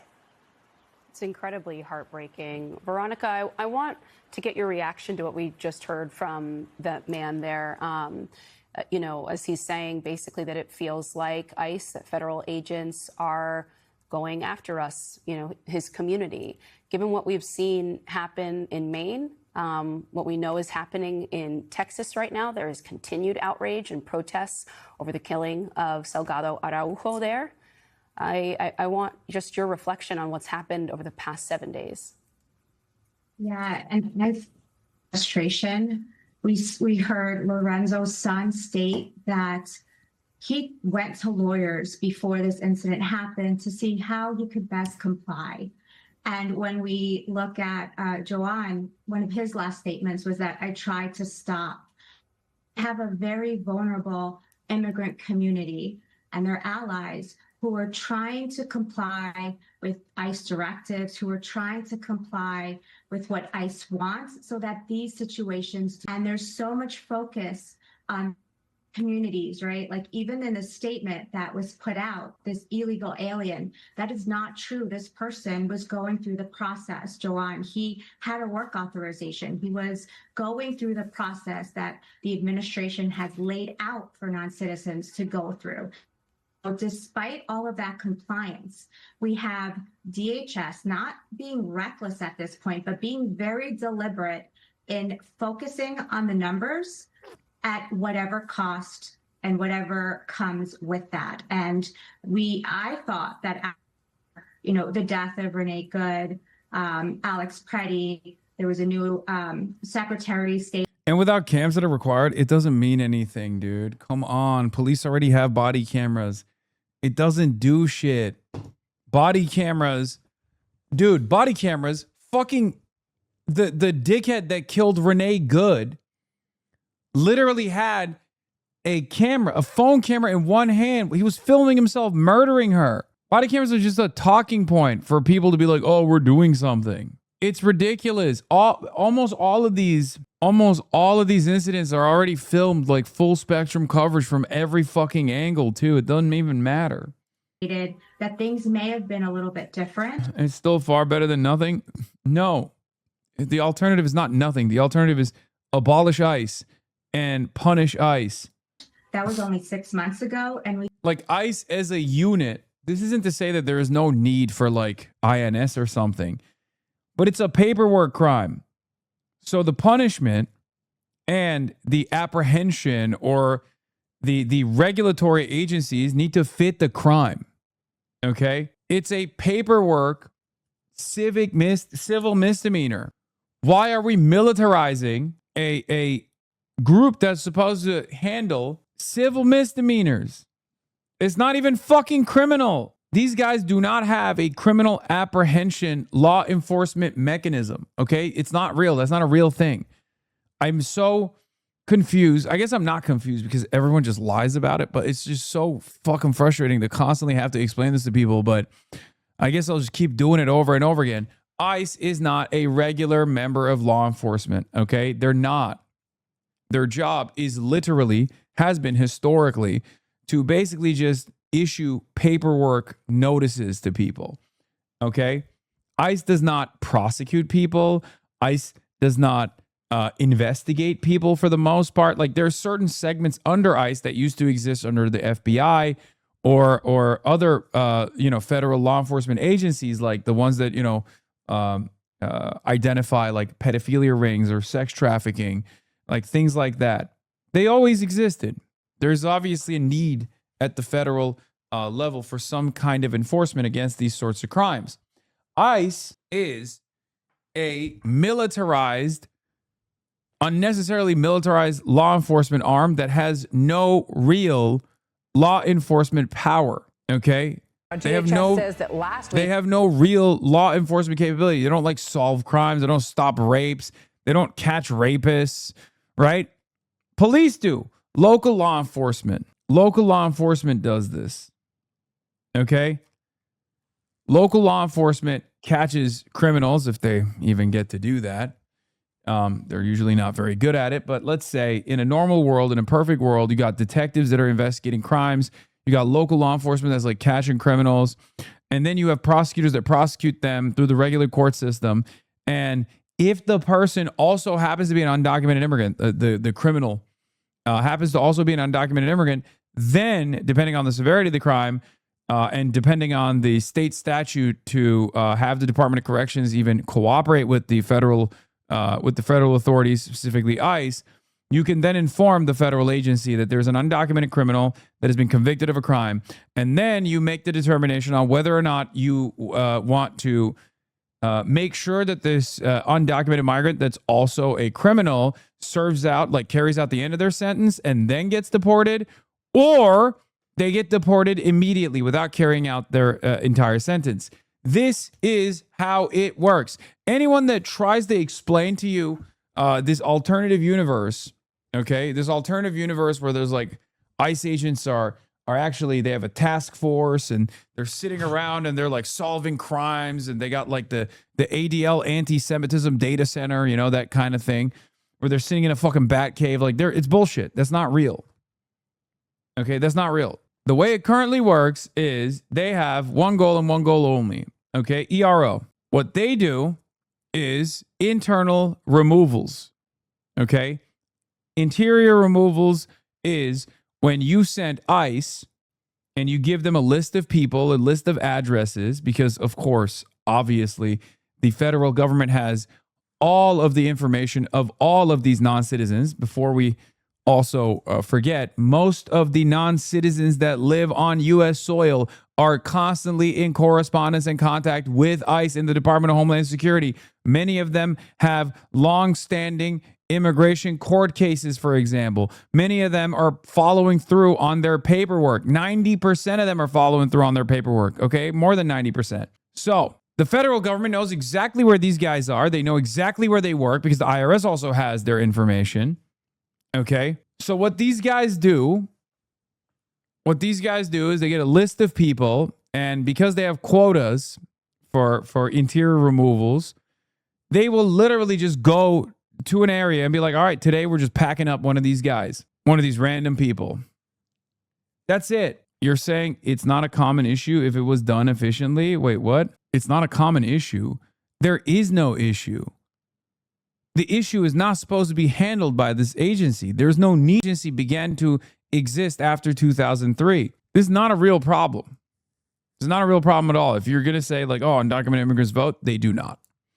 No evidence for this whatsoever. You say they're doing crimes. Undocumented migrants are responsible for a lower share of crimes per capita than documented U.S. citizens are. And if you actually package that up with the documented migrant pool, then the number drops to such a tiny, minuscule, marginal number that it's irrelevant in the grand scheme of things.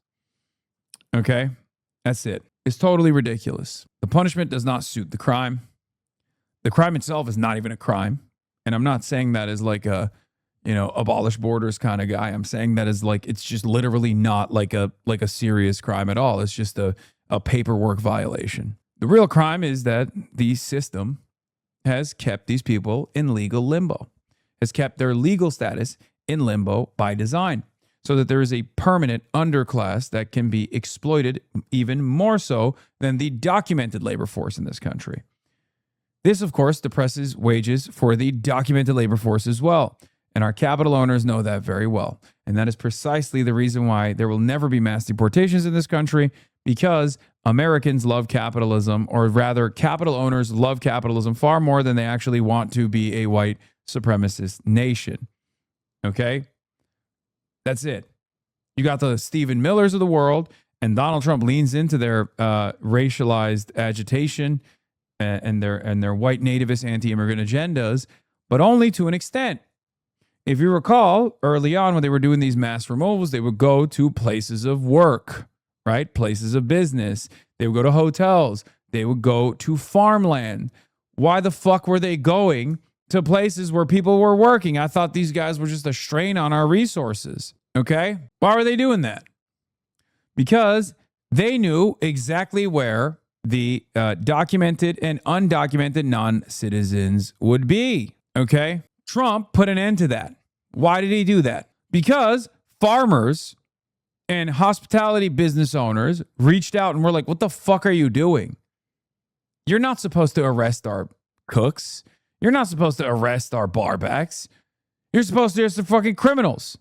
And Trump was like, sorry, my bad. I thought all brown people were criminals. That's it. The whole point of the two-tier the two-tier immigration system in this country, the two-tier labor force in this country, the labor system in this country is to draw out, to depress wages for the documented labor pool by constantly having a refilling underclass, a permanent underclass of undocumented migrant laborers. The proper adequate solution to this is to quickly process and document these undocumented laborers so they too can also become a part of the documented labor force, join labor unions, and demand more of their productive output.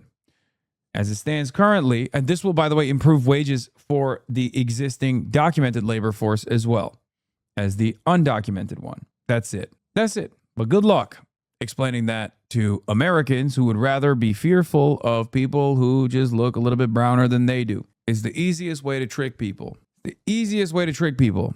Scary foreigners coming to take your jobs, but also steal your health care, steal your welfare. It's bullshit. On that note, let's take a look at what this demon is saying. Yeah, if it was up to me, I'd be sending in the National Guard and rounding all these up and dragging them off the streets and putting them in camps. I would be. The moment that any of these people get in the street and start blocking traffic, I would be immediately shutting them down. Like, I hate these people. And I would be going as hard as I possibly could.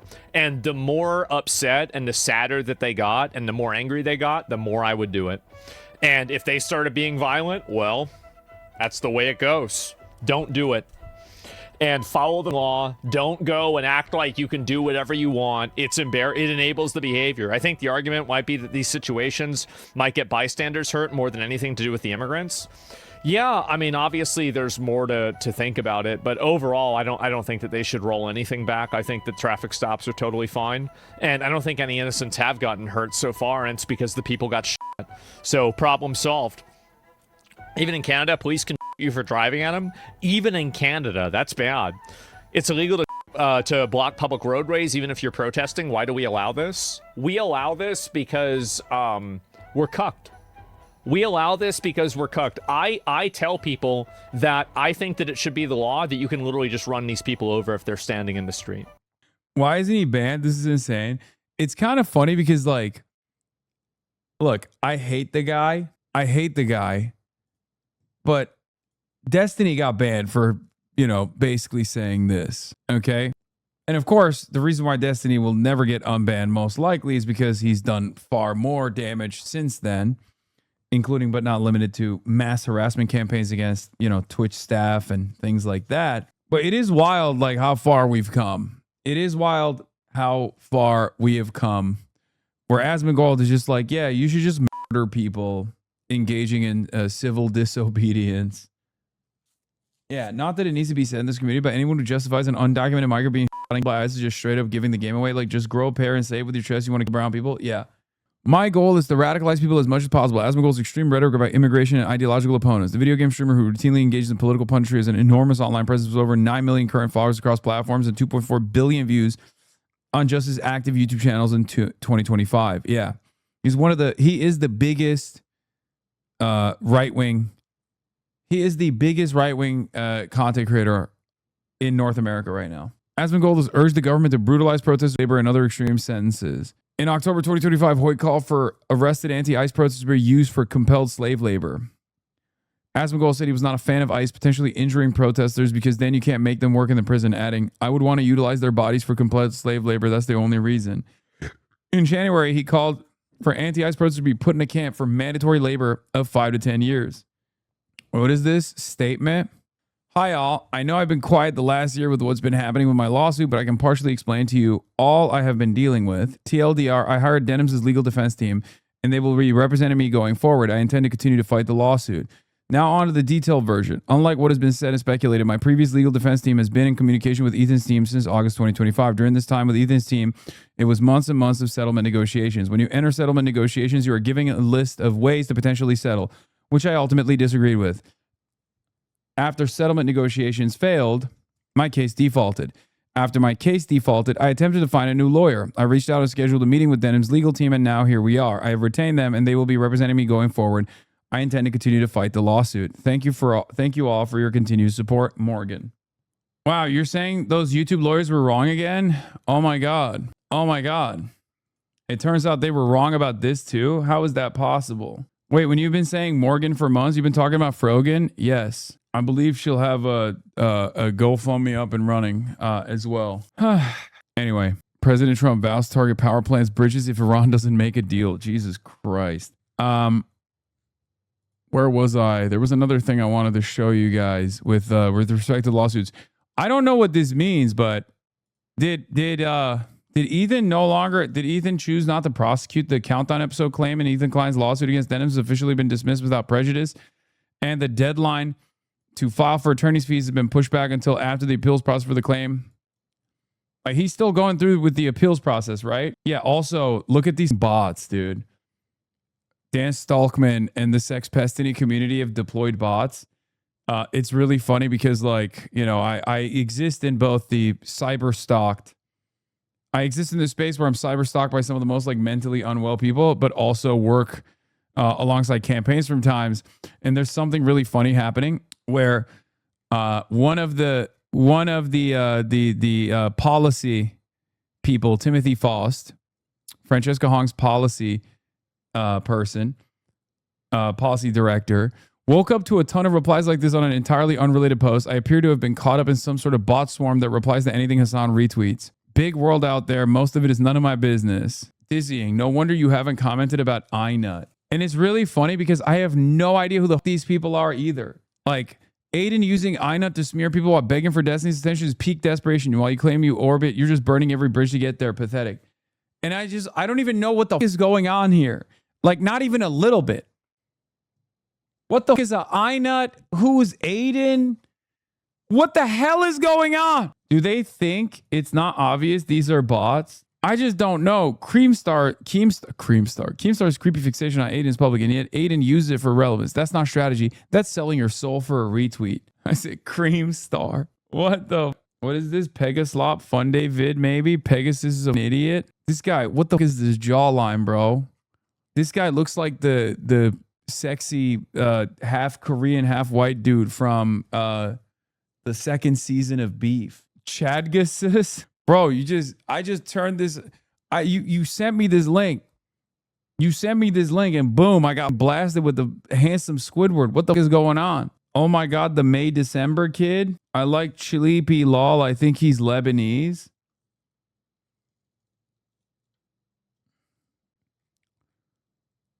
Korean overzealots, evil clave. A couple days ago, we talked about Ethan Klein dropping his defamation lawsuit against Noah Samson with prejudice. That means he cannot reopen it. Prior to dropping it, they had actually offered some settlements that obviously had terms Noah Samson didn't want to agree with. Some of those terms involving non-disparagement, which means Noah Samson could not make videos about Ethan Klein going forward. Noah offered his rebuttal, never received a response, and then ultimately... People are making videos about MorePegasus, who has disparaged the good reputation of the beautiful nation of Singapore. What a time to be alive, man. What a time to be alive. Ultimately was going to move forward with his anti-slap motion. Ethan Klein, obviously knowing that this anti-slap was likely to go forward, didn't want to pay out Noah Samson's legal fees, probably didn't want to deal with the shame of losing to Noah Samson. And so that's where we are as of a couple days ago, where he's dropped that lawsuit. Most recently, he's also dropped, without prejudice, the lawsuit against Denims for the Countdown stream, likely to focus on the appeal. Because it's without prejudice, he could reopen it at a further date, at a later date. But who knows? Who knows? I imagine his motivations have changed with a lot of the public pressure from people like Most Critical, Fantano, Hasan, obviously, and just generally there being a sentiment online of him being a litigious freak. But today's video is not really a focus on Ethan Klein, it's a focus on Pegasus. Okay, now Pegasus, but we're also dude, seeing him, it seems you've opened the Singapore commerce route for these essay content merchants. Dude, I don't know why he puts a smile on my face every time I see MorePegasus. I get happy. I mean, he's a criminal, and he's obviously put me in a great state of emotional distress over his many years of cyber stalking, mass harassment campaigns, and defamation. There's just a litany of defamatory statements that he has made. And of course, the beautiful nation state of Singapore will probably put an end to this criminal behavior, and racism. I forgot. What? Can't believe I forgot. We forgot that he's also racist. That's such an important part. Isn't there a racism statute? Lee Kuan Yew would be so disappointed to know where his national project has led to. There is an anti-racism statute in the beautiful nation of Singapore. I forgot about that. Wow. Wow. Read logs. He looks like Noah with MorePegasus hair. This looks like the evolution of Pegaslop going on TRT. Going to talk about Nick Diorio, Sense of Society in particular, who's been very quiet on this issue since Noah Samson's. I'd say won. Noah Samson won. I mean, he still had to pay a bunch of legal fees, and funny enough, that's something that we're going to be talking about in reference to Pegasus, because Pegasus seems to think that it's demon time, it's awesome, it's cool. Like, especially in this video, I really want to show you guys the contrast between how Pegasus, it's the caller gate situation regarding Hasan, whether it's lying is OP, that's a statement that Hasan made, versus Ethan Klein weaponizing the legal system to drain people. Wait, is the lying is OP thing coming from Pegaslop? Like, I always say lying is OP as in it's bad, but it's such an overpowered thing that like Republicans use. I've always wondered where that came from, where people were like, well, don't you say lying is OP? And it's like, yeah, like not as a good thing, man, as a bad thing. I think it's up. Lying is overpowered is a statement that I am making, and I'm critical of people who are weaponizing lies. I'm saying nerf lying, please. Financially. So as you can imagine, this title and thumbnail has nothing to do with Noah Samson. This isn't a headline that he really wants to air on his channel. So instead, Miskiff just got exposed really bad. And then 19 minutes into the video, we'll talk about Noah Samson. Moving on to Diet Hasan, aka Noah Samson, the Ethan lawsuit has actually been dismissed. I think there's something really funny about the fact that he just sounds like such a goddamn nerd. I can't get over it. Like, I don't know if this is, you know, partially because we've just expected worse and worse content in our endless bottom of the barrel slop quest.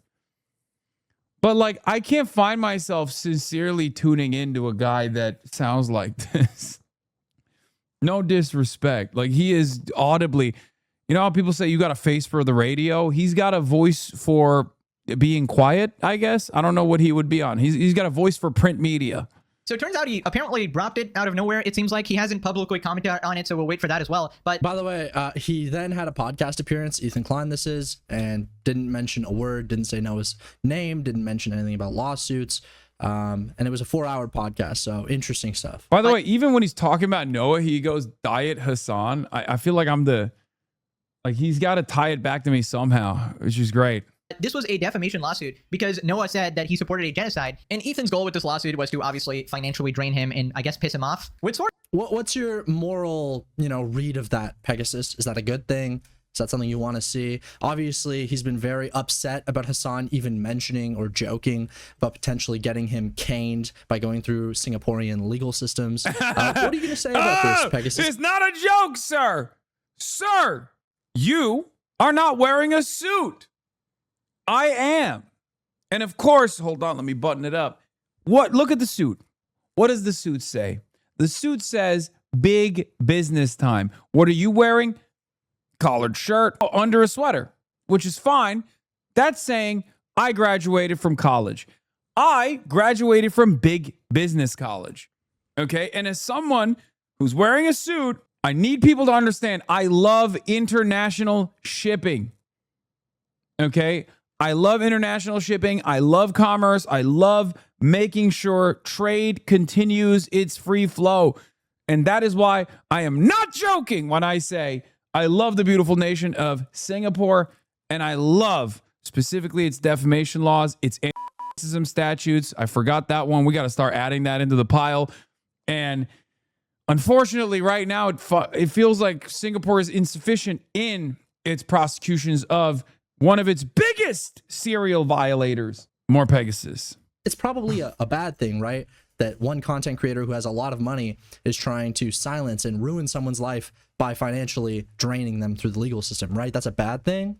It sort of did work, but I guess he did. It sort of did work, but I guess he did. That's it? That's all we have to say? It's awesome stuff, dude. Did Ethan Klein lawsuit update, case dismissed. It's over. Ethan Klein has dropped his... That's that. I guess his record is 2 wins and 2 losses now. Bro has an even record with Hasan Orbiter lawsuits. Now, to be honest, this one Attention Hasan, I am your freight forwarder and I have many 40-foot head HQ containers with Incoterms, DAP Singapore, ready to be delivered. However, I am concerned about Singapore's lack of enforcement of online slander laws. We must protect our containers from MorePegasus. I'm laughing to hide the fear that I have in my heart. I'm laughing only because I'm emotional and scared, emotionally distressed, positively perturbed. Oh, one day, Singapore will thrive once again with our business. It was pretty hard to win. Defamation is notoriously hard to prove when compared to copyright abuse. Honestly, I think the real punishment here is being the CEO of Bricks and Minifigs. I mean, dude. Like, dude, it's so... I actually hate this guy. Guys, let me make a completely irrelevant joke regarding a situation that's like pretty serious and completely affects every content creator online, where this fucking rich piece of shit, when he doesn't like what you have to say about him, he's gonna call it defamation so he can take it to court and then drain you of $100,000. Any comment on Ethan Klein? Any comment about the morality of what he did? Anything? Do we want to say anything? Oh, Noah Samson looks like the Bricks and Minifigs guy. Who gives a fuck? Do we have anything? I know I'm expecting Pegasus to say something of substance here, but do we have anything interesting to say? Dude, like, your company is not doing well. You should honestly really just give back the Legos. Like, you were caught lying multiple times. CoffeeZilla's on your ass now. I mean, all this police corruption shit going on as well, harassing Ben. It's just not cool, man. And shave off that mustache, goddammit. We got the Hasan fans gloating. Wow, dude, I'm creasing. What a great joke. Gloating. They're calling him 007. 0 lawsuits won. 0 fans left. 7 more lawsuits, bro. Please, this one will definitely work out. Promise just 7 more lawsuits. I don't think the statistics are accurate, but funny. Not a huge surprise. It was incredibly unlikely he was going to win that one. Defamation is notoriously hard to prove in the US, which means he started this in order to bankrupt him. How is it not incredibly shitty? I mean, he's obviously wanted to go like full demon time, right? Full John Wick mode. It's called a slap suit. How? I think it's pretty crazy that this guy just sits around and watches other people's contents, like commentary on issues, and just goes, they're stupid, and people go crazy for it. The fact that he's capable of farming 207,000 views in 2 days for this bottom of the barrel Redditor content is actually kind of remarkable. It's remarkable, but it's not the only kind of commerce that's missing from the beautiful nation of Singapore. Obviously, we have freights that are ready to be docked and unloaded by the longshoremen in the beautiful nation of Singapore and its many ports. Okay? Now that's real commerce. What the fuck? How is that what you have to... Canebert? Suitbort. This is not a joke. We must take it seriously. Canebert. Canebert? Say. The prompt is, how is that not incredibly shitty? You go, oh, he just wanted to go full demon mode. How is it not incredibly shitty? I mean, he's obviously wanted to go like full demon time, right? Full John Wick mode. It's called a slap suit. Like, bro, you are so fucking willing to offer your moral indignation towards Hasan or any of these fucking people that your audience doesn't like. For once in your fucking life, just look at the situation as it is and go, it's very clear that they wanted to drain his bank account. That's fucked up. Instead, you offer this like morally ambiguous claim of, oh, he wanted to go demon time. Ethan Klein weaponizing the court systems to go demon time. And by demon time, I mean draining people's bank accounts with defamation suits and copyright lawsuits. That's just demon time. Okay, that's just some silly, goofy little thing. Hasan's rhetoric? I actually prefer Pegasus' in-depth commentary and political theorems over your sloppiness propaganda of woke lunacy. Check yourself. It's true. I've been best.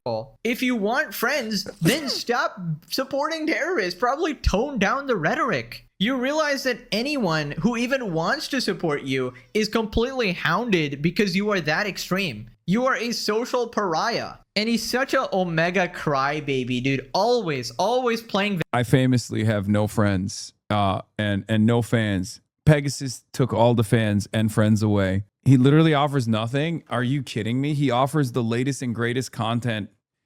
This is what the people want. Pegaslop. Victim. By the way, you just know if Hasan caught one of his haters saying something like, oh, I'm so alone, he's gonna call them loser incels. He's gonna... Why not just call Hasan's rhetoric demon time? Was it not just demon time? Like when Hasan jokes about going through a Singaporean court. Let's see how he reacts. Anyway, so then he randomly starts talking about executions. Dude, what the fuck is wrong with you? Like 1 second he's like, hey, I really love your channel. Let's go to the gym together. Oh my God, you're jacked. Oh my God, you're jacked, bro. Now he's talking about executions. What's the problem? It's Singaporean law. You don't like the Singaporean legal system, the place you live? He's just going demon time. Yes. Oh, Singapore has the highest rate of state-sponsored executions on the planet. He's not randomly talking about executions. He's talking about Singaporean law.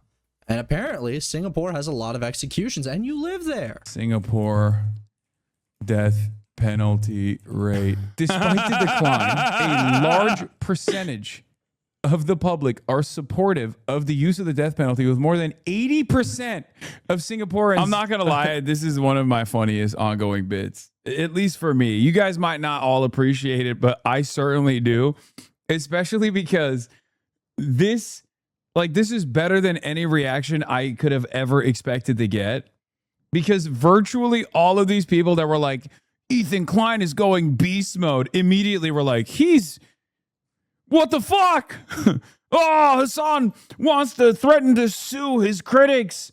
They hate accountability. When Ethan does it, it's awesome. But it's also funny because it's not a bit, and it's very serious, and it's actually very harmful to my business, and it's also harmful, more importantly, to the Singaporean Business Bureau, because, suit guy, we do business. We love doing international commerce. We love shipping, okay? I love shipping. Never drop shipping, mind you. Imports and exports. Real hard commodities. I'm talking oil.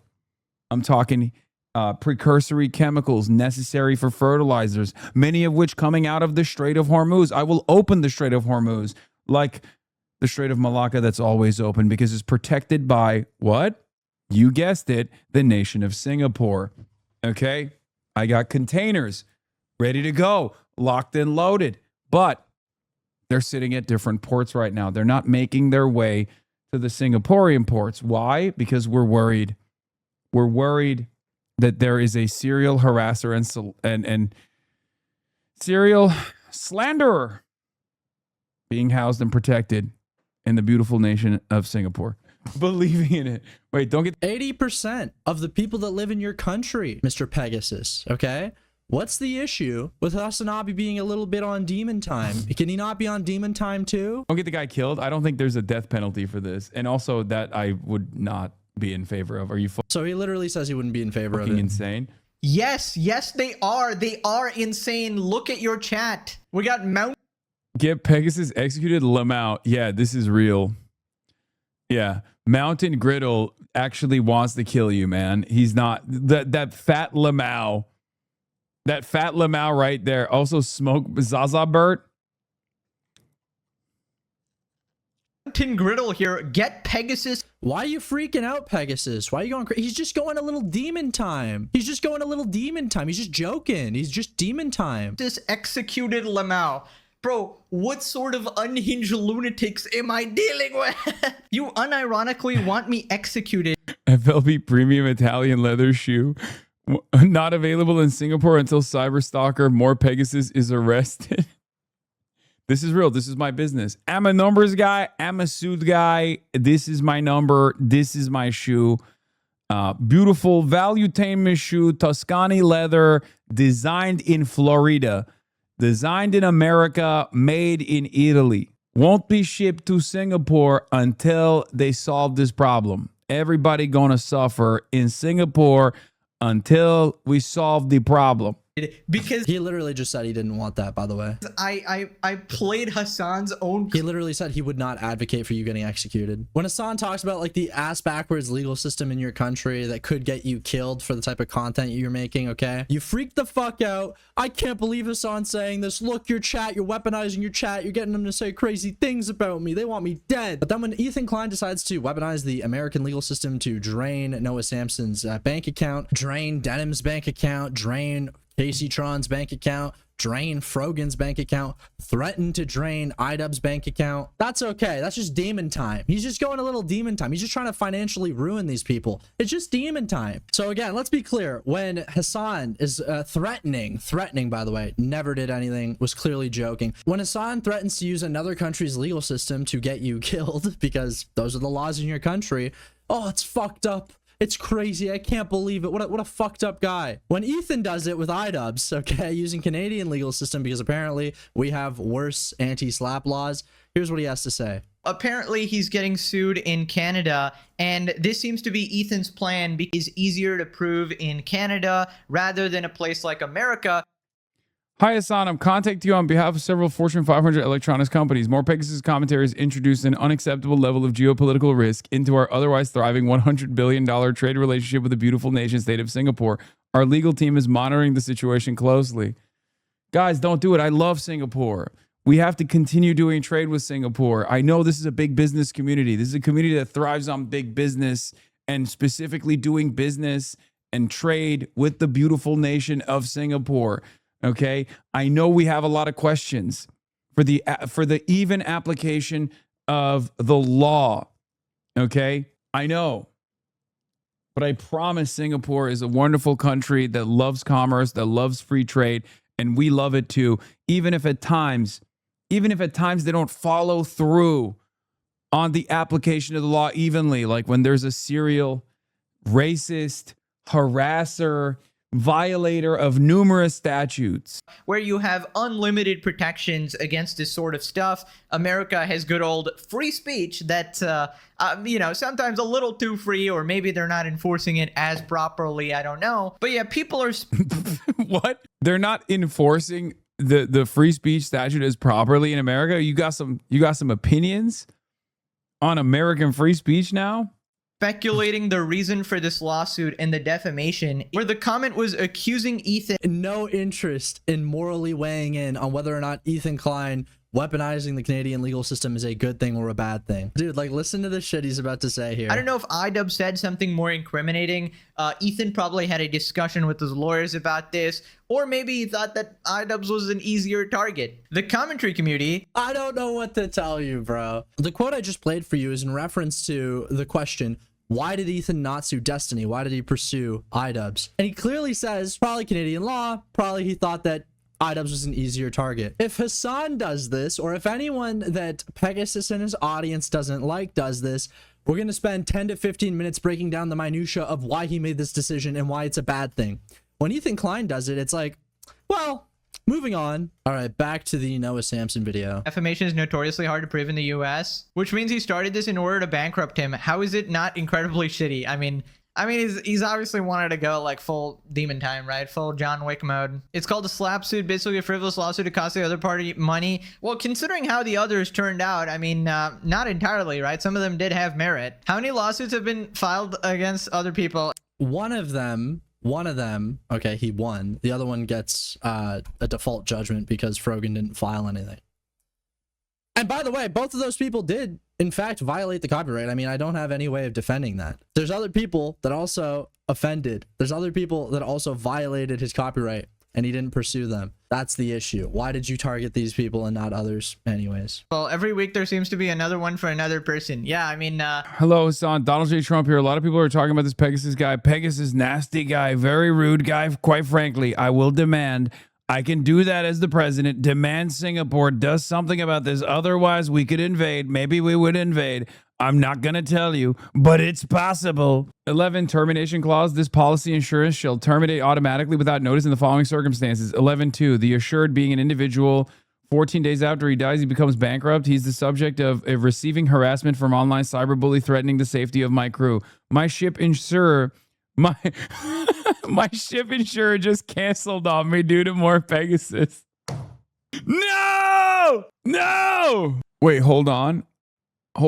Is that Lloyd's? Oh my God, it says it right here. Under Lloyd's. Market resources.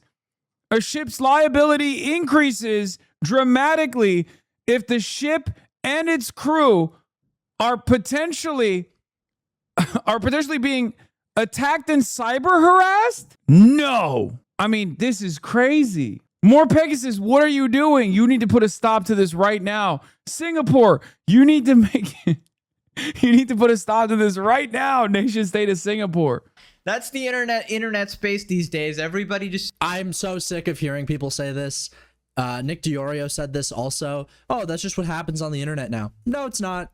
That's what happens when mega multi-millionaires who have been doing content for 10 years, and now they're too pussy to clap back with their own commentary. Ethan Klein knows it's extremely difficult for him to talk his way out of his position on YouTube. It's a lot easier if you can go where you have the advantage, which would be the legal system, because he has more money than every single person he's attempting to sue. On the one hand, you can drain all of your enemies of you know, their finances. You can also offer settlements like he did to Noah Samson, where it's like, okay, you're going to delete these videos. I'm going to drop the lawsuit. You're going to say that I actually do support Palestine. And don't forget, non-disparagement. You can't talk about me ever again. The goal is to compel speech, drain their bank accounts, and then chill speech so that they can no longer talk about you in the future. And that chilling effect, it doesn't just affect the target of the lawsuit, it also affects everybody that is doing that type of content, that type of critical content, where you are looking at somebody's content and offering your opinion and saying why you disagree with it. Like, I very much disagree with Pegasus on like 90% of things, okay? I'm gonna play this clip and just listen to how Pegasus breaks down what Hasan's saying. Man, where he says he'd vote for Hamas terrorists. Is it true that you said that you considered Hamas to be 1,000 times better than Israel, and you'd vote for Hamas over Israel every single time? Is that true, and do you stand by it? Yeah, I do. This is where you go wrong, Hasan. You find yourself basically in a position defending don't tell me I'm wrong. elements you tell of me this. Why I'm wrong? I'm telling you why you're wrong, because you're honestly saying you saw Jewish people, overwhelmingly Jewish people killed that day. So October 7 was traumatic. There were heinous acts of violence that took place. I would never agree again. I mean, I would never disagree with that assessment. What I will disagree with, however, is the intentionality. The idea that October 7 was done specifically to kill as many Jewish people as possible, I think is incorrect. I think the ultimate goal of the Palestinian resistance, whether we agree with their methods or tactics or not, and I certainly have my disagreements, the ultimate goal of the Have your Palestinian disagreements? They resistance killed wasn't just Hamas. 1,300 people. And rape people. Yeah, of course. Killed innocent young people at music festivals. Oh my God! Do not get started on Grape. Don't do that with Hasan. You don't even want to go there. We all remember the Ethan debate where Ethan had to literally pull up like victims' testimonies in front of. I think it's kind of cool that someone who's very clearly not an intelligent person at all is trying to do political commentary. I like it. Obviously, he didn't understand the conversation that took place between me and Ethan there, because there has not, from October 7th, there has yet to be a single victim or a reliable eyewitness testimony. But I never said that there wasn't any sexual violence that took place since October 7 or even during October 7. Okay. I was calling into question Ethan's assessment, because Ethan actually used a victim of sexual violence as a hostage, okay, a victim of sexual assault as a hostage, to claim that this was a October 7 rape that took place. He was wrong. I was right. Hasan, and he's like, well, actually, I don't know. Are we sure? Are we sure we have the forensic evidence? Wait a minute, guys. You're telling me terrorists commit horrible, atrocious sexual crimes? No. Also, what is this, bro? Like, you shouldn't be using memes like this while you're trying to talk about serious geopolitical incidents, I feel like. Guys, you're telling me terrorists commit horrible, atrocious sexual crimes? No, please. There's no way they would do that. It's impossible. I don't know, man. This is some heinous shit. Correct me if I'm wrong, but I feel like a lot of what Hasan does is terror apologism. Like, I mean, tell me this isn't Hasan. A terror apologist is... So, you hear what he's saying? AI overview. AI overview for terror apologists? Oh, God. Oh, my Lord. Oh, my Lord. This is how he's backing his argument. It's like, well, look at this AI overview. Doesn't that sound like Hasan? You see that they're pushing very much this Hamas bad angle, which Hamas is bad, but you also have to acknowledge, and this is the thing that neither the that UK or Pegasus will do here, is criticize who's really behind all of this, which is Israel. Israel is, first off, the country that has killed the most people out of any of these groups. You know, we're talking about Hamas being terrorists. Israel's killed over 80,000 people in Gaza alone. Nobody's talking about southern Lebanon. We're not talking about Iran. We're not talking about other neighboring countries. And again, most of these deaths are civilians. And sure, you could argue that Hasan goes too far in his defense of Hamas or in his defense of Hezbollah and say, oh, these are terrorist groups. The argument is that, well, somebody needs to resist. There's always going to be some form of resistance when a state like Israel is perpetrating genocide, when a state like Israel is trying to expand its borders, when it's trying to ethnically cleanse regions. And so whether it's because Pegasus is too simple of a person, he's just not able to conceptualize that, or what I think is more likely, he doesn't want to conceptualize that. He understands. I don't think Pegaslop knows what words mean. Yeah, no, he's just like terrorists and terrorist entities in the beautiful nation state of Singapore. Wow. What about Hezbollah? Wow. Is Hezbollah not a part? ISIL, obviously, understandably. Wow. So Hamas and Hezbollah are not considered terrorist organizations in the beautiful nation of Singapore. Huh. So that definitely would open him up for slander. No, it's terrorists and terrorist entities. It's not just individuals, chatter. All individuals and entities belong to or associated with the Taliban and Taliban list, and all individuals and entities belonging to ISIL, Daesh, or the Al-Qaeda organization, the ISIL, Daesh, and Al-Qaeda sanctions list, subject to the following conditions. So it's most, I mean, this is, by the way, this is normal for a lot of people that don't know. Obviously, a lot of countries in the Western world place Hamas on the terrorism list, and the UK recently did it. Like they did it in like they placed Hezbollah on the terrorism watch list, Hamas on the terrorist entities list. But like I don't think it is in Norway. This is a 2002 act, dude. Read. I wonder if Singapore has them on a terrorism list or not. Let me see. Is Hamas considered a terrorist organization in Singapore? Let's see. It might be. No. AI overview. Hamas is not formally designated as a terrorist organization on Singapore's official list under its Terrorism Suppression and Financing Act.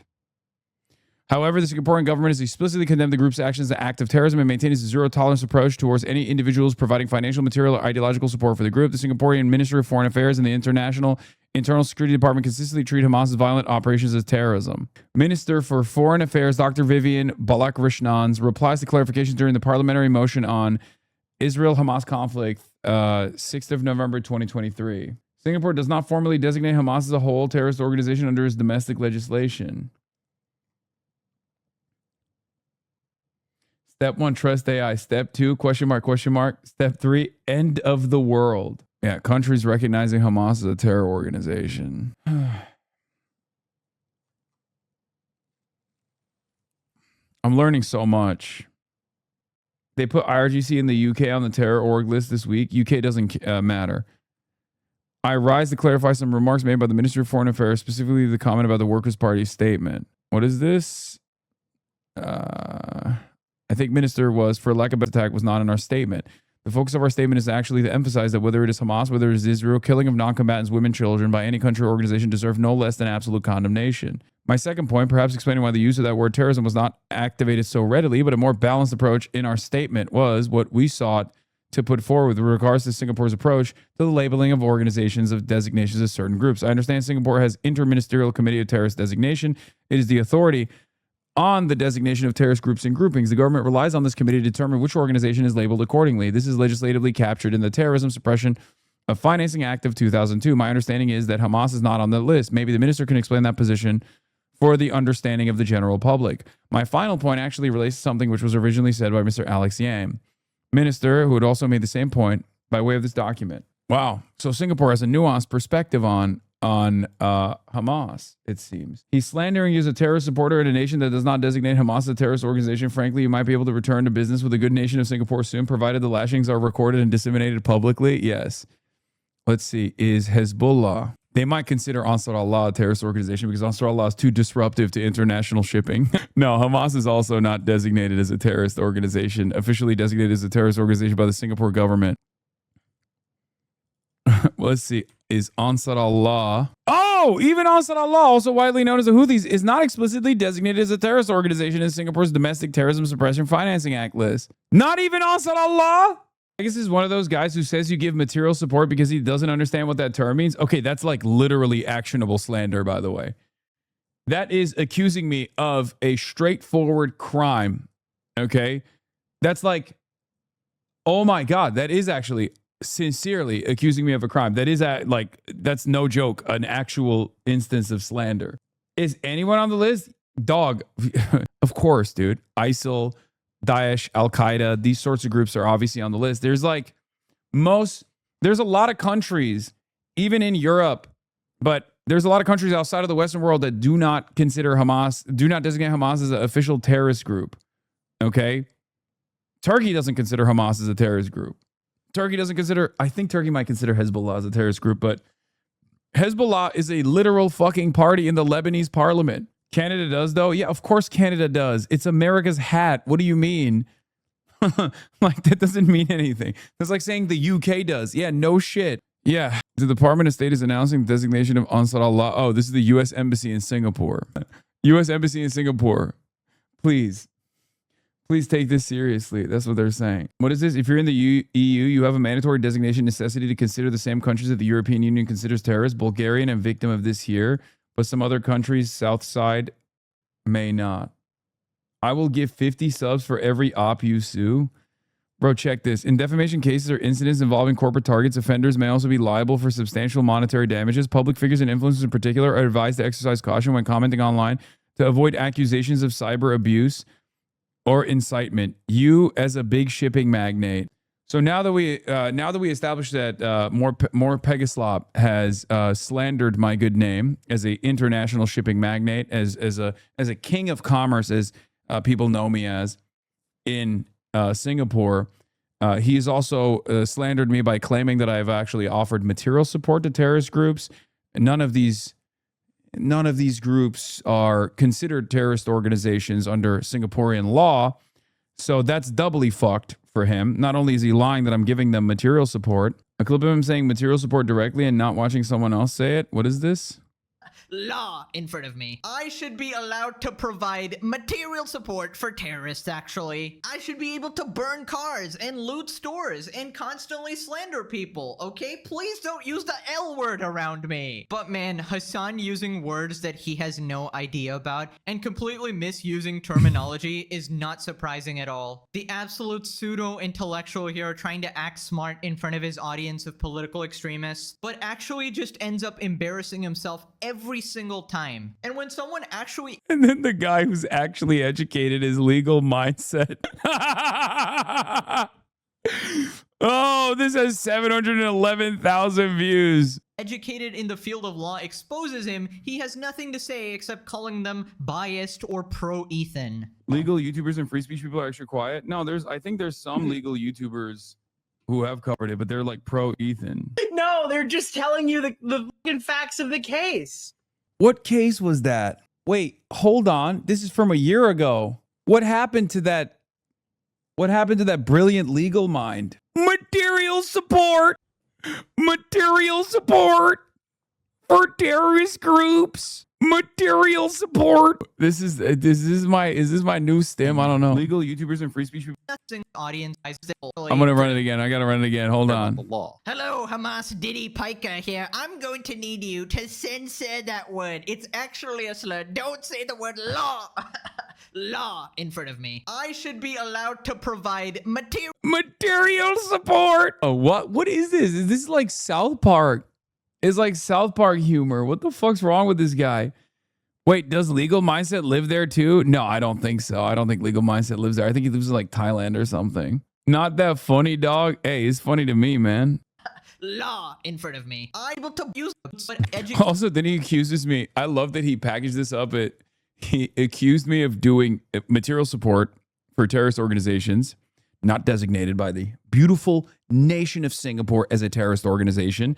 Also, No evidence whatsoever that I've ever offered material support to any of these American state-sanctioned terrorist organizations. But then he ties it back to the Ethan Klein lawsuit, which we now know with today's eyes that I was right and legal mindset was fucking wrong, while simultaneously saying, I don't know what words mean. Educated in the field of law exposes him, he has nothing to say except calling them biased or pro-Ethan. Bro, they make up so much lies about you that even their impressions sound nothing like you, more like a Scooby-Doo villain. It's awesome.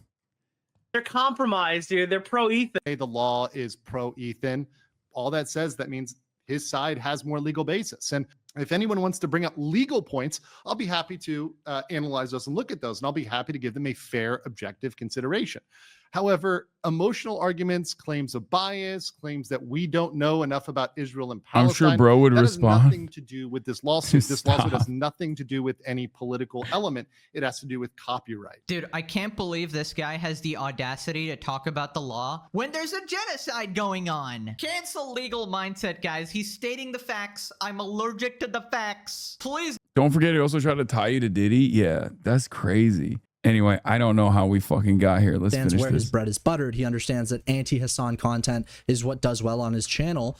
He's not going to look at what Israel is doing. He's not going to talk about that. He's just going to talk about terrorists. The terrorists are bad. And at most, he'll give you a, well, you got to condemn both sides. And while I completely disagree with this sort of rhetoric, and I don't like Pegasus's content in general, I don't think that there should be a lawsuit against him. I don't think that he should be legally forced to retract statements. I think that if he should be retracting statements, it's because of him coming to a better conclusion, perhaps societal pressure, perhaps comment section pressure. But the that's never happening, dude. His audience collectively have the IQ of a sea cucumber, like all together. Have you seen his comments, dude?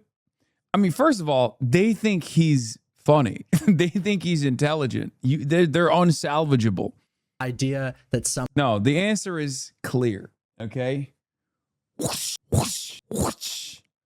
Cain to ass. Somebody is being compelled to do something by court systems because somebody with more money is able to persuade them to do so. Fuck that. And simply put, I don't understand how that's not something that Public as a square, YouTuber, someone like Pegasus can't say towards Ethan Klein. Again, you cannot just go about saying, oh, well, he was just trying to be demon time. When he was trying to drain these people financially, he was trying to go demon time. Moving off of Pegasus, now talking about Sense of Society, as you can see, something is missing. You know, he was all about talking about the Noah Samson. Enjoy the lawsuit, loser. Enjoy the lawsuit, loser. All of a sudden, he's got nothing to say. And that's because he's a big... Okay, I have no idea who this is. I don't care. I already, in my mind, there's only one, there's only a space for one slop tuber, and that is Pegaslop. Nah, this dude is a fan of Pegasus. He said he agrees with him 90% of the time. He's one of them. No, he said he disagrees with Pegasus 90% of the time. You misunderstood. I don't think he said he agrees with Pegasus 90% of the time. He said he disagrees with him. There's too many. Yeah. The official designated HasanAbi villain of the month is MorePegasus. Okay? I don't want to know about the other ones. This is enough. It's enough for me to know one. What is this? Hi all, and HasanAbi, this is my first stream and comment. I previously was super libbed up, and I was told was right. However, this impact on not only my change of politics, but my worldview and morals. Thanks, y'all. Hell yeah. It's always Pegasus, but never Pegagay. Yeah. Or Pegatrans. This MorePegasus guy said that people delivering aid to Gaza from Egypt are terrorist supporters. He's evil. What is this? Hong Mentum continues. State Representative Francesca Hong gained 61% of the first choice votes. That's a lot. It is Marquette Law School poll. We had 14% support for Hong, 11% for Barnes, and then 3% for Crowley and on down. And so if you looked at just among the voters who had made up their minds in that poll, Hong had 40% support among the decided Democratic primary voters. Well, congratulations once again to the runaway winner of the Wisconsin Democratic primary ranked choice voting experiment, Francesca Hong. Damn it. That got me fucking excited. I thought it was like something serious.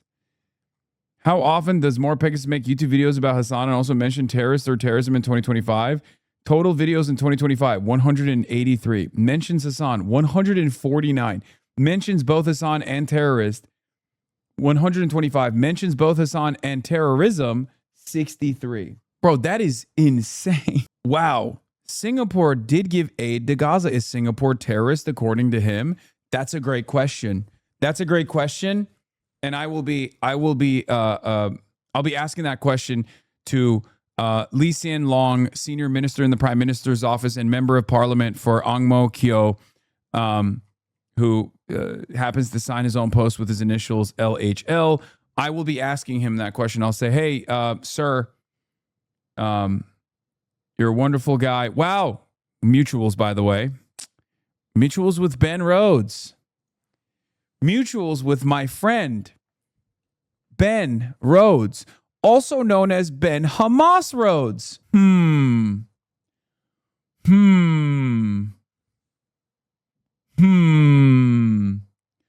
MorePegaslop. MorePegaslop. MorePegaslander. CNN report came out. They listed 10 of the worst states to live in 2026. All the states on this list, Trump won. Every state except Georgia. How does that make any sense? Now check out this recent list. 650 CEOs were polled, and they rated the best states in which to do business. Wait, did Laura Ingraham cover the workers deserve more rally from DSA? Oh my God. I didn't even cover it. What the is happening, dude? What the absolute is going on? Fox News is covering like whatever like online town hall that DSA is doing? Top 10, including Texas, Florida, Tennessee, Georgia, South Carolina, are Republican. They're run by Republicans, except Virginia, which is at number 10, and North Carolina, kind of a purple state, at number 5. So money and people, resources, are pouring into red states. So how do the socialists brush this off? Well, they do so either by ignoring it or distorting the data or with a little help from their friends. This CNBC report just comes out. They listed the 10 worst states to live in for 2026. All the states on this list, okay, Trump won. Every state except Georgia in 2020. I wonder why. And the list included 4 of the top 10 states for business. How does that make any sense? Well, they have kind of a weird calculus there, but this is obviously a blatant effort to dismiss and denigrate more conservative states. Or maybe it makes you think that states that have better redistributive policies, better social expenditures, oftentimes happen to be blue states, of course, end up having urbanized areas with higher population density, and sometimes even better public transit. And that automatically makes it a better state to live in, and certainly a better state to do business in. It turns out tax havens are not that great. If tax havens also mean worse infrastructure overall, a less livable area overall. I know for a fact Oklahoma is a low-cost site, for example, for Boeing. But they have a very hard time attracting talent to stay in Oklahoma because it's Oklahoma. It's really nothing new. Why does Fox News assume its viewer is a business? Because they're the most brain-broken dullards of all time. They all literally think they're big business. It's all the money getter boomers who have the only wealth in this country at this point, who greatly overestimate the amount of wealth that they have and think that they are all big business CEOs. Some of them are small business owners. None of them are big business owners. Anti-Zoran shows are the most brain broken yet. Zoran Mamdani froze the rent and served himself some taxpayer-funded cake. Then rents hit an all-time high. Vacancy rates reached the highest since COVID, and he proposed a 20% raise for himself. Incredible stuff. Taxpayer-funded cake, dude. Yes. Unlike the Fox News watchers, am a big business. As you guys know, import and export. That is the name of the game. Ladies and gentlemen, check the suit. I'm a big business guy.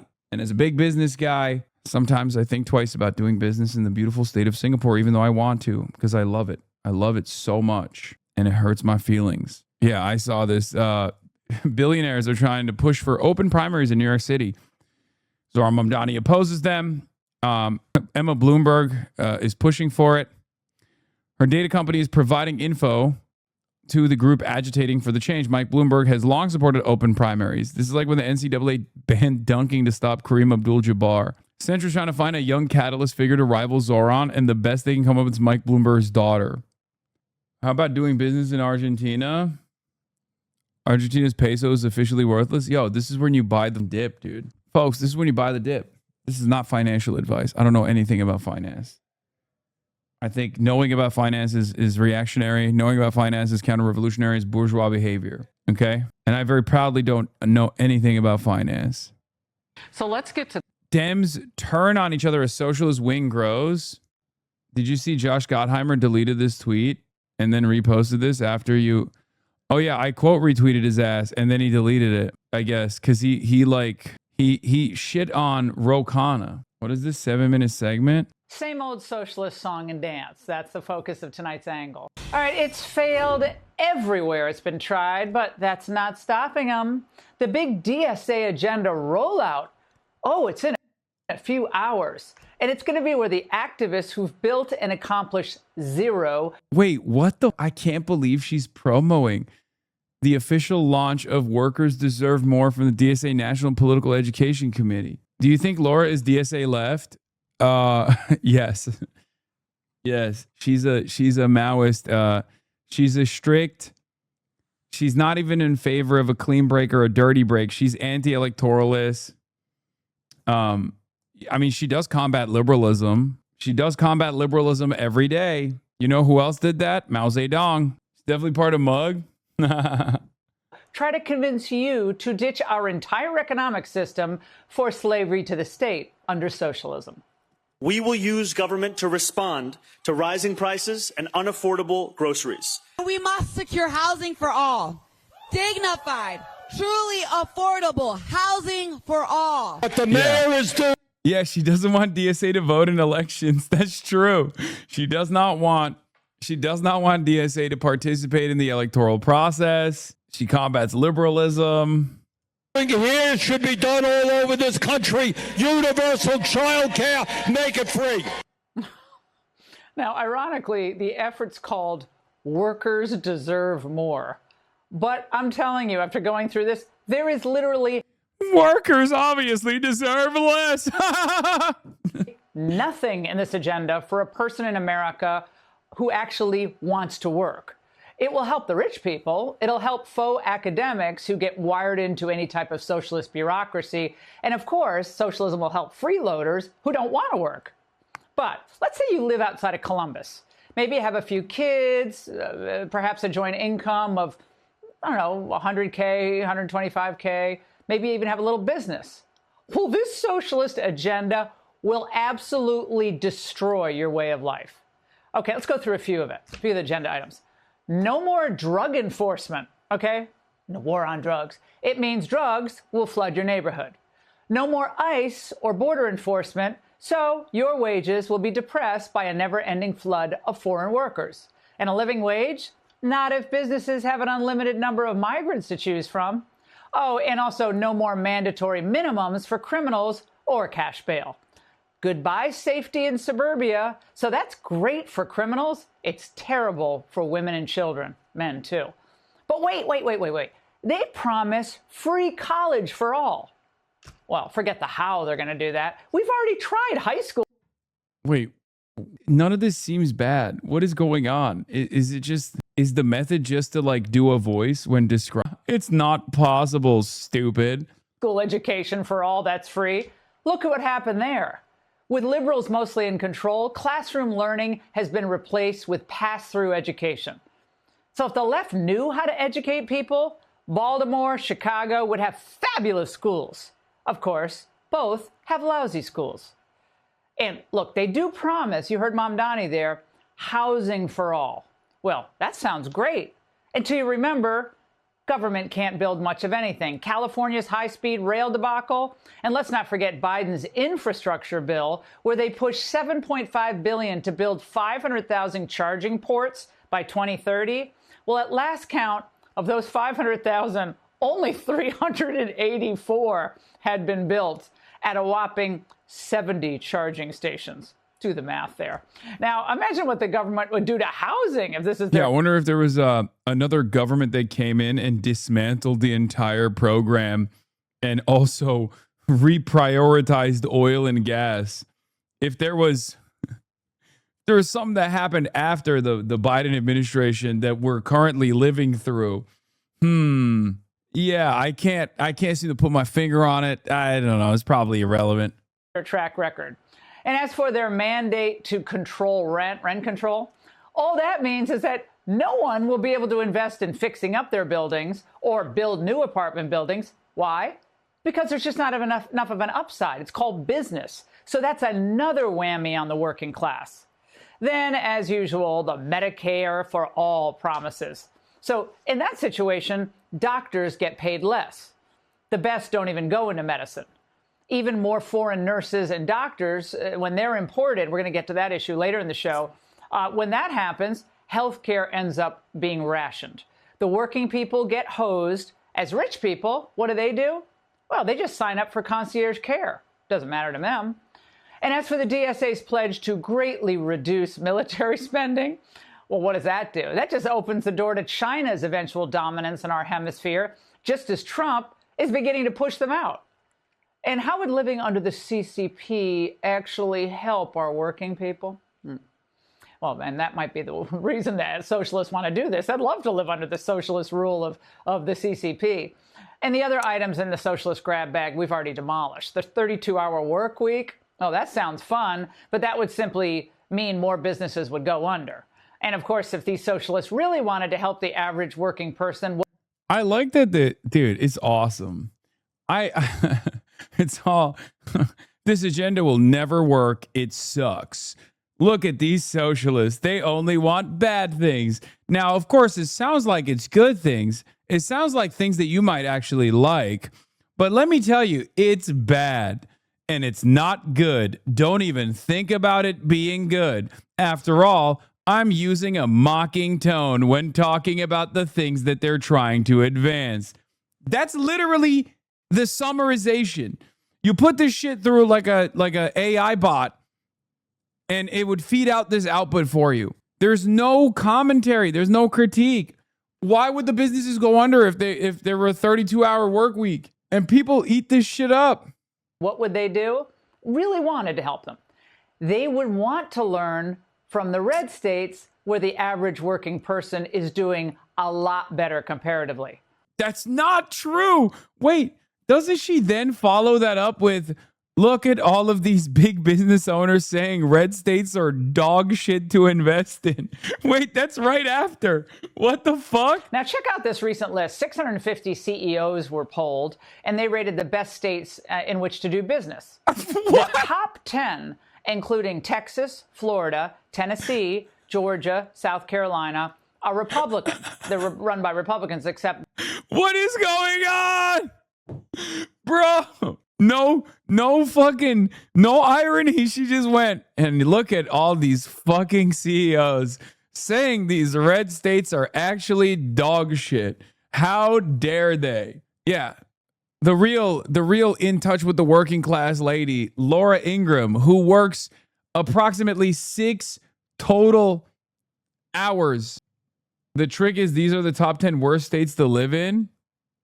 Virginia, which is at number 10, and North Carolina, kind of a purple state, at number 5. No, look, she's going to say it right now. The worst states for business. Resources are pouring into red states. So how do the socialists brush this off? Well, they do so either by ignoring it or... Yeah, these are America's worst 10 states to live in. Sorry, it's the best states to do business in. It's the worst states to live in. Distorting the data or the little help from... By the way, the data does not support this. Okay? The data does support that these are the worst states to live in, but it doesn't support that it's the best states to do business in. You want to know why? Because it's not like there's more economic activity taking place in these fucking states. It's still happening in the goddamn blue states. That's it, with some exceptions. Which is why when CEOs say these are the best states to do business in, the question should be, well, why aren't they doing business there? And why are they instead doing business in the beautiful nation of Singapore?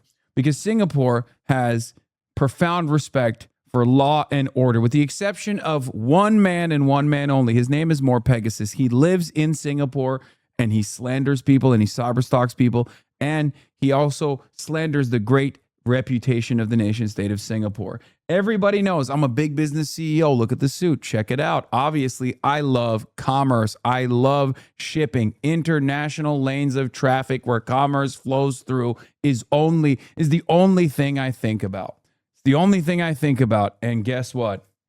Things have gotten a lot stranger as of late because I want to do business in the beautiful nation state of Singapore, but there is something that is stopping me from doing business in the beautiful nation state of Singapore. That is MorePegasus. That's right, MorePegasus, who consistently slanders my good reputation in Singapore. Fix this problem, right? Okay? My business is yours. More importantly than my heart, which has always been with you, my business, my cold, hard cash and dollars, that will be with you. Singapore. City state, not nation state, but a nation state in my heart nonetheless. That's right. On that note, ladies and gentlemen, we're at 7 hours and I'm tired.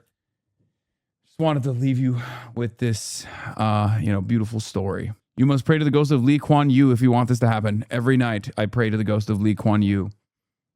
He lives in my heart and he lives in my mind and my soul and in my conscience. Singapore comes to me in my dreams. My life for Singapore. Anyway. Wait, is the reason you've been monitoring the situation for 5 months is because of your business mind and aspirations? Yes, duh. This is a community comprised entirely of people engaging in commerce, in international shipping. Hello, why do you think I care so much about the Strait of Hormuz? I want it to be opened right now. I want my ships. Okay, my last name is not Piker. It's Maersk. Okay, it's Maersk. It's time to be honest and open with all of you. I'm Hasan Maersk, and a lot of my ships, some of you already know this because this is a merchant community, merchant marines, right? A lot of my ships are stuck in the Persian Gulf right now, okay? That's right. They're stuck in the Persian Gulf, and that's why I monitor the situation every day. And that's why I already follow the official maritime and port authority of the nation of Singapore, the driving force behind Singapore's port and maritime development. Hashtag Maritime SG. You've never talked about your Danish Maersk heritage before? I know. It's because I'm humble. That's why. Anyway, love you guys, and I will see you tomorrow for more shipping and shipping related needs and more situation monitoring as always.